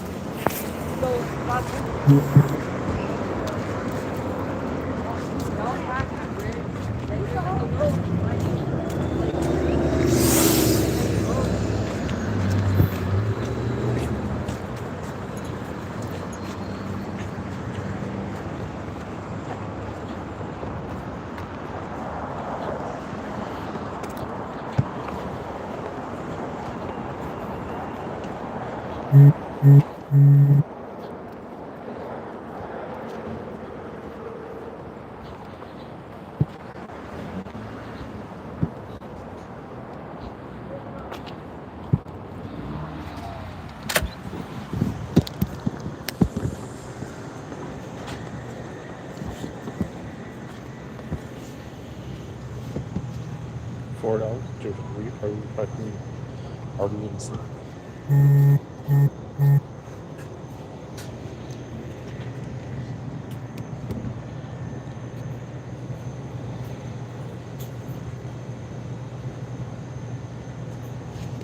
Whatever.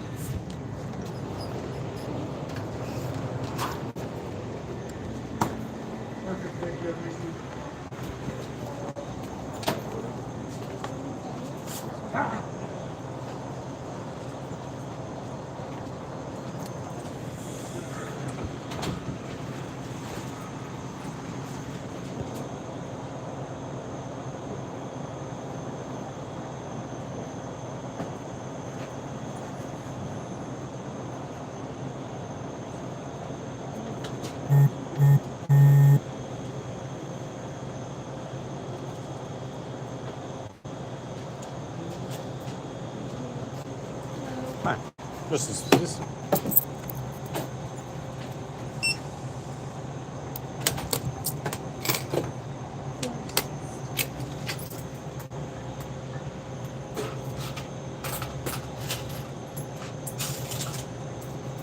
Thank you.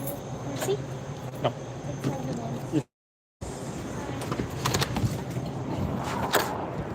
Okay, this still doesn't make up for it. Okay, this doesn't make up for it. Okay.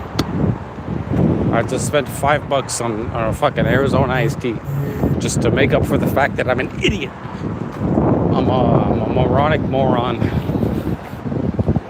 And I have an absolutely bitter existence. Okay, that's not true. I fucking love my existence. Listen, one bottle of wine doesn't mean that it's the end of the world, okay? It doesn't mean that we're living through a time of crisis, okay? Let me cross. This guy's got to do his left turn. Okay, now my fucking camera. Now everything's falling apart. Now, ever since I dropped that bottle of wine, the stream's gone downhill. It's been worse. It's never been worse than it has been now. Okay.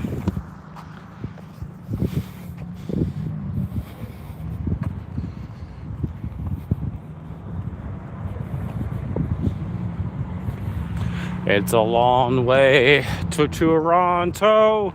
It's a long way to go.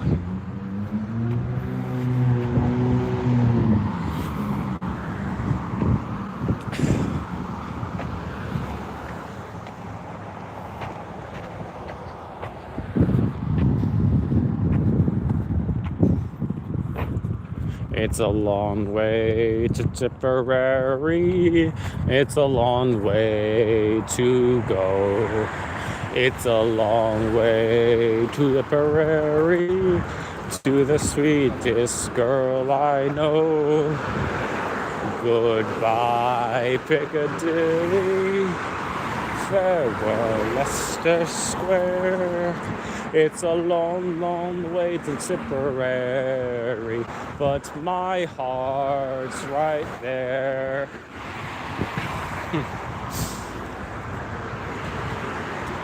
One of the better two is Irish Molly-O, saying if you don't receive it right, then let me know. Spelling, Jolly dear city. Remember, it's the pen that's bad, don't lay the blame on me. It's a long way to Tipperary. It's a long way to go.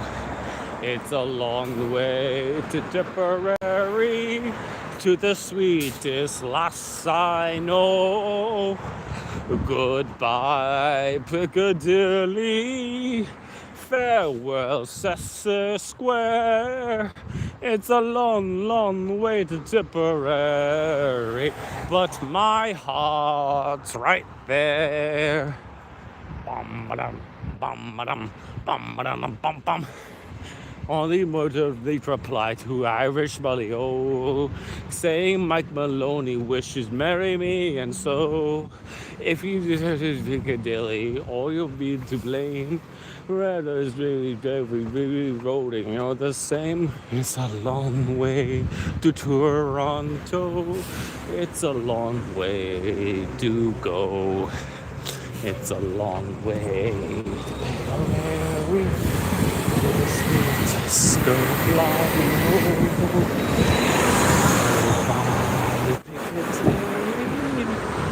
Farewell, Leicester Square.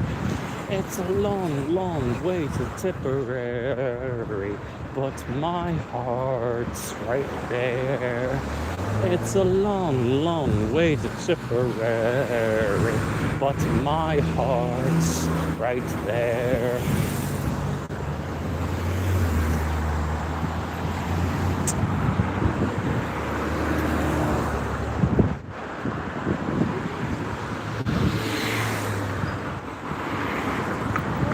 Listen, we're just going to open up another one. I don't care. Okay. At this point, the only thing keeping me alive is the fact that I have a little bit of that good alk in my system.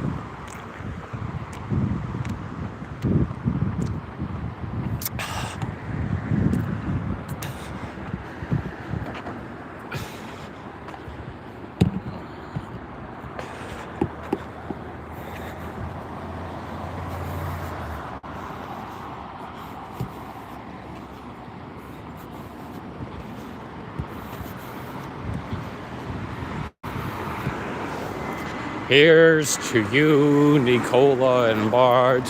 Rest forever here in our heart. The last and final moment is yours. That agony is your triumph. Right? That's the song, right? Guys, I don't know about you, but my brain is mush, okay? I've been doing this for 4.5 hours right now. I've been walking. I've been demoralized. I've been cucked. I've been completely felted by the fact that my alcohol just crashed on this earth and this glass left. I'm so buck broken. At this point, honestly, you should quit. You should just quit streaming forever. Give up. And don't even consider the fact that you have a career in such a niche,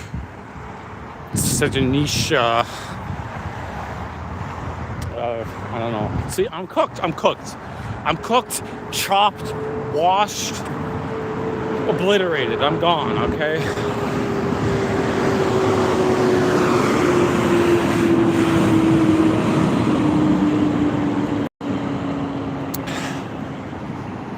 We had a peak concurrent 2 viewers, okay?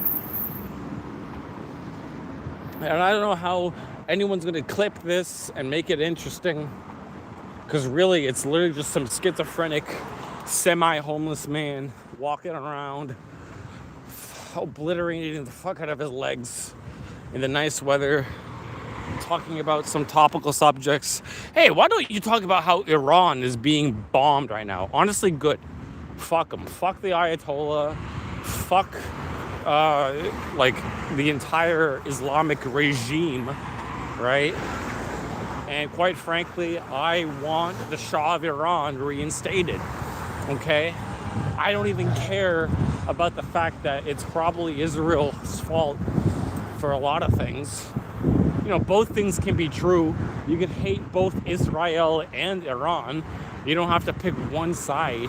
You're not saying be wary of when picking lesser evils because it may force you to side with one. You know, you don't want to side with a certain evil. Fuck both of them. Israel, Iran, they could get nuked for all I care. Okay? Get them obliterated. I don't care.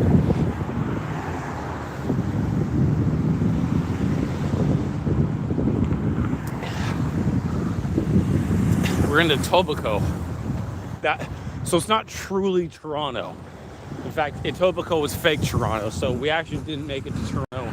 We're frauds, we're fakes, we're complete hacks. We never made it to Toronto. What a loser. What a loser.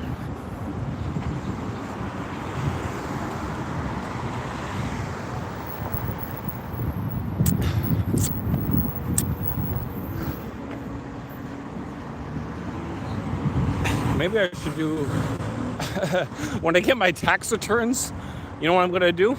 Just the scratch tickets.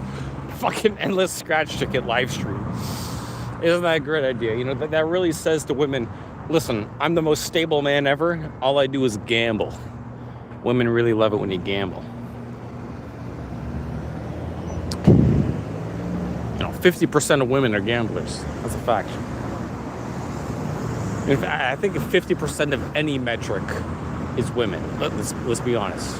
Was it like 50% gamers, 50% of gamblers, 50% of terrible spenders, 50% of actually no, I probably not on the metric of like drug addicts and alcoholics. That's like a male-dominated space. But they definitely got some addictions, don't they? I mean, they're people too, aren't they?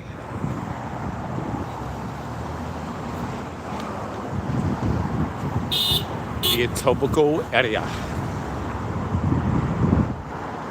Get a big cap. Lactalis. It's not a good name, baby.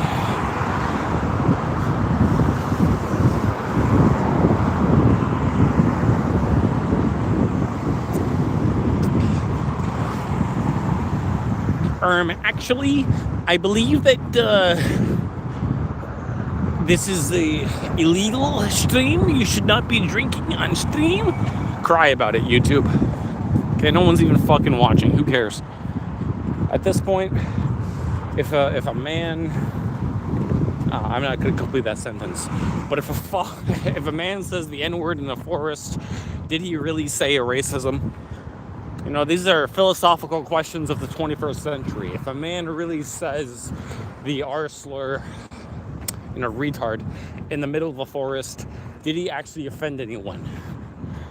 No, he didn't. You know, and that's what it's like going on a stream with 0 viewers. If a man walks across Canada with 0 viewers, did he really walk across Canada? Didn't think so. Everything only happens if there's a camera to make sure that it happened. The famous age-old saying, pics or it didn't happen. You know, everyone knows that the universal truth of the world is that if you don't have proof, you're just fucking making it up. Oh yeah, I totally slept with that girl, bro. She was at 11 of 10 hottie, blue hair, big tits, big ass. Oh yeah, did you take any pictures? Didn't happen, bro. But I have the STDs. Didn't happen, bro. That's a fact of the world. If there's not a single piece of picture evidence, you're a liar. You're a liar. I need receipts. I need documents. I need pictures. I need names. I need account holders. Otherwise, you're a liar. Okay, clearly I'm just going insane because, yeah, I think insanity, quite frankly, is underrated.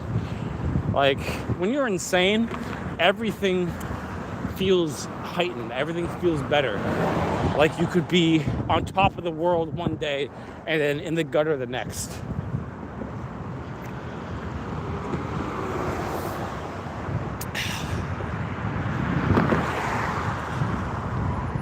Now, the skyline's kind of very quaint and humble in comparison to others.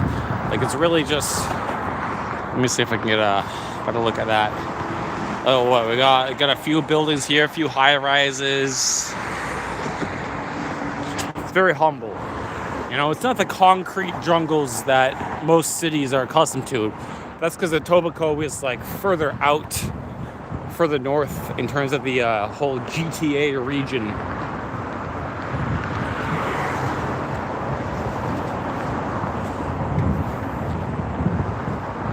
But otherwise, it's very nice. As we move ourselves towards Greater Toronto, we can kind of get a nice contrast between the humble city with just a few high-rises compared to the concrete jungle of the big northern apple.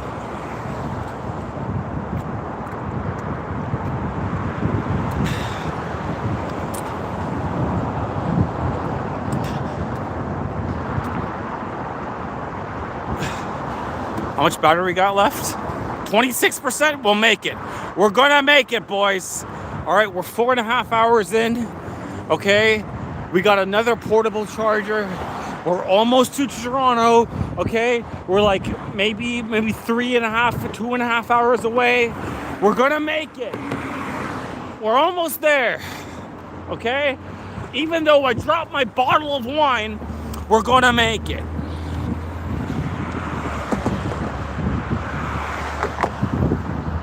A legendary video. Canadian man walks from Brampton to Toronto. What will he do next? Will he walk from Brampton to Montreal? Will he do a full-on trip to Ottawa? You know, Ottawa, the city of bureaucrats and giant metallic spiders. Actually, walking from Brampton to Ottawa, what is that, like 24 hours? That's fucking obscene. Could I do that? I could do that. I could a subathon 24-hour stream where I'm walking from my city to Ottawa, the home of the bureaucrats. Well, I mean, I could also just do a Brampton to Niagara, you know, walk all the way to like the US border. That'd be pretty cool. That'd be really cool. And then gamble, you know. I like gambling, but you can't record it. You can't record in gambling houses. Apparently casinos don't like it when you bring a camera in there.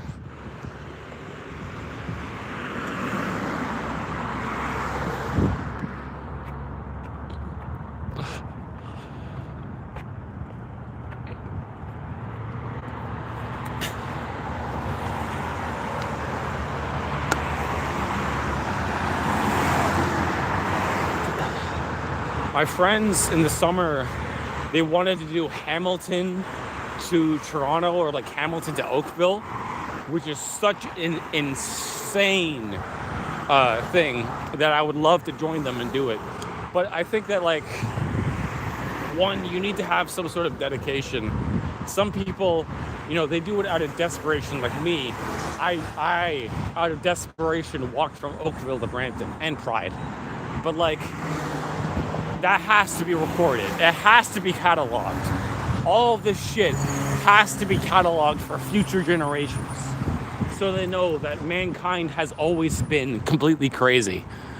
Come on, humankind has always been insane. Ever since ancient times, we've been crazy.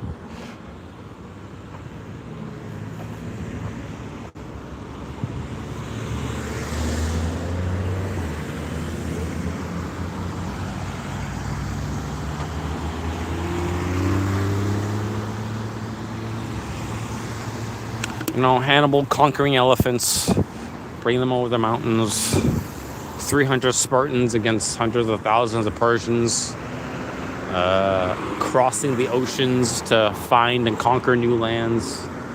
Mankind has always been in a state of chaos and craziness, and we thrive in such an environment.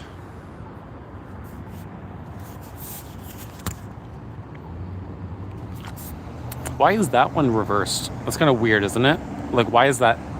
I feel like they fucked up the installation of that one. Apparently we've got 2.7 kilometers to go on this straight line.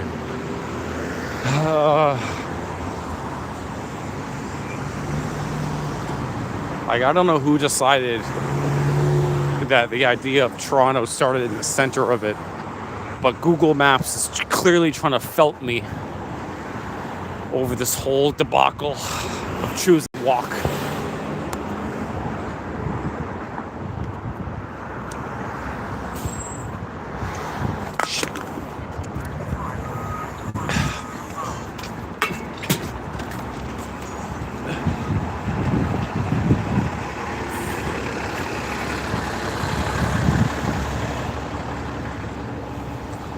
Kingdom Hall of Jehovah's Witness.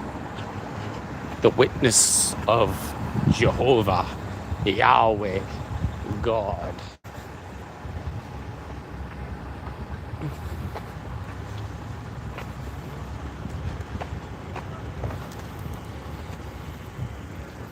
Got ourselves a work site here. It looks like we're building some, was it like a house or like a building or a complex? This looks like a mansion in comparison to all the other places that exist out here.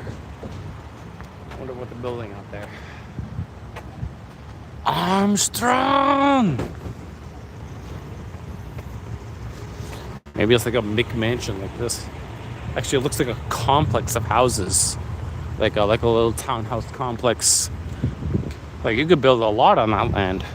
Like, take these houses, for example, right?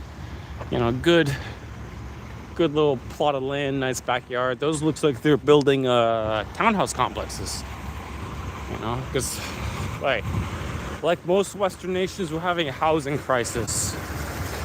For a multitude of reasons, we're having a housing crisis. Never mind immigration, invasion, and oligarchs.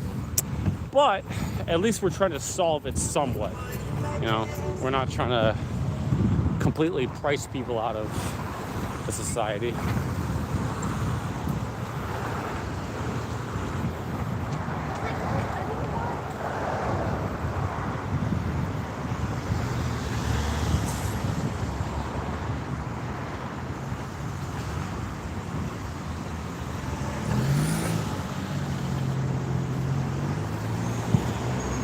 Meadowbank Road, Glen Park.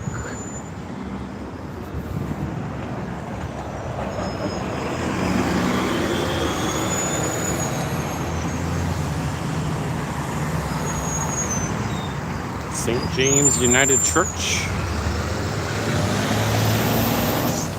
See, a lot of these churches they just look like schools or prisons. Like really, the design of these places are kind of uninspiring. Really, really uninspiring. I don't know, man. And it's more of a consequence of North American society being so. I don't know what caused this. I don't know what caused the architecture of our societies to be completely deprived of the old world beauty and charm that you find in a lot of European, Asian, and Arabic architecture. I think it's a mixture of things, other than the worship of money, where it's like, the cheapest is the best way to reach your solutions in terms of building stuff. But I think it's really a lack of creativity. A lack of creativity really strangles a lot of our architectural geniuses in society. Function over form. Which is isn't always a bad thing, but the human soul needs something more than just a brick house. It should inspire people. It should. Inspiration should be the primary motive between profit and livability. You should have a space that inspires you to live a nice, fruitful life. It's not that hard, really. Like, these buildings are nice. These houses are nice. They're okay. But they're not extravagant. They're not filling me with the sense of patriotic fervor. Maybe it's just me. Maybe I'm too autistic to really appreciate the simple housing and architecture that we have. But when I'm thinking of churches and government buildings, those places should really instill you with a sense of grandiose purpose and placement within society.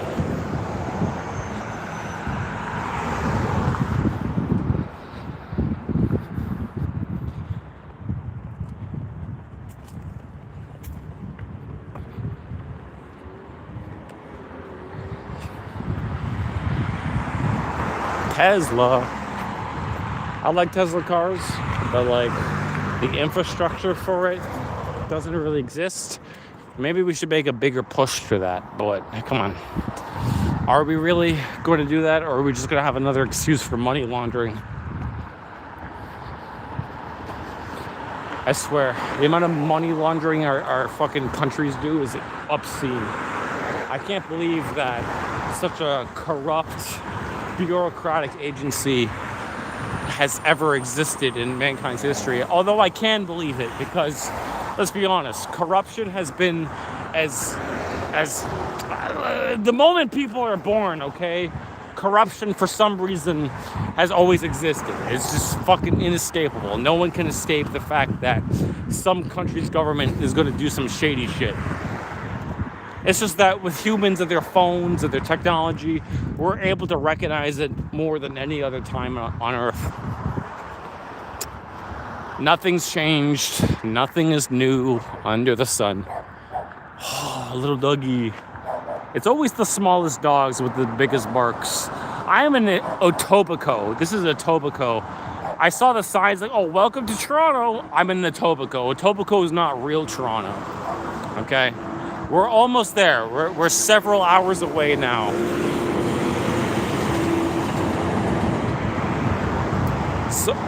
So while we are officially in Toronto, we're not like Toronto proper, okay? We're on the outskirts, the GTA. Apparently we got like a couple more hours to go before we reach the true definition of Toronto. But it's been quite the journey so far.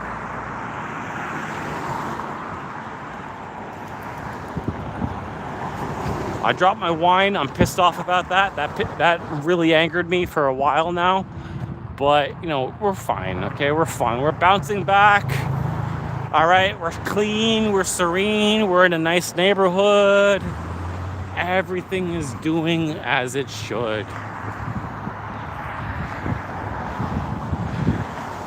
Like, I really need to sit down for a little bit and just, like, recuperate myself.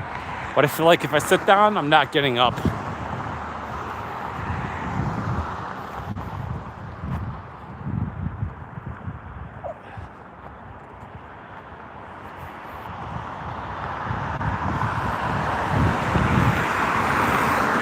It's been a long, long journey. I've enjoyed every second of it. But I fear it might come to an end too soon if I don't charge. Fuck.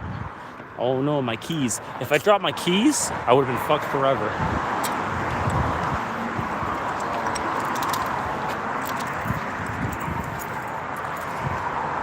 Shaver Avenue North.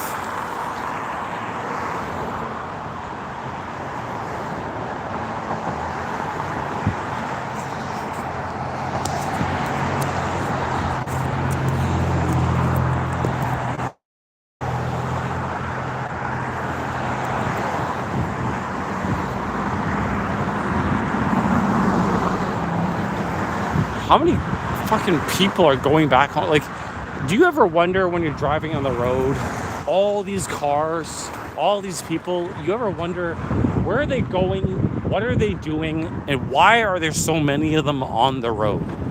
Like, it seems like such a crazy number to have a bunch of people driving about. You figured we'd all be at work at the same time, we'd all be kind of just, leaving the road vacant because we're working.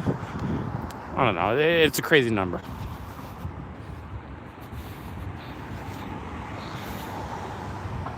Imperial Restoration, local contractor.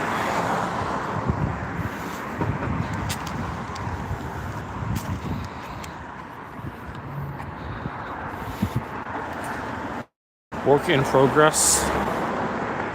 How does anyone get in here? This is a good question. Like, is the building unlocked? Definitely not. It's a restoration, so there's only so much you can see in here. Whatever. I bet it's locked most of the time.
Yeah, I'm a fuck.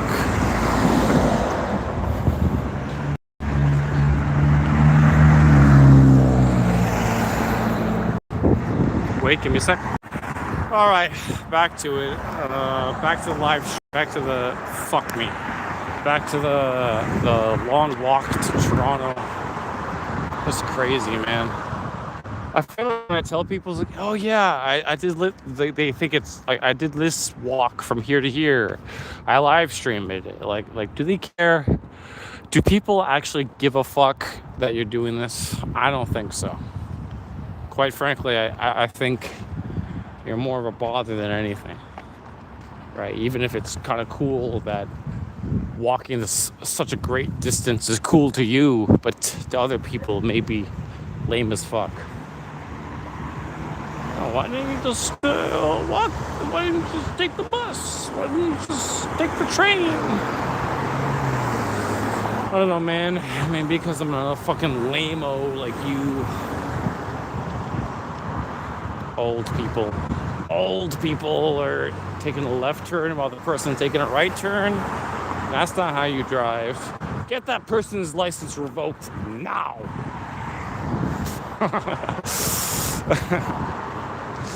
I'm too mean to old people. I don't believe that. I'm too nice to them. I feel like old people can either be like the snappiest, meanest bitches on the planet, or like the nicest, like definition of peace people you've ever met. But it's entirely based on what type of old person. Okay.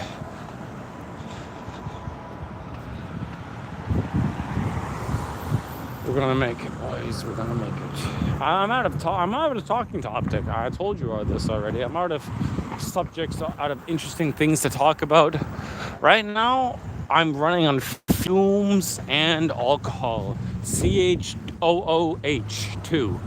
That's what I'm running on. Okay. an alcohol-based fuel made for the consumption of cars. That's what I'm running on. Nothing else can keep me going. Just to power through. Come on, we gotta make it. We gotta make it. We gotta make it. Otherwise, my entire life has meant nothing up to this point. Okay? My entire life is contingent on the fact that I get people's approval for walking from a city to city. How ridiculous. Some people do shit that is entirely for the approval of others. I do this for the approval of myself. Because the approval of others couldn't mean jack shit to me, really. I mean, you could be the richest man on the planet, and to gain your approval, you want me to, like, I don't know, do something completely degrading. I won't do that. You know why? Because I have a bit more standards than that. But I will degrade myself for the sake of myself. Okay? Like that beer that I drank from Mississauga. Okay? Yeah, a tiny bit degrading, but otherwise, it's free beer. Okay, I don't care. I don't care. I don't know what my point was with this. Honestly, I think I'm going insane with the combination of alcoholismo, fatigue, and, well, you know, just being online. Really, I don't know.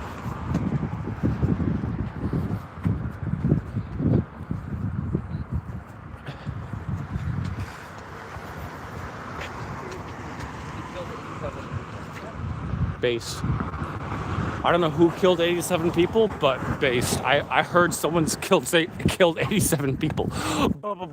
Based. If it was the Iranian regime, not based. Got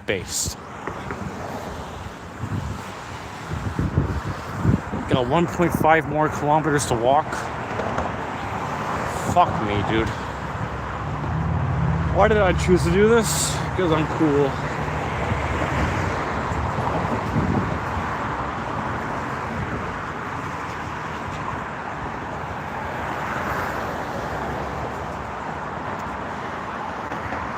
Dum dum dum dum dum dum dun dun dun dun dun dun dun dun dun dun dun dun dun dun dun dun bum bum bum.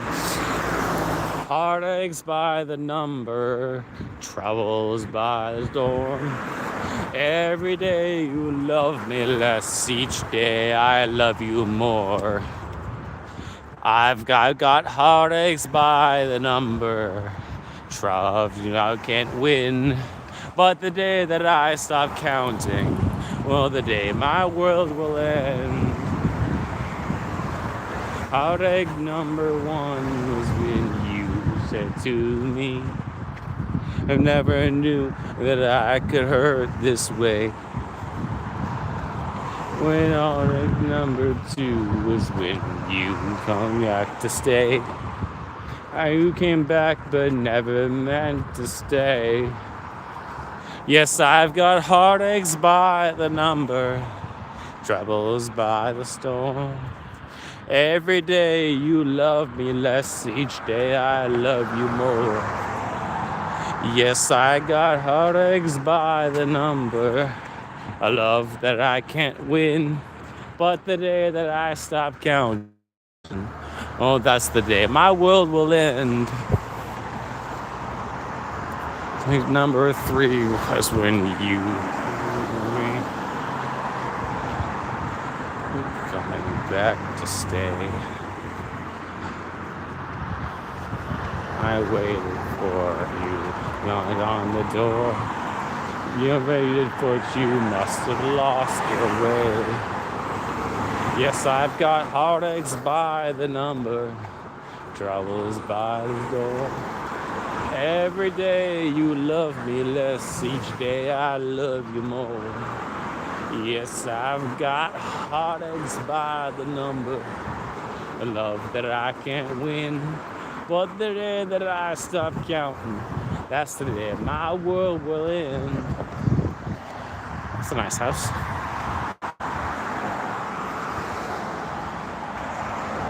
Dun dun dun dun dun dun dun dun dun.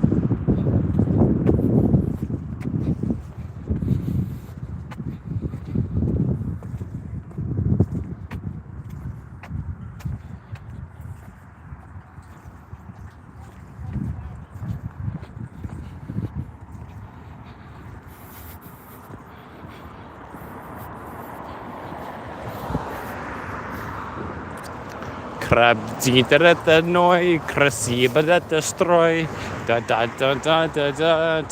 Йона. You know, to serve Russia. It's a great song, great song. Dude, I'm going insane. Like, I think I should just stay quiet for the entire rest of the stream and just let it be like a walk. Because, quite frankly, I'm adding nothing to the commentary. I'm just being a nuisance. It smells nice, though. Like someone's barbecuing something. That's a nice house.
All right, this is, I can't stay silent for too long. This is an insanity. Staying silent. Fucking silence bothers me too much, okay? People who are quiet, I can't trust them. You can't truly ever trust a quiet person.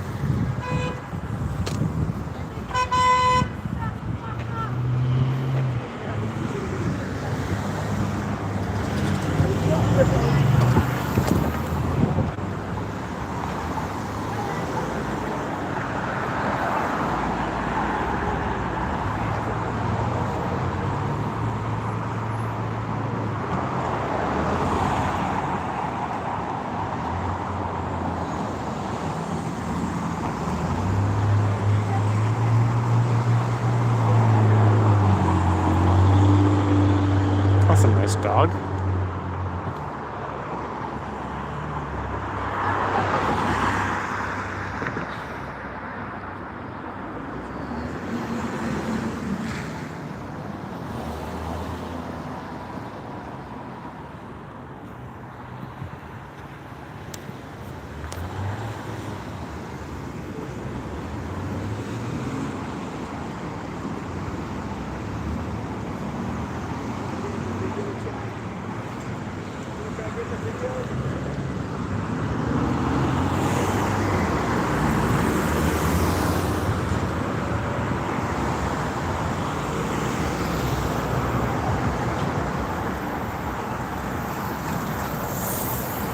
Oh, we've been down this road forever.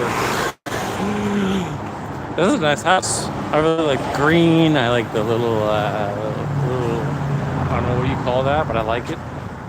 I like this. This is pretty cool. You know, it's like a little driveway, a little mini. It's like a gnome's home. Fuck it. I don't know, man. I'm going crazy. I am insane.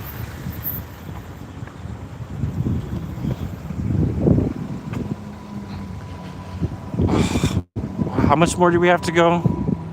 Oh, fuck. I'm stupid. Oh, man. I'm in the right mixture between drunk and retarded. I'm fucking stupid, man.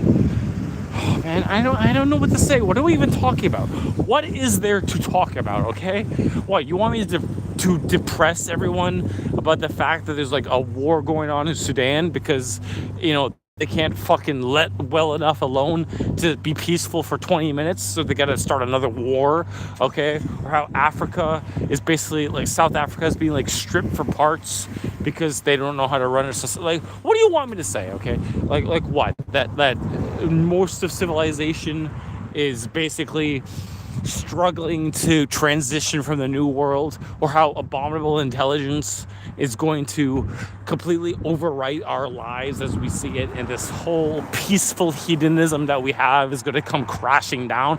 What do you want me to say? Because really, I don't know. I have nothing to say. My mind is blank. I don't have any like friends to like bat back and forth on. Like, all I have is to walk straight forward through the problems, through everything that exists, and just hope that everything's all right. Because otherwise, we're cooked. We are completely fried. What is this? Telephone box? What? We got some books in there, we got some books in there. That's pretty cool, actually. Telephone box, that's cool. You know what? I'm a little bit happier now. I live in a peaceful place. I don't live in hell like a lot of the world does. Okay? I live in a first world country. Really, my only problem is that my tax dollars are being siphoned towards evil. Okay? It's just being siphoned towards evil. That's the only problem my current society has. Otherwise, I'm not under some sort of brutal dictatorship, some Kim Nation dictatorship. I'm not under some sort of kleptocracy. All right, maybe I'm tax cattle, and my country struggles a little bit, but otherwise, my standard of living is fucking preem in comparison to the downright abject poverty of the world. I have nothing to complain about but the small bits of little, oh, boo-hoo, here's their first world problems, Enwa. Really, I have nothing to talk about. My life is kind of boring. All right, I play video games. I do my house chores. I'm a good little boy, and I want more. I want more from life than just the normal, average, sit around, do stuff. Okay? I love logging log cows and seeing the suffering of others, this Schadenfreude and Freude when it comes to the whole, there's people less fortunate than me living a life of kind of horribleness for the purpose of other people's enjoyments. Okay? Like, really, I wish I had anything other than just a few words to say. That stuff that has been said by people a million times before. I wish. But that's what it is. I have a lot to say about other facts of the world, about how how interesting and how much potential our countries have. But that's all that is. Without a firm guiding hand or a group in power, it's all just potential.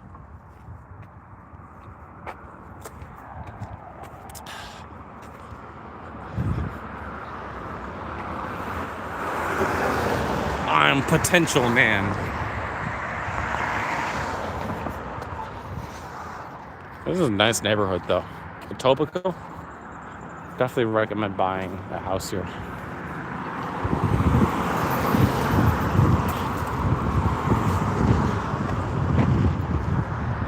Like, that's a nice house. That's a very nice. I like that style of house.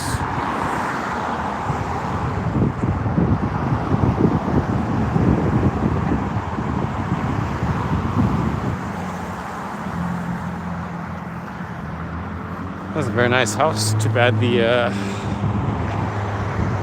there's no driveway. It's just all gravel and whatnot. How much do you reckon some of these cost? $5 million? Because like $1 million would get you a Vancouver crack shack, let's be honest, okay? You're not getting much for $1 million in Canada, okay? It's kind of gonna be a little bit pathetic.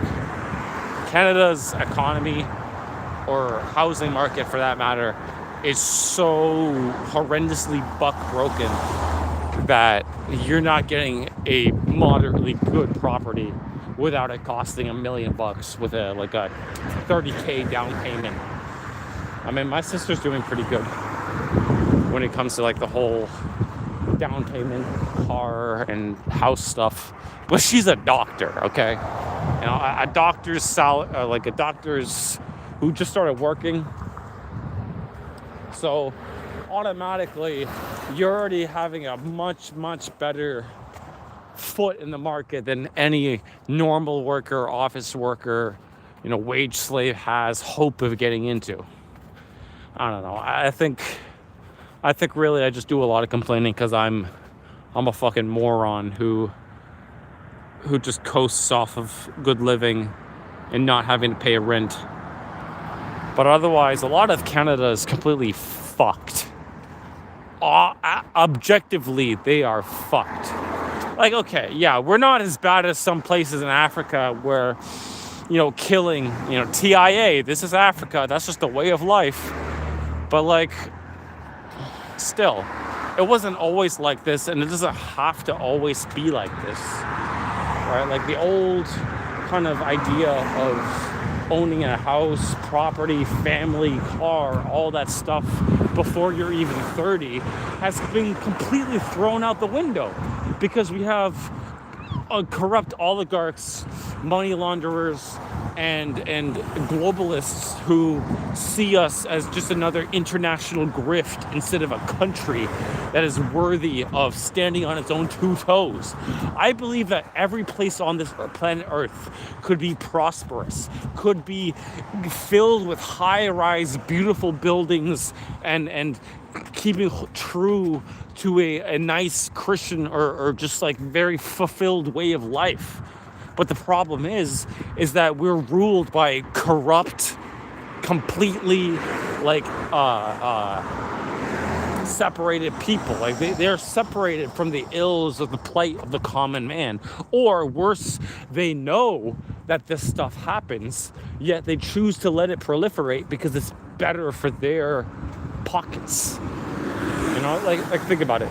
A declining population, the housing, all those other markets, they naturally sort themselves out, right? If the population declines, housing becomes more readily available and people are willing to pay for that kind of stuff. But when you just import millions upon millions of people, free voters, now the housing market's fucked as well. So the native population, native Canadians, as in like the people who settled this continent like 200 years ago, they're completely bereft of any hope of getting a house or education because they have to compete with this foreign army imported by our own government. It's criminal. It's criminal. And in less than a decade, after World War III is finished, when we win, we will win.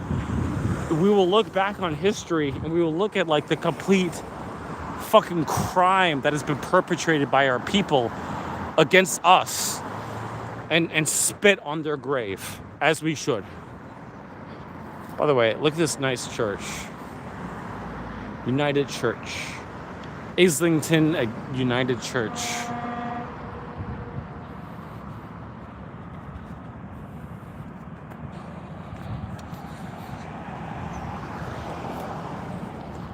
Some nice church grounds. South Main Nations. Gay! Hello, he's a fag!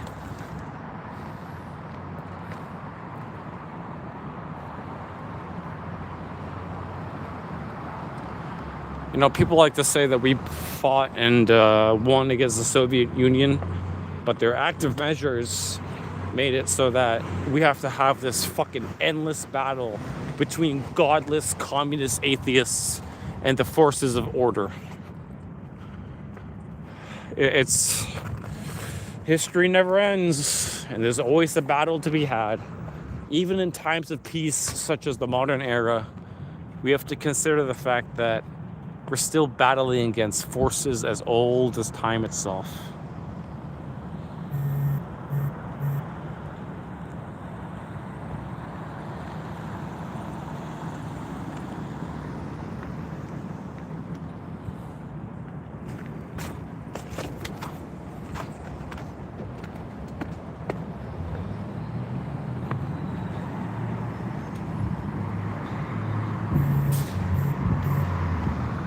That was a beautiful mural, you know? The British soldiers traversing the great Canadian wild to make it into a place worth living in. It's beautiful.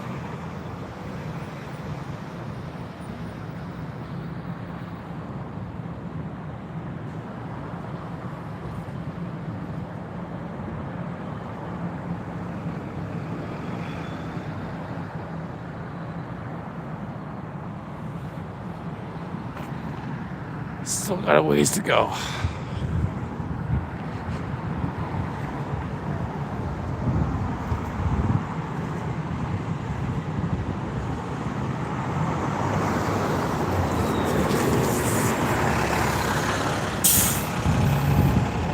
Thirteen, 12.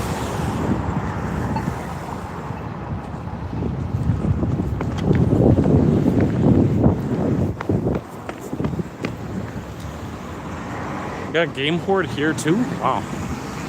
We got one in Brampton. I wonder if that's the other. Apparently the game horde had a little civil conflict where there's like a divorce happening. So now that there's a game horde Brampton and a game horde Etobicoke, I guess. Interesting. So now we're heading like to the Etobicoke, like a little city center here.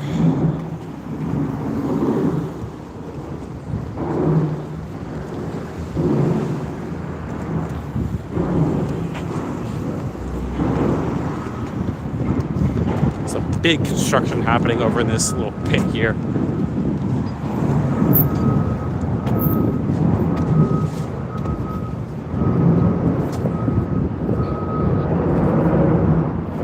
Fucking loud noise. What the hell is that? It's like a fucking going off.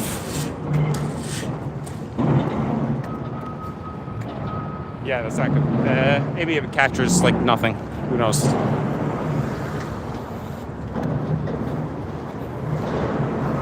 Brampton man walks all the way to Etobicoke, breaks his leg, falls down a pit of construction. We're in Islington. I don't know what Islington is, but they do have a junior middle high school, so that's pretty cool, right, guys?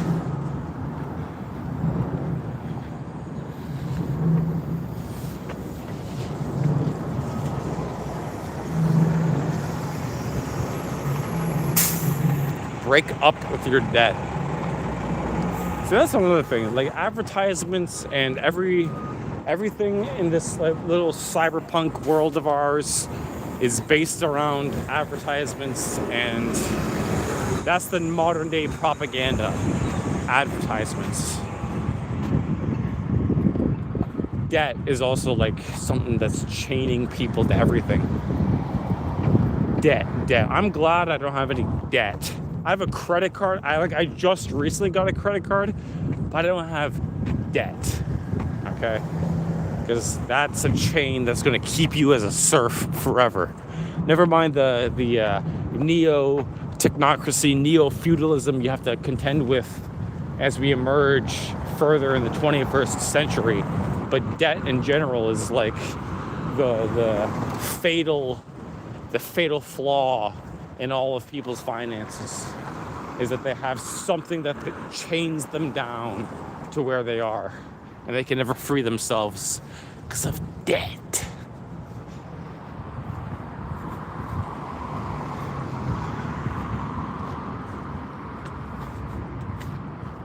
Oh, nice apartment building.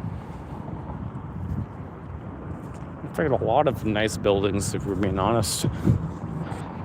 This whole area is very nice.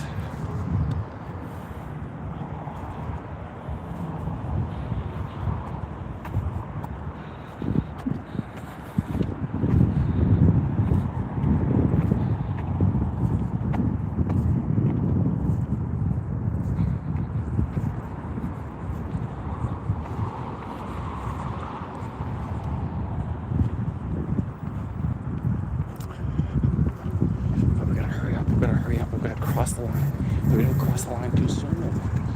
Really screwed up.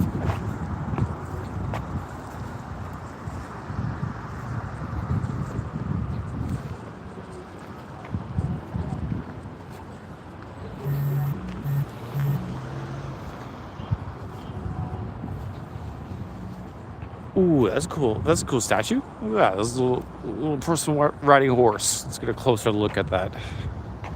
See, more apartment complex should have a little statue out front. No, we should just commission statues for the fuck of it. Have statues all over the country. I don't even care if it's not even an important person. Just have a statue.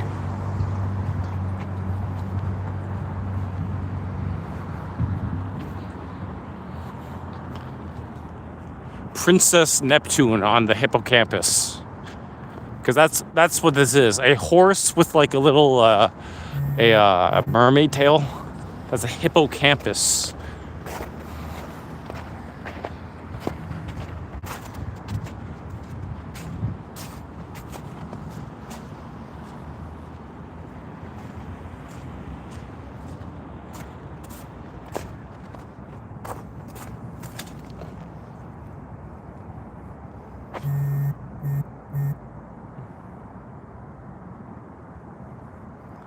Very cool.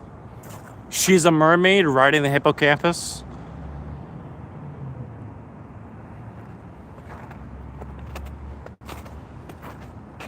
Let's go walk in here. Oh, dude, 20 cents? Fuck yeah. That's what I'm talking about. 20 cents, baby. I'm guessing people put that in here as like wishing money, but I like, listen, 30 cents? That's what I'm talking about. 40 cents? That's what I'm talking about. Dude, it's the wishing well. Listen, okay? Cry all you want. I'm taking this money. Okay? I'm fucking broke beyond belief. This is my donations. I'll put money back in here when it's a true wishing well. Otherwise, it's just a plant in there. It's just a place. He got 45 cents, 35 cents from that. Yeah, that's a very profitable venture, isn't it, Mr. Pearl Clutcher?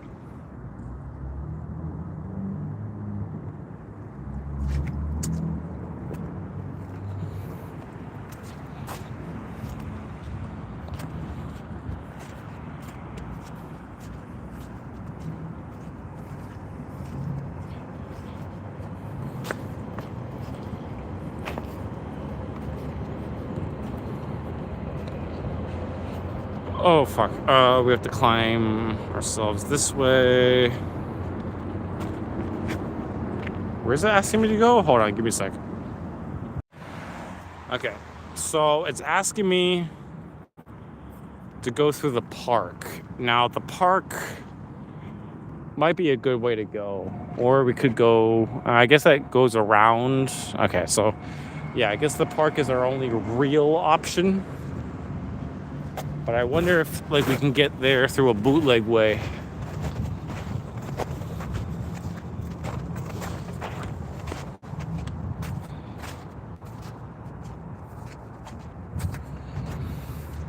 We're gonna go down this little makeshift woods here.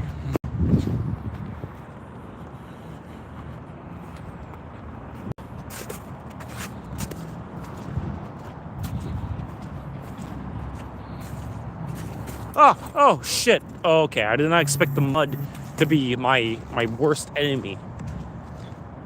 Okay, maybe go on the roads made by your ancestors. Maybe that's a good idea instead of going in the fucking mud like an idiot.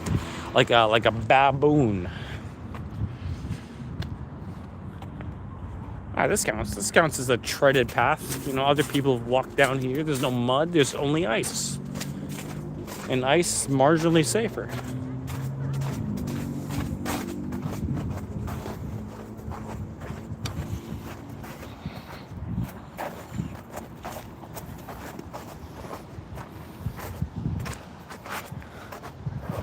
Oh, look at that dog.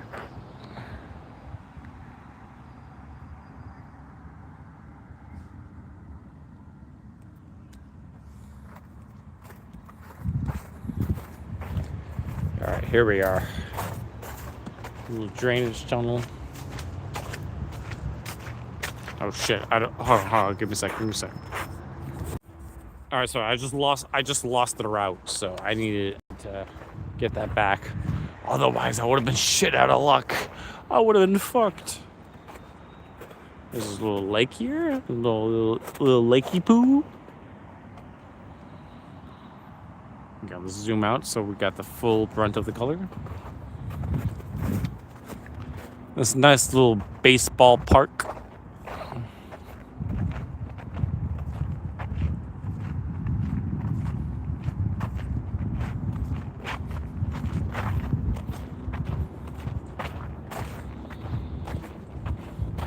Dog.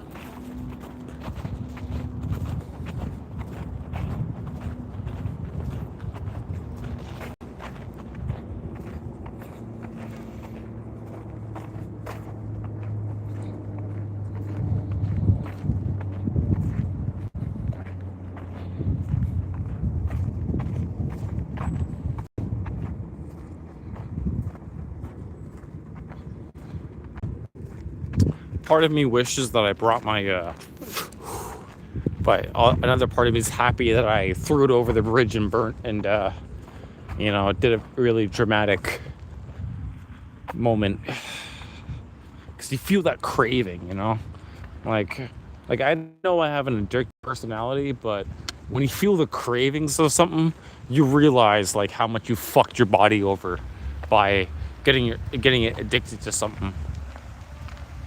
This is a nice lake. Is that a school or something in the background?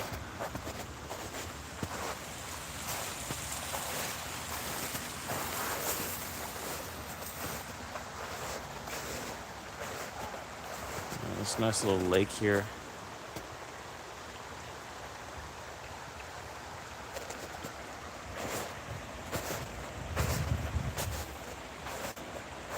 This nice little bridge here. Is that a train bridge, I believe?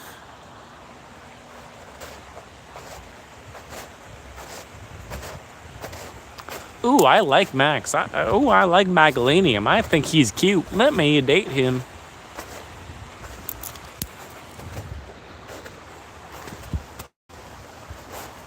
Yo, ladies, I'm free.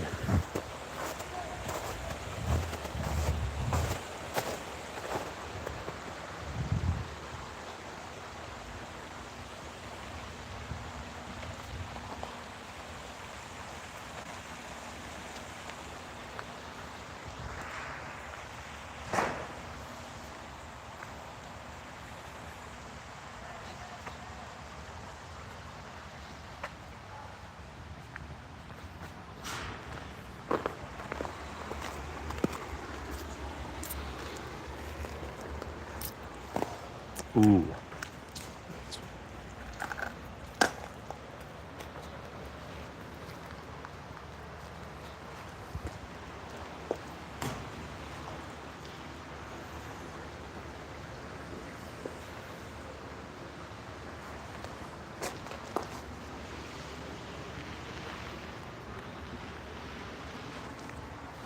I'm gonna slip. Oh my god, this fucking ice.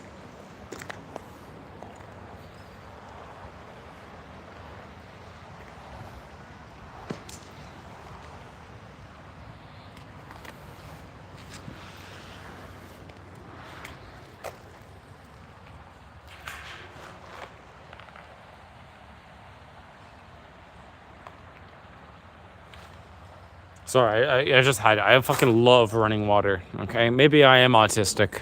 Okay, fucking retard. Fucking learn where you're stepping, idiot.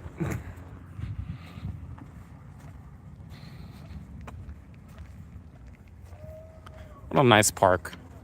This is beautiful.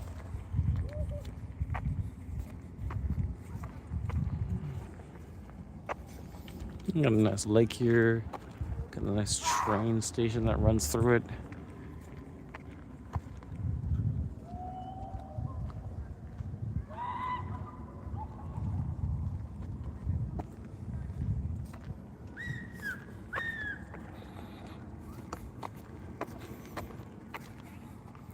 Got a nice little bridge there. I could walk across it, but we still aren't in officially Toronto territory, so we gotta keep on marching. Kind of march through it all. Gonna make our way down to Toronto town for the sake of the VOD. The video is all that matters now. You know, push through. Make yourself. What? Is that a fucking empty baby carrier? What?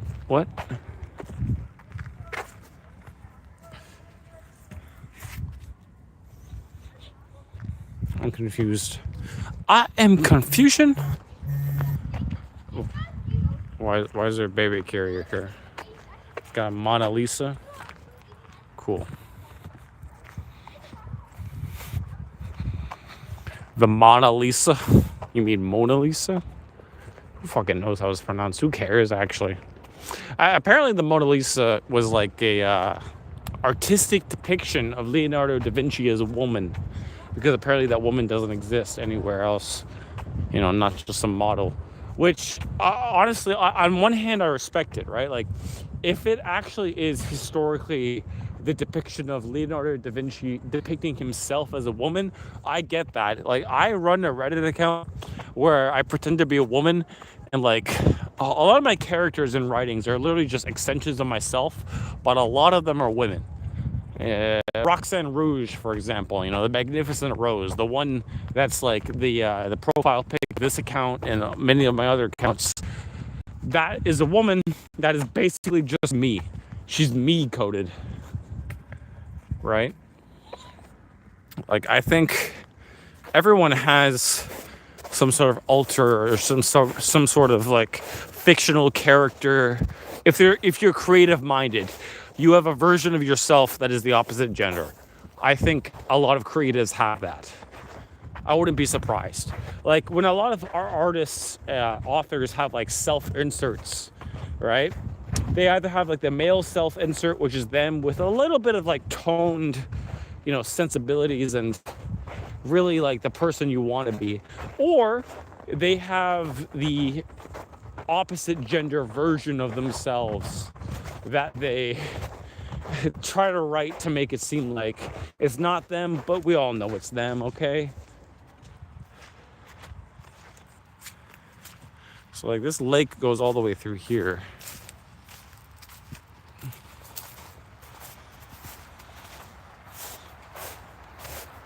And it was like a pumping station.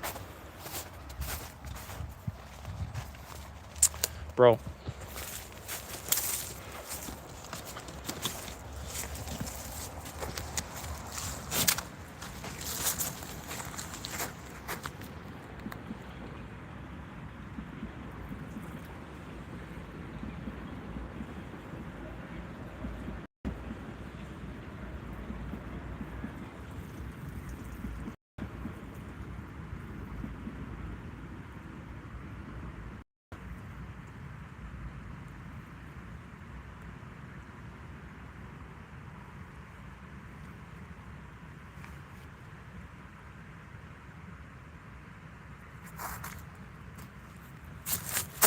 Yes, I had to go back and cry about it, okay? Jesus. Fuck. We're all human beings here, okay? Listen, Earth, you can piss wherever you want, okay? From the ocean to the sea, my piss will be free. You can do it anywhere you want. That's the great thing about mankind having over Earth is that basically any place on this planet is a designated bathroom. Okay? If the fish can treat the ocean like a giant toilet, then mankind can treat it like a giant toilet too. Although that doesn't give us a right to shit in the ocean or our rivers like the Ganges and just make it into a complete fucking biological hazard zone.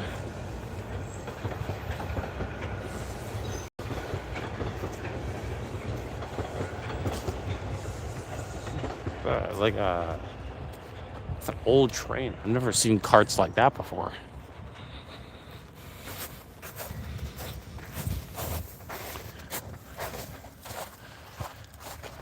We're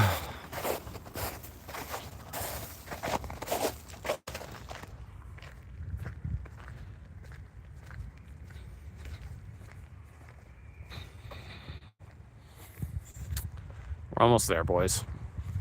I must have said that a million times, but we're almost there. Whoa, whoa, whoa, whoa. Hold on. A little detour, right? And our little cyberpunk universe here. This might be like a homeless camp. Like someone definitely sleeps here, right? A bunch of crap and literally sleeping under a bridge in a park, by the way. Right? Dude, we got a fucking needle here? Are we serious? Are we serious? Hey, at least you got your fresh water. Got a cart full of shit. Is that weed? Is that free? Dude, if I steal weed from a homeless person,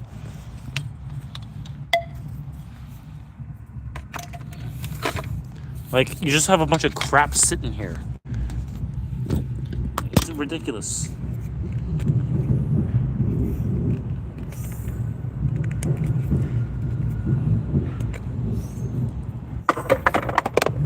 Okay, well, I'm just scavenging. I'm actually no better than a homeless person. It was a speaker.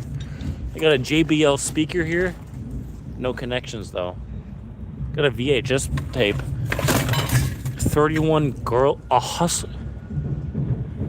What? What the fuck is this? A hustler presents 31 girl pic. Is this a snuff tape? Bro, I'm taking this for evidence. I'm taking this just in case. Okay? Ain't no way someone has a VHS tape of like a fucking abduction. Yeah, I know this is like the lowest you can go, going through like some... I don't care, okay? You left this shit behind. I'm gonna go through it. What was it? Got a penny in there. Is that a gold penny? What is this? 10 centavos? What? What country's currency is that? Dude, you got a vape pod. Dude, what is this? What in this cyberpunk dystopia is this crap? All right, well, let's get back on track.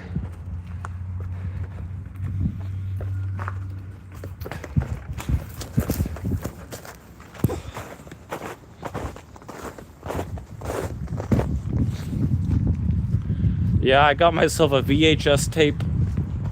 I'm gonna buy a VHS player and see what happens in 31 girl pickup. I hope this isn't some like distributed by Software Entertainment. I hope adult sex film. Yeah, come on, bro. Come on. I'm keeping this. Like, he doesn't have, the fucking homeless person that used to live there doesn't have a VHS player, okay? I'm keeping this, okay? He doesn't need his snuff film, all right? I'm taking this. I don't care, okay? I didn't get any donations in this stream. That's my donation, okay? A VHS from the 80s, which was probably like the equivalent of Bang Bus in the 80s. Girl pickup. What a horrific world we live in.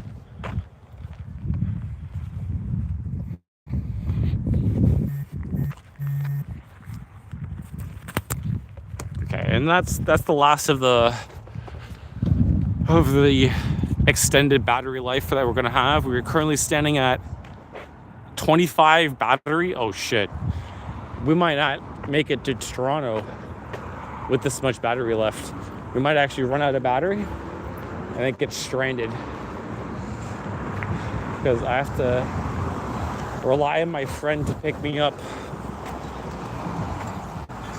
But at least we had a semi-interesting stream. Got ourselves a good quantity of content. Found a sex tape on VHS. Had a nice few talks. Made it to Etobicoke. Recorded a bunch of stuff. So pretty nice.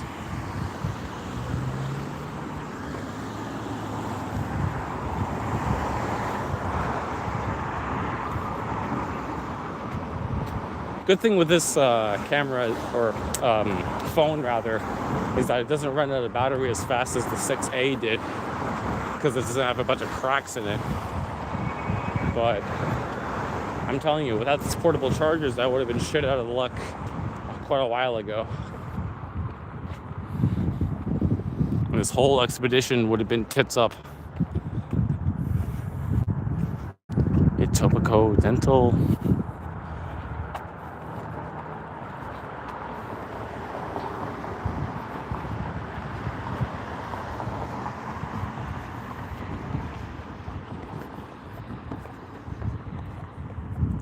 Unfortunately, being a streamer with 0 viewers, a little bit embarrassing, but at the same time, it's kind of liberating, because you can say basically whatever the fuck you want, except for the N-word. You're not allowed to say that. You're not allowed to say that, man. You ain't black. You ain't black. You can't say the N-word. You ain't black. Which I'm not, right? But I think you can't even say that on YouTube. You're just gonna get straight up fucking assassinated, as far as I can recall.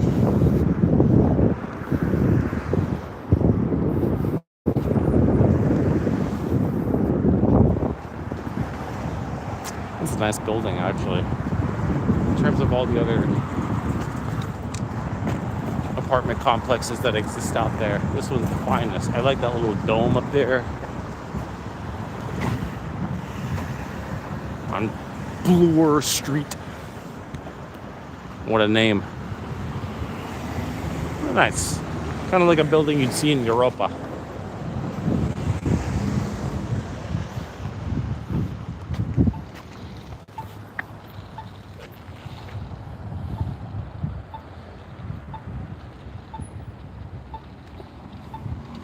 It's been nearly 5 hours and 40 minutes of me just kind of walking around. Is this entertaining to anyone? I feel like if you have to ask yourself that, maybe the answer is no.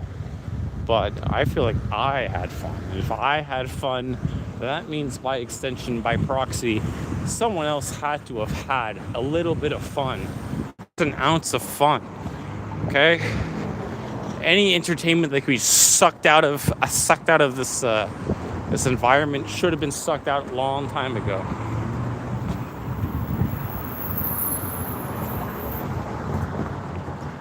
We're in Etobicoke. Nice town. You got a bar. Henry VIII. Henry VIII Ale House. You want to decapitate your wife? Go to Henry VIII Ale House. Your wife not give you a male heir? Go to Henry VIII, and she'll get a male heir, all right. That was sickening. Never speak again, Max.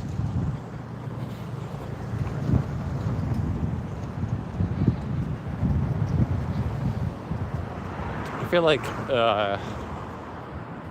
Hafia Frame It. Some nice art. You frame your art.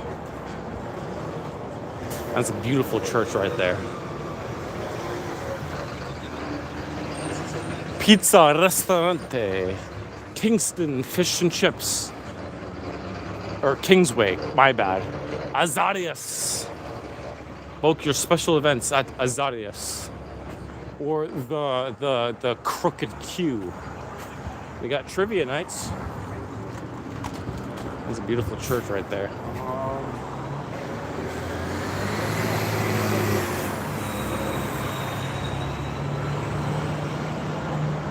I like the it's very Resident Evil looking, but it's very nice exterior to this church. Yeah, I know. There's the Ave Maria, the Our Lady of Sorrows Church.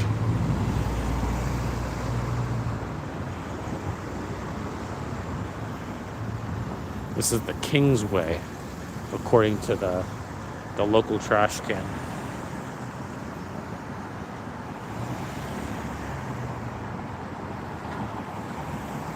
Very nice. Kingsway Health Sciences, all that stuff.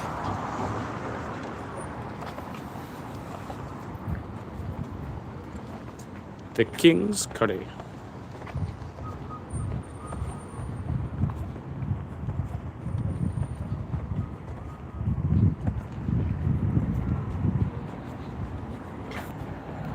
Dracula. 28 years later, the Bone Temple. This is a movie theater? Nice. The Fresh Up Cleaners. If you don't have a cleaning stuff in your house, then you can go right ahead and go over there. Nobody's stopping you. 5.2 kilometers? Holy shit, bro. I don't think we're gonna make it, guys. 5.2 kilometers? I am fucked. Guitar repair. That's cool.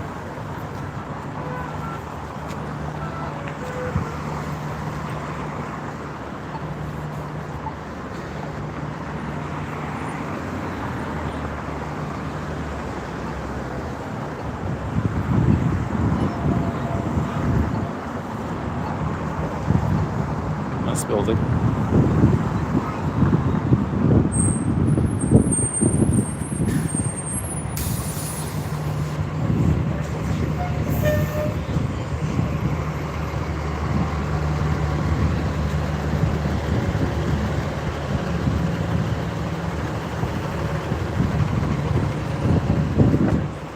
Farmer's market here. This is a nice little market. Cool.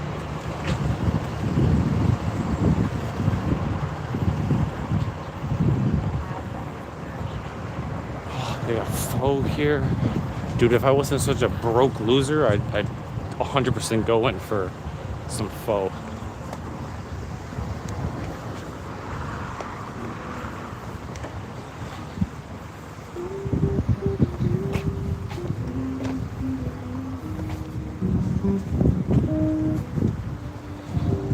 Creme de la creme.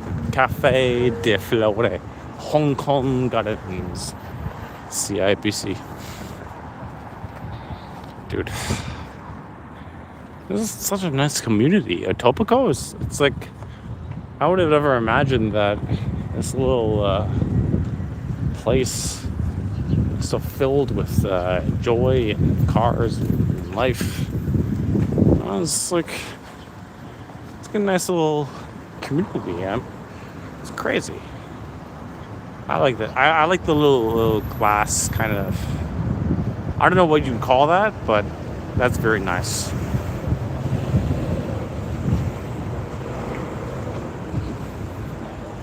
Sushi to go.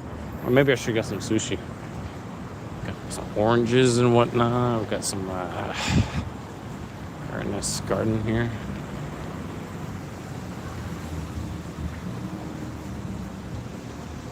What? Is that a fucking perolator tuk-tuk? Those exist? Okay, I thought that... Oh, wow. A perolator tuk-tuk. That's actually kind of impressive.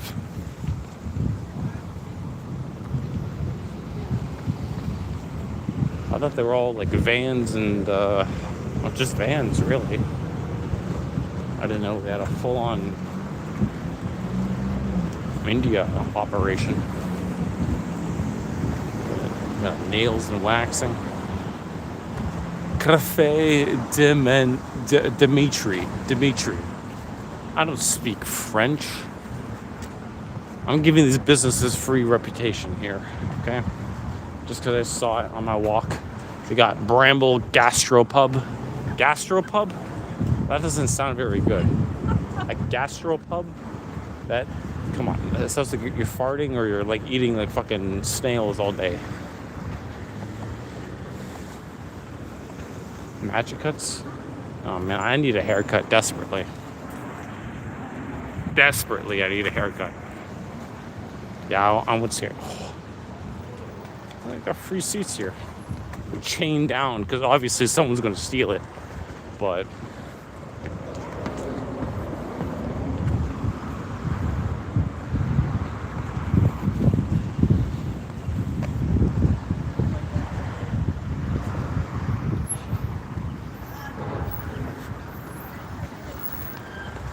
R's and G's.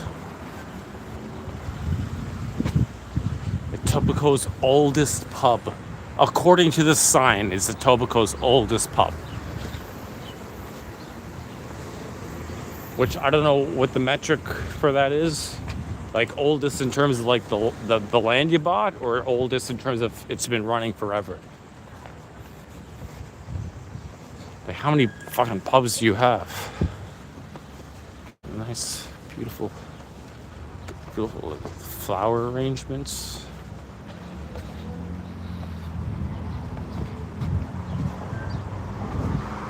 Nice.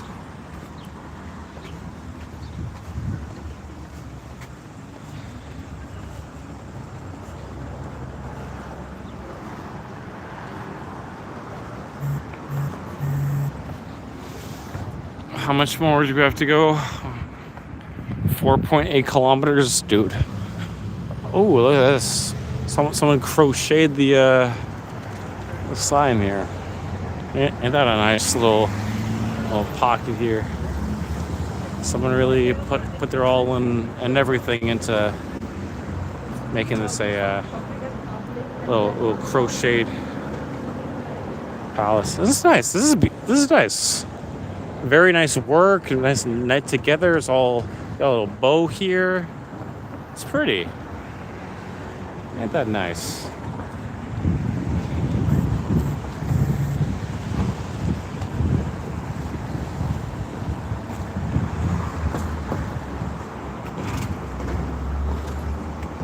Got another church coming up.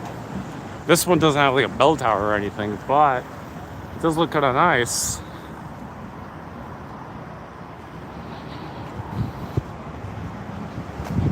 All these fucking smiley faces. Get out of my face. I'm not smiling. Alright, I'm not happy. Stop trying to make me happy, you dickhead.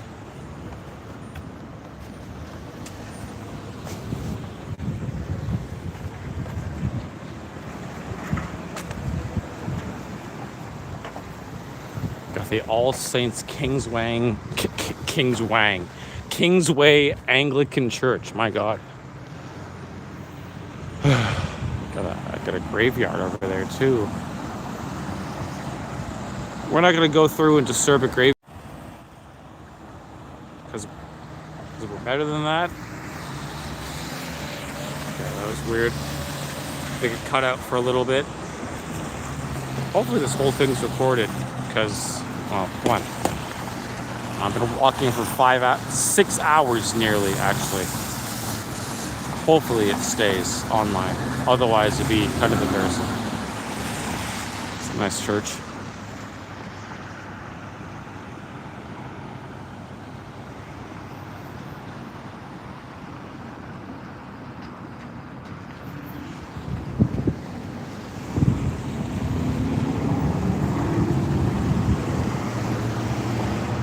All Saints Kingsway Anglican Church.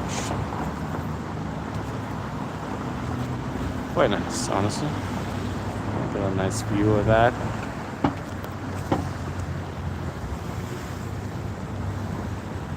You even got daycare here for the parent that can't afford a babysitter, we got ourselves a little nice daycare center.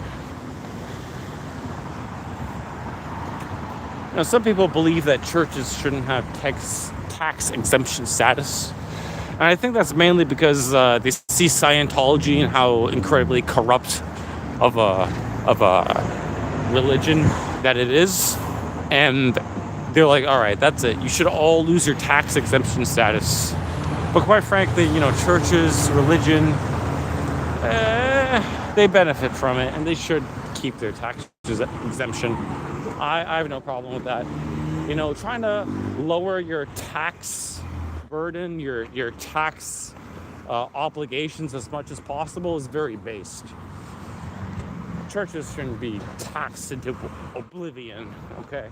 Because then you get shit like paying for blessings and paying for your ability to be saved in the afterlife, like how the Catholic Church was like before the whole Reformation and yada yada yada, and different sects and fucking nonsense that basically caused Christianity to fracture apart. Whatever.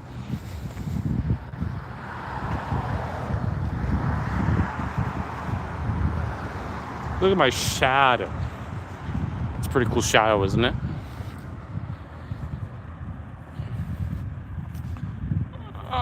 Boy. Oh boy. Battery saver's on? Okay. Dude, I don't know if we're gonna make it. We need 4.5 kilometers. This is crazy. How many fucking kilometers am I walking? Dude, I wish I was a bionicle so I didn't have to worry about the fucking walking for a millennia and a half. I have 2 cameras for a reason. Or two phones for a reason. The other one's not even fully charged, so it doesn't matter.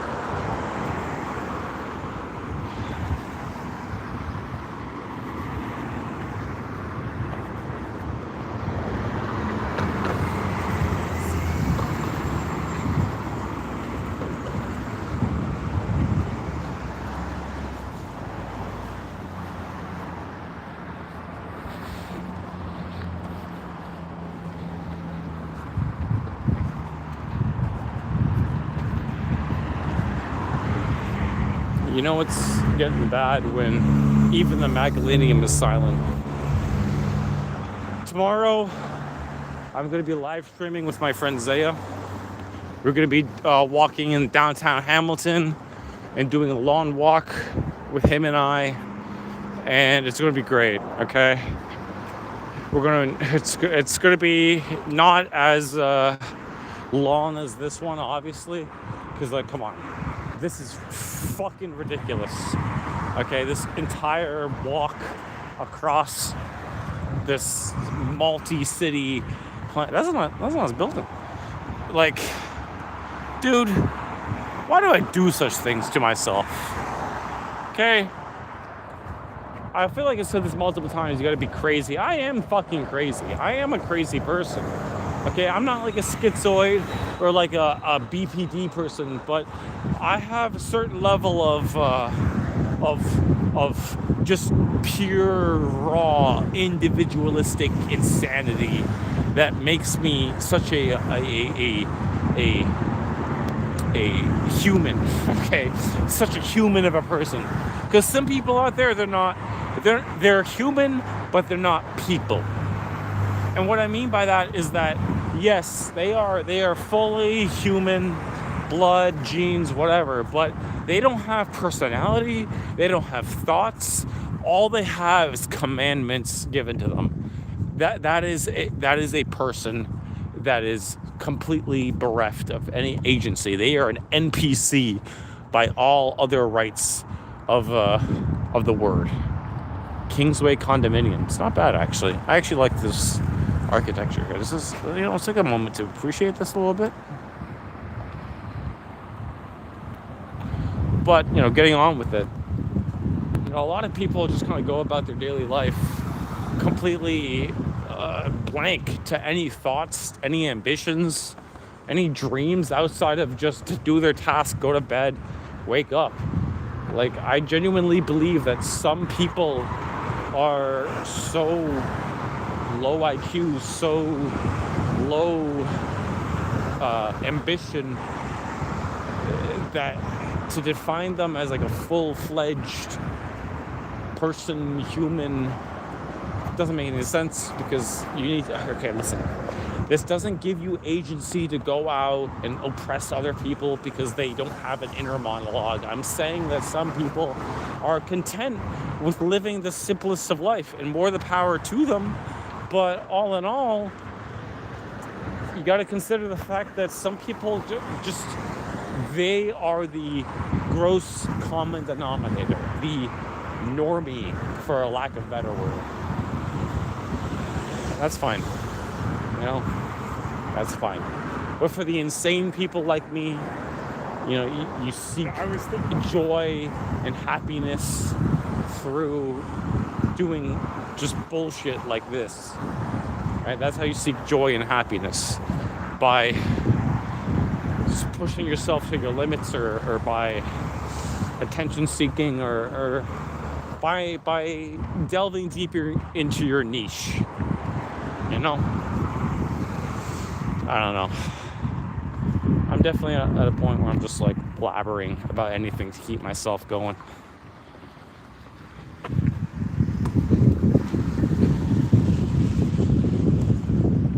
And I should have brought some more money, because I got fuck all. I'm broke. I got no change but the money that jingles in. I got no money but the change that jingles in my pocket, reminding me how little I have. As for time, I'm powerless to stop it. Keeps rambling on like a mad wandering man. This is a nice idyllic community. I feel like not a lot of bad happens here. You know, it's nice and peaceful. There's not a lot of problems, other than like maybe like a car accident. But otherwise, it feels like you could raise a family here, and other than the price of everything, Canada is closest to a lot of places you can get to paradise. You know, some people imagine a nice tropical region being paradise, but you know, without the contrast of winter, and trust me, I fucking love winter. Okay, I say I like the aesthetics of winter, but dealing with it is a pain in my ass. But honestly, like, I like all of the seasons. And Canada has a nice perfect balance of them all. They're all extreme, but through that extremity, you learn to have a certain enjoyment from all the heat to the cold, the snow to the heat.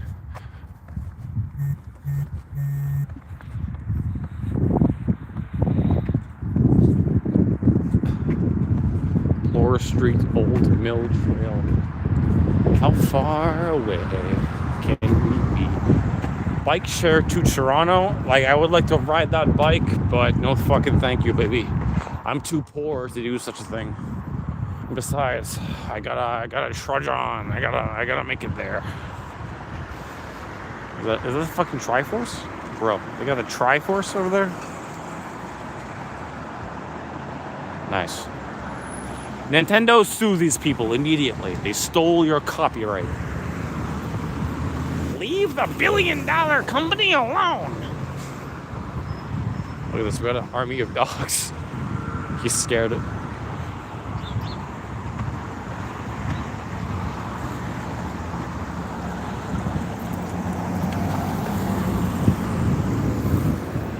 He boot too big for he goddamn feet. A little bus station here outside the Old Mill Toronto, you know, Old Mill Towers. I guess that's a tower. It's a couple of stories built.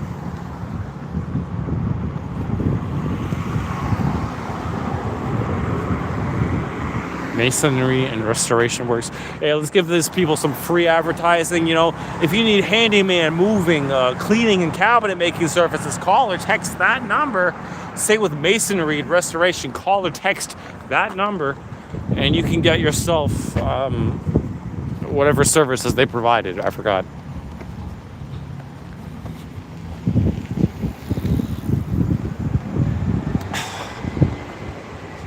Generals gather in their masses, just like witches at black masses.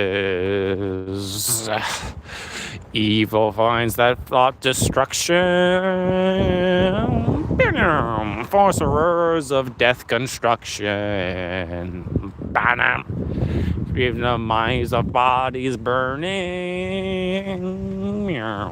As the war machine keeps turning, within hatred to mankind, poisoning the brainwashed minds. This is the Niwa Onaga Gaia Ia, Little Thundering Waters. I'm not reading that, but it was in February 1999 that the Canadian Heritage River Systems decided to publish such a thing. So we will go down here for the fuck of it. Because, you know what, we're running out of battery, but we might as well take a nice look at the natural landscape while we still can.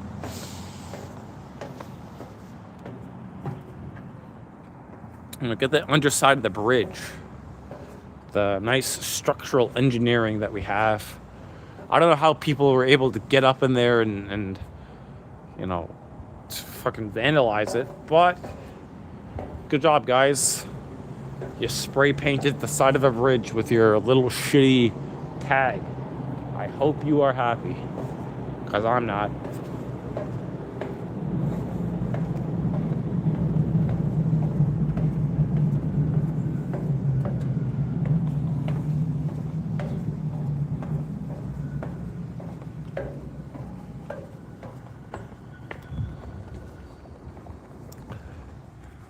Oh, actually, this is kind of cool. Going underneath the bridge. Now, if vaccines really caused autism, our entire country would be filled with trains and bridges, but it's not. So, what does that tell you?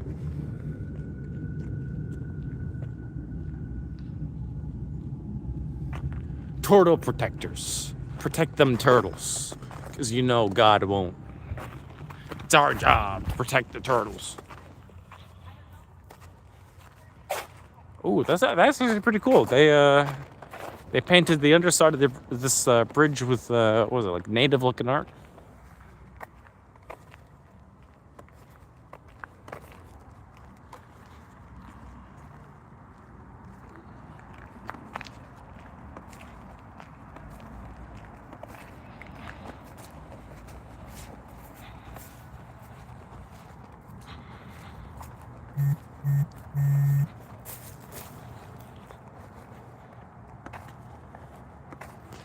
Tale as old as time. Man meets woman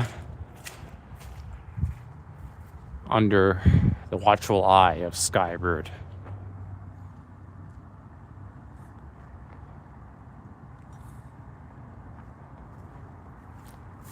Of course, some fucking moron has to, you know, put his little shitty tag on this beautiful piece of art and ruin it all.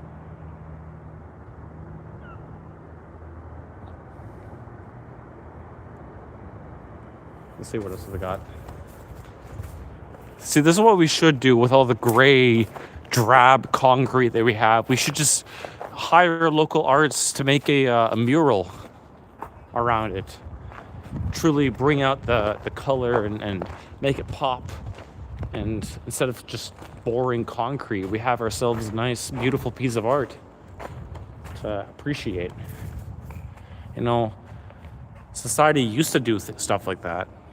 Right, when money wasn't being siphoned to the third world and money laundered and pocketed by our bureaucrats, it was properly being allocated towards projects of beautification and social wellness.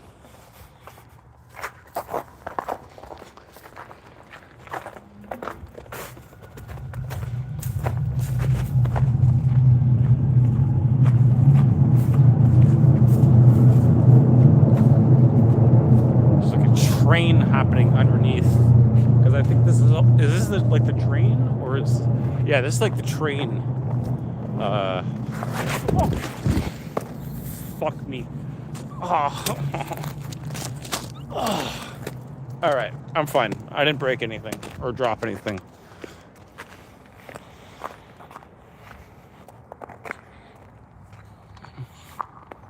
Yeah, have that as a highlight for the clip stream. Oh. What a fool. What a fool you are, Nerevar. Sweet, sweet Nerevar.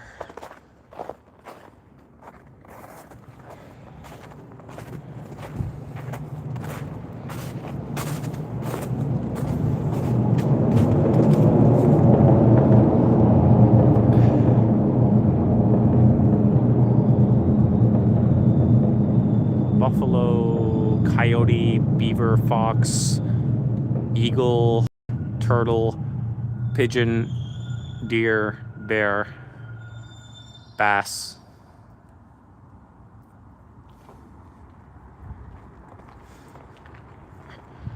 Very nice. If we just had massive beautification projects of all of our bridges and highways, I'd be a lot more happy about paying taxes.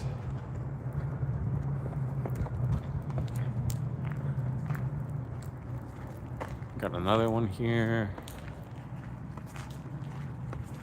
I guess that's all of them, really. Unless there's one behind here. No, just some tag. All right, let's continue on our trail.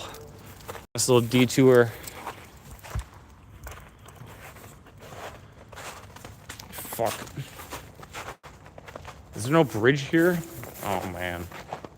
Oh, shit. Okay, I might have gotten myself into some trouble here. Might be a bit of an issue.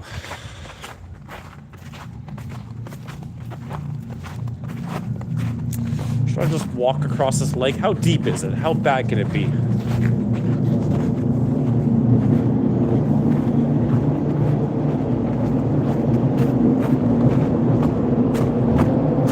Let's not slip in here.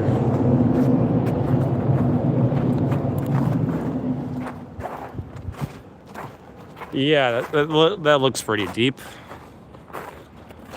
Oh, fuck me. But there's a crossway over there.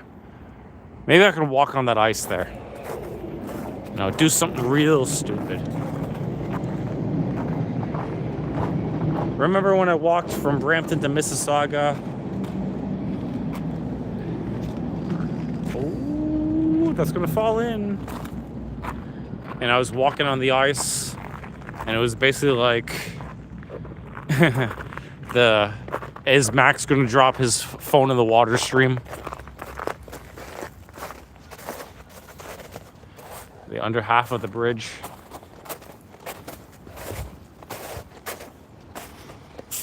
Oh, fuck. Okay. The sun is starting to set, and we're not in Toronto proper yet. In fact, we're doing a side quest. And the side quest is going underneath the water bridge, looking at the native art, and enjoying the beauty of Canada instead of the cities. Quite frankly, I'm all here for it.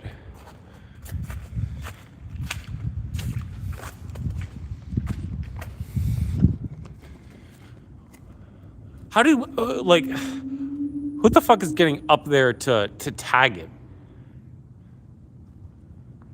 Like, you're climbing up there to... I respect. Quite frankly, respect. If you're going up there just to vandalize the place, I hate you, but respect.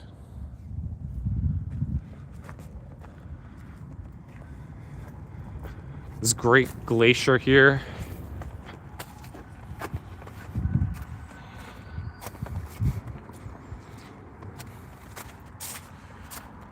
Yeah, I know it's a bit off the beaten path, but we'll get to Toronto, okay? Trust me.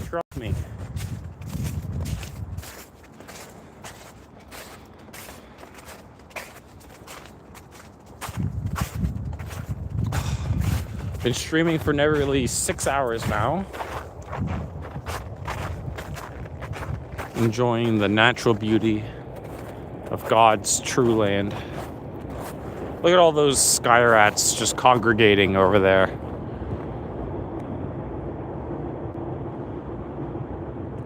Seagulls.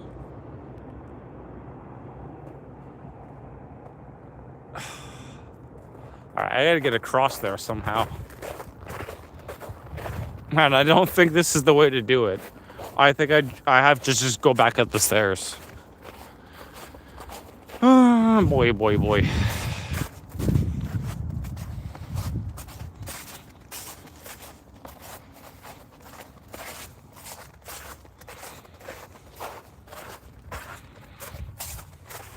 Yesterday I watched Blood Diamond. Excellent film.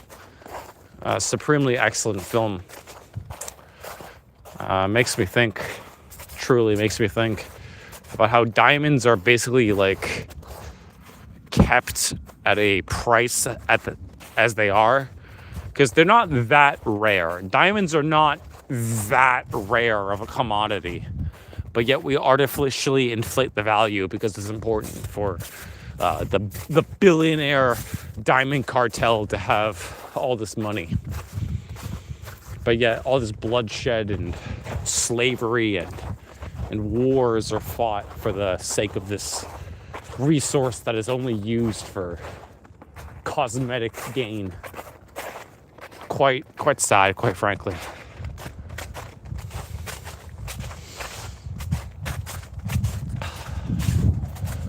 Fuck, my feet hurt.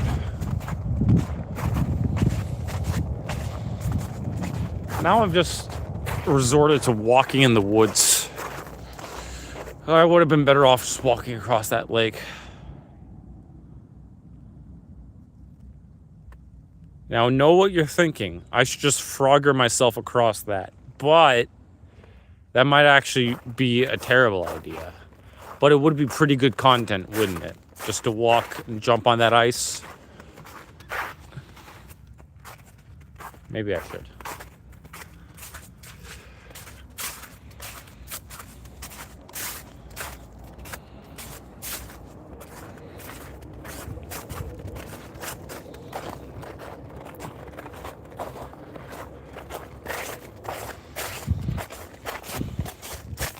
Maybe I should do content that isn't me talking necessarily, but just walking. Just walking and experiencing the beauty of nature. Because not everyone can or even wants to go outside to experience such a thing, but you know, on the second screen or whatnot, they'll resort to watching it.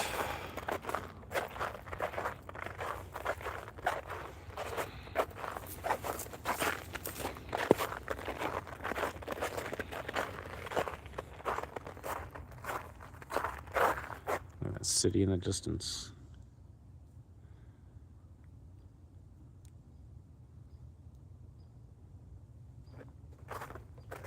We've gone off any trail that Google Maps recommends.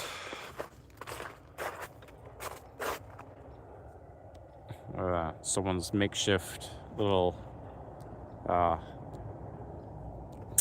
outpost. 11%? I have 11% battery? Dude, I don't think I'm going to make it, guys. I think I'm actually going to completely die before we even reach the fabled city of Toronto.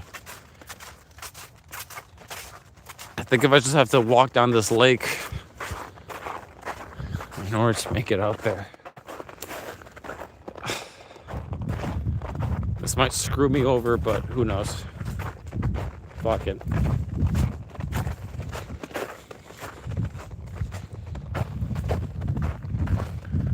This is the shortcut. By the rivers of Babylon, where we sat down Yea, we wept when we remembered Zion, rivers of Babylon. We sat down. Yea, we wept when we remembered Zion. And the wicked carried us away in captivity, required from us a song. Now how can we sing the Lord's song in a strange land? Alright, we're doing something dangerous here. Oh fuck. We are walking on the ice. And this may be dangerous, maybe stupid. Because not all of it is completely frozen over. In fact, it's in the melting season. But, you know, some of these tracks have me believing that I should be fine.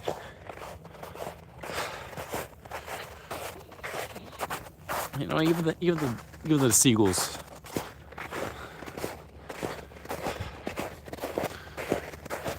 Words of our mouths and the meditation of our hearts be acceptable in your signs in tonight. I'm fucking blabbering. I'm scared, actually.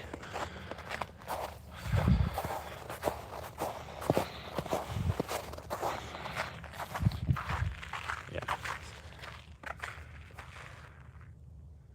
This is all lake here.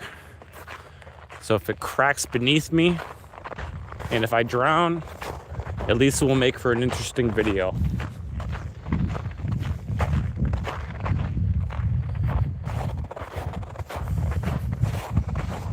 Oh, aren't you crazy? You're walking in the middle of the ice, you fucking moron.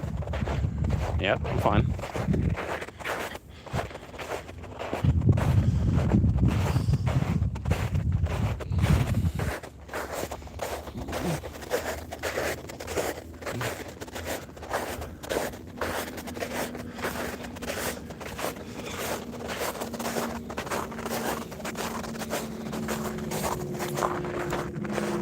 So, like, okay, if the stream ends prematurely, because I know I took a massive fucking detour, decided to walk in the middle of a lake, but I did make it to Toronto, okay? You can write that down in my fucking achievements list. I walked from Brampton to Toronto, okay? Etobicoke is technically Toronto, so don't you hate on me, okay? For nearly 6 hours and 20 minutes so far, I've been streaming this whole ordeal, and I walked to Toronto, okay? And yes, I know there's more and more to get to the city center. You know, it says allegedly I'll be there in like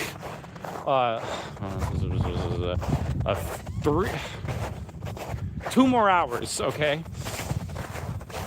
But I took the real man's detour. So don't you hate on me, okay? Don't you hate on me. Just be glad that I'm the one doing it and not you. Walking in the middle of a lake like a complete fucking fool.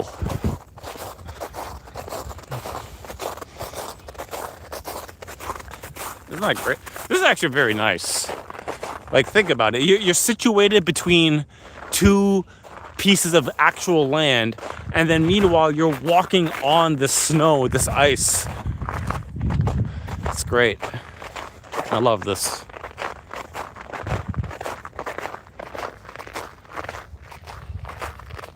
Just walk along this lake for a little while. Actually, hold on, let me check what lake this is. So we're walking on the Humber River. This is the Humber River that we're walking on. And if we reach the end here, we should have like a better walk towards Toronto, I guess. I don't know. But the Humber River, very beautiful, very nice. And despite the alleged warming of the weather, it's actually kind of very, very stable in terms of ice. Right? That's pretty cool. Now, I obviously don't encourage people to go walking on ice, literally and figuratively, because, well, come on, it's fucking ice. There's still frozen water underneath. And what? You hating? But like, still, it's cool feeling. Okay? Oh, it's cool. I could like rock climb on that. It's still a cool feeling to see this great vast lake that you'd normally be like swimming in or whatnot. Got a Persian flag there. Got a Brazilian Canadian flag. What's with these half flags? So weird. But just like walking in the middle of the Humber River, that's cool.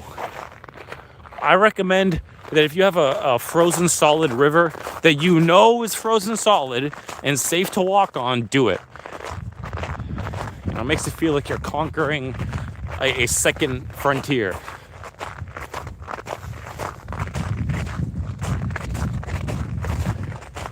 It's cool, isn't it? Yeah, why would I walk in the park like a normie when I could be walking on water like a Chad?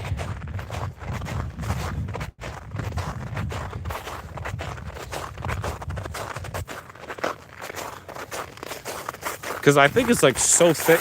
Like, I don't know how thick it goes. Like, yeah, that's pretty deep. Like, you could do some ice fishing in there if you wanted to. Like, sit on here, get like a little ice fishing tent, and do what you have to. But it's cool. Because literally like a few meters away, there it is. That's the lake. That's the river. Just kind of exposed itself to the elements with water rushing.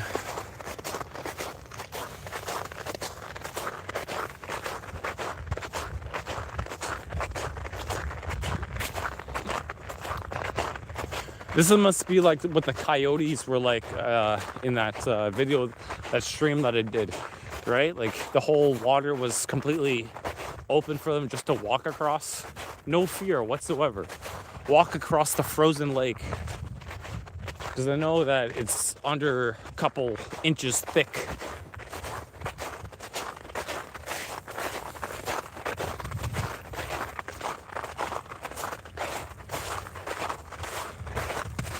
These beautiful ridges. I want a house like that, a property right on the lake. Ain't that nice?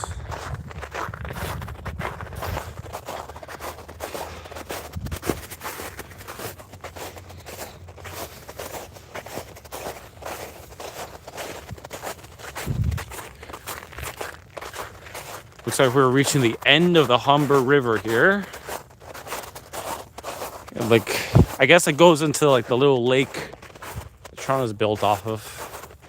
So I guess we gotta find an exit somehow, somewhere. Why do I hear something like behind me? Like it sounds like something's... Okay, we're just being paranoid. We're just being paranoid. A little drainage pipe there that goes into this lake here.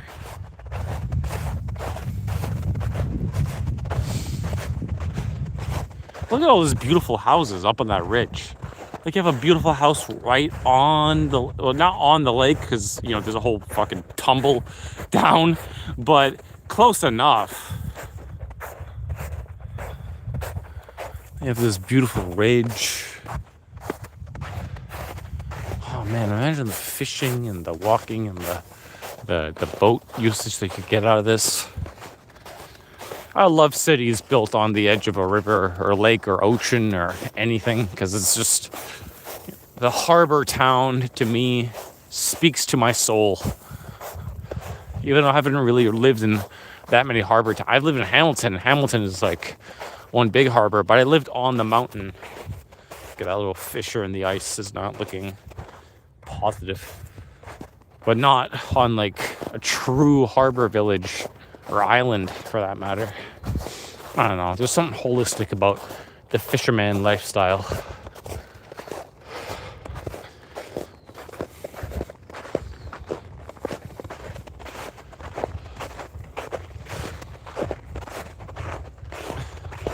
7% battery. We're counting it down before we have to basically beg in Toronto and become like so many other felted who've become bankrupt. Please, sir, can I have a charger, sir? Please. When I was walking in Toronto, when I went to go sell my gold and platinum, there's like this woman, gypsy. She had like this laminated strip of paper saying some fucking sob story, and she approached me. Oh, please, sir. Like, she literally said it like that. It's like, get a job. Get a fucking job. I'm so, like, you can tell when people are professional beggars. She was a professional beggar. And there's so many of them in, like, Dundas Square. It's like, get a fucking job. It sickens me that people would pretend to beg. Ridiculous.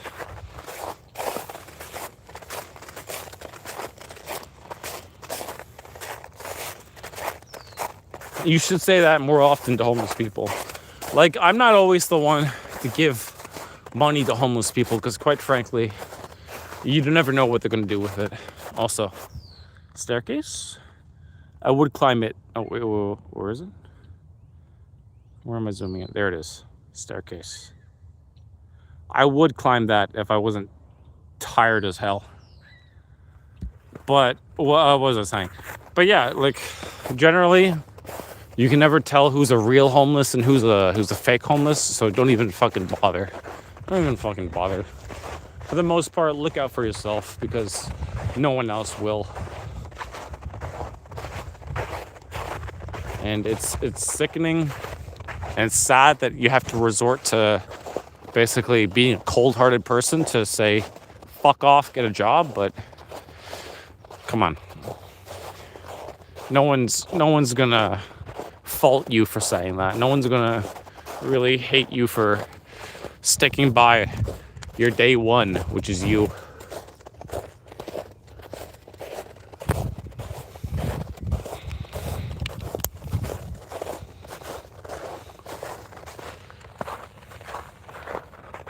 All these houses have like staircases that lead directly down to the lake here.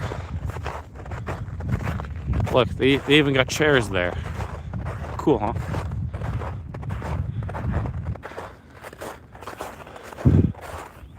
What a beautiful sunset. Let's get more in the center here. Get a nice capture of that beautiful landscape. Nice, huh? The Humber River. So humble and grand. Beautiful houses that we built atop of it.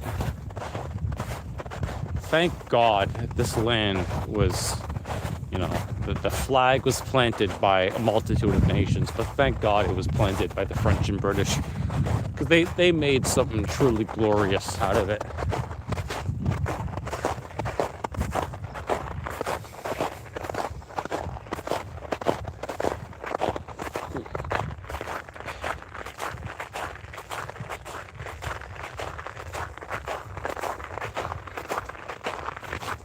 Bit of dirt sticking up there.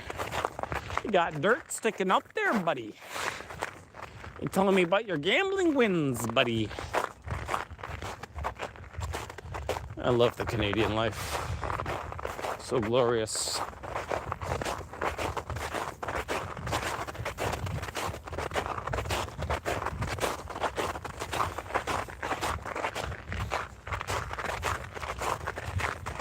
Dude, I don't think we're gonna make it, bros.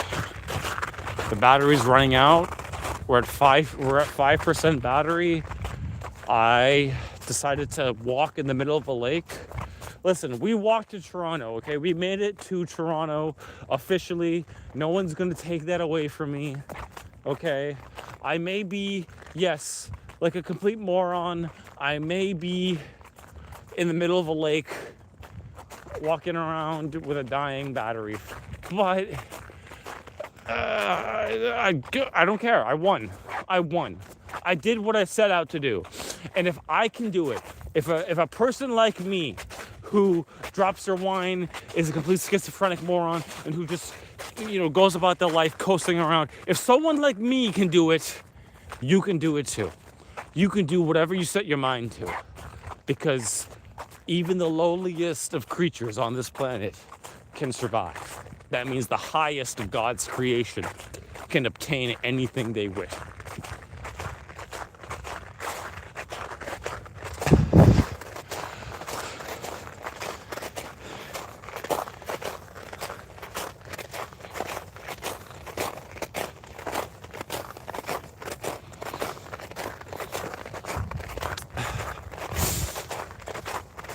Yeah, I guess we're just gonna walk down the Humber River for the rest of the stream. Oh my God, this is gonna be terrible on my legs. It's gonna be a horror story. My muscles are gonna be pulsating.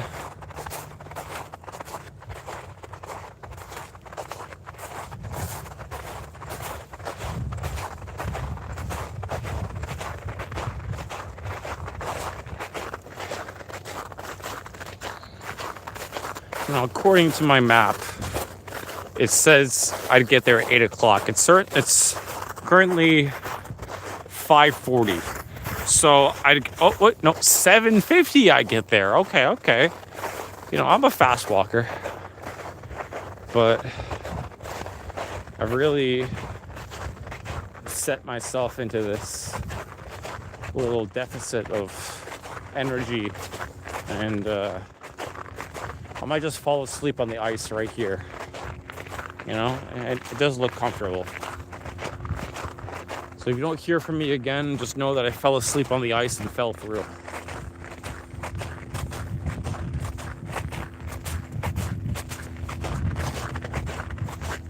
Yeah, and I will explore abandoned places more. Oh man, dude, the fucking sleep sucking in like I just had a bottle of NyQuil. This is not good. It's not hypothermia. No. It's just general sleepiness on the basis of the fact that I've been walking for nearly 6.5 hours straight. 6.5 hours straight of walking, combined with talking and drinking alcohol and dropping my bottle of wine like a moron. I'm still angry about that. I'm still pissed off about... Oh, baby, am I pissed off about such a thing. But it's okay. Serene, in the middle of a lake, in the middle of a beautiful weather with the sun setting. Beautiful sunset. Beautiful houses. And we're not in any danger. We're almost there.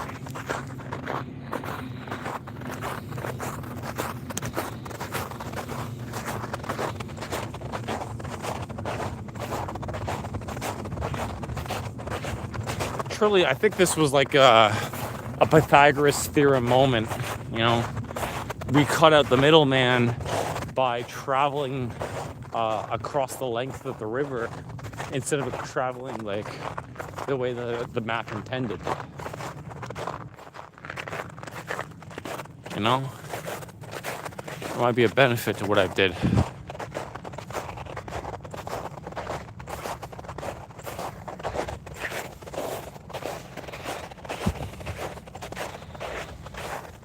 Oh boy. Look at those nice. I guess they have like boats and shit for when the season rolls around. Yeah, my battery's it's gonna shut down real quick. Quite frankly, I think my stream's gonna die. And my phone's gonna, and I won't be able to contact anyone, and I'll be just walking in the middle of the lake like a complete clown. So I'm just gonna keep on going till my phone dies.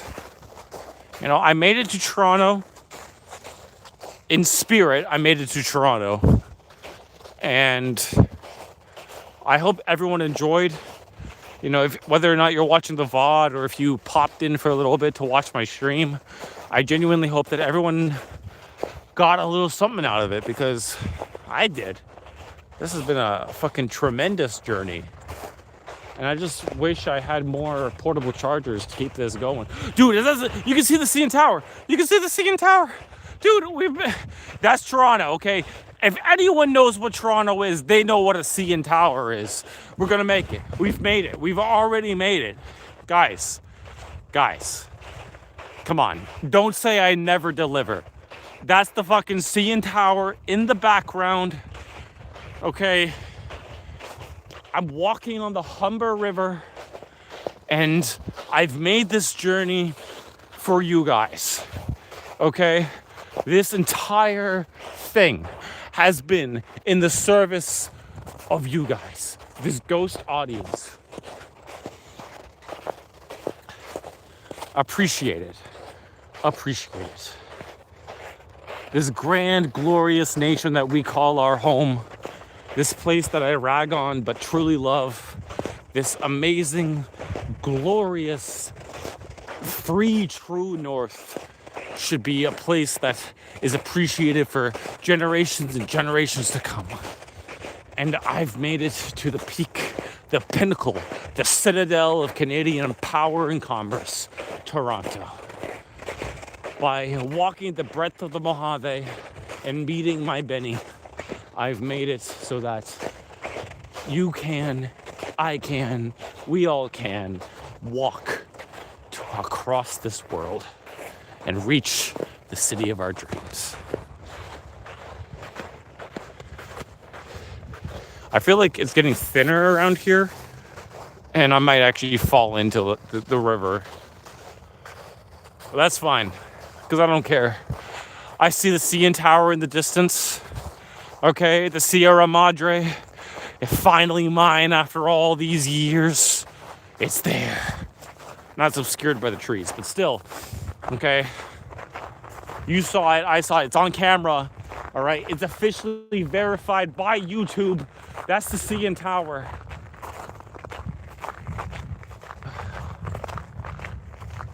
And we did it. We did it. Oh, and that sweet sewage smell. Ooh, there's an animal over there. Hold on.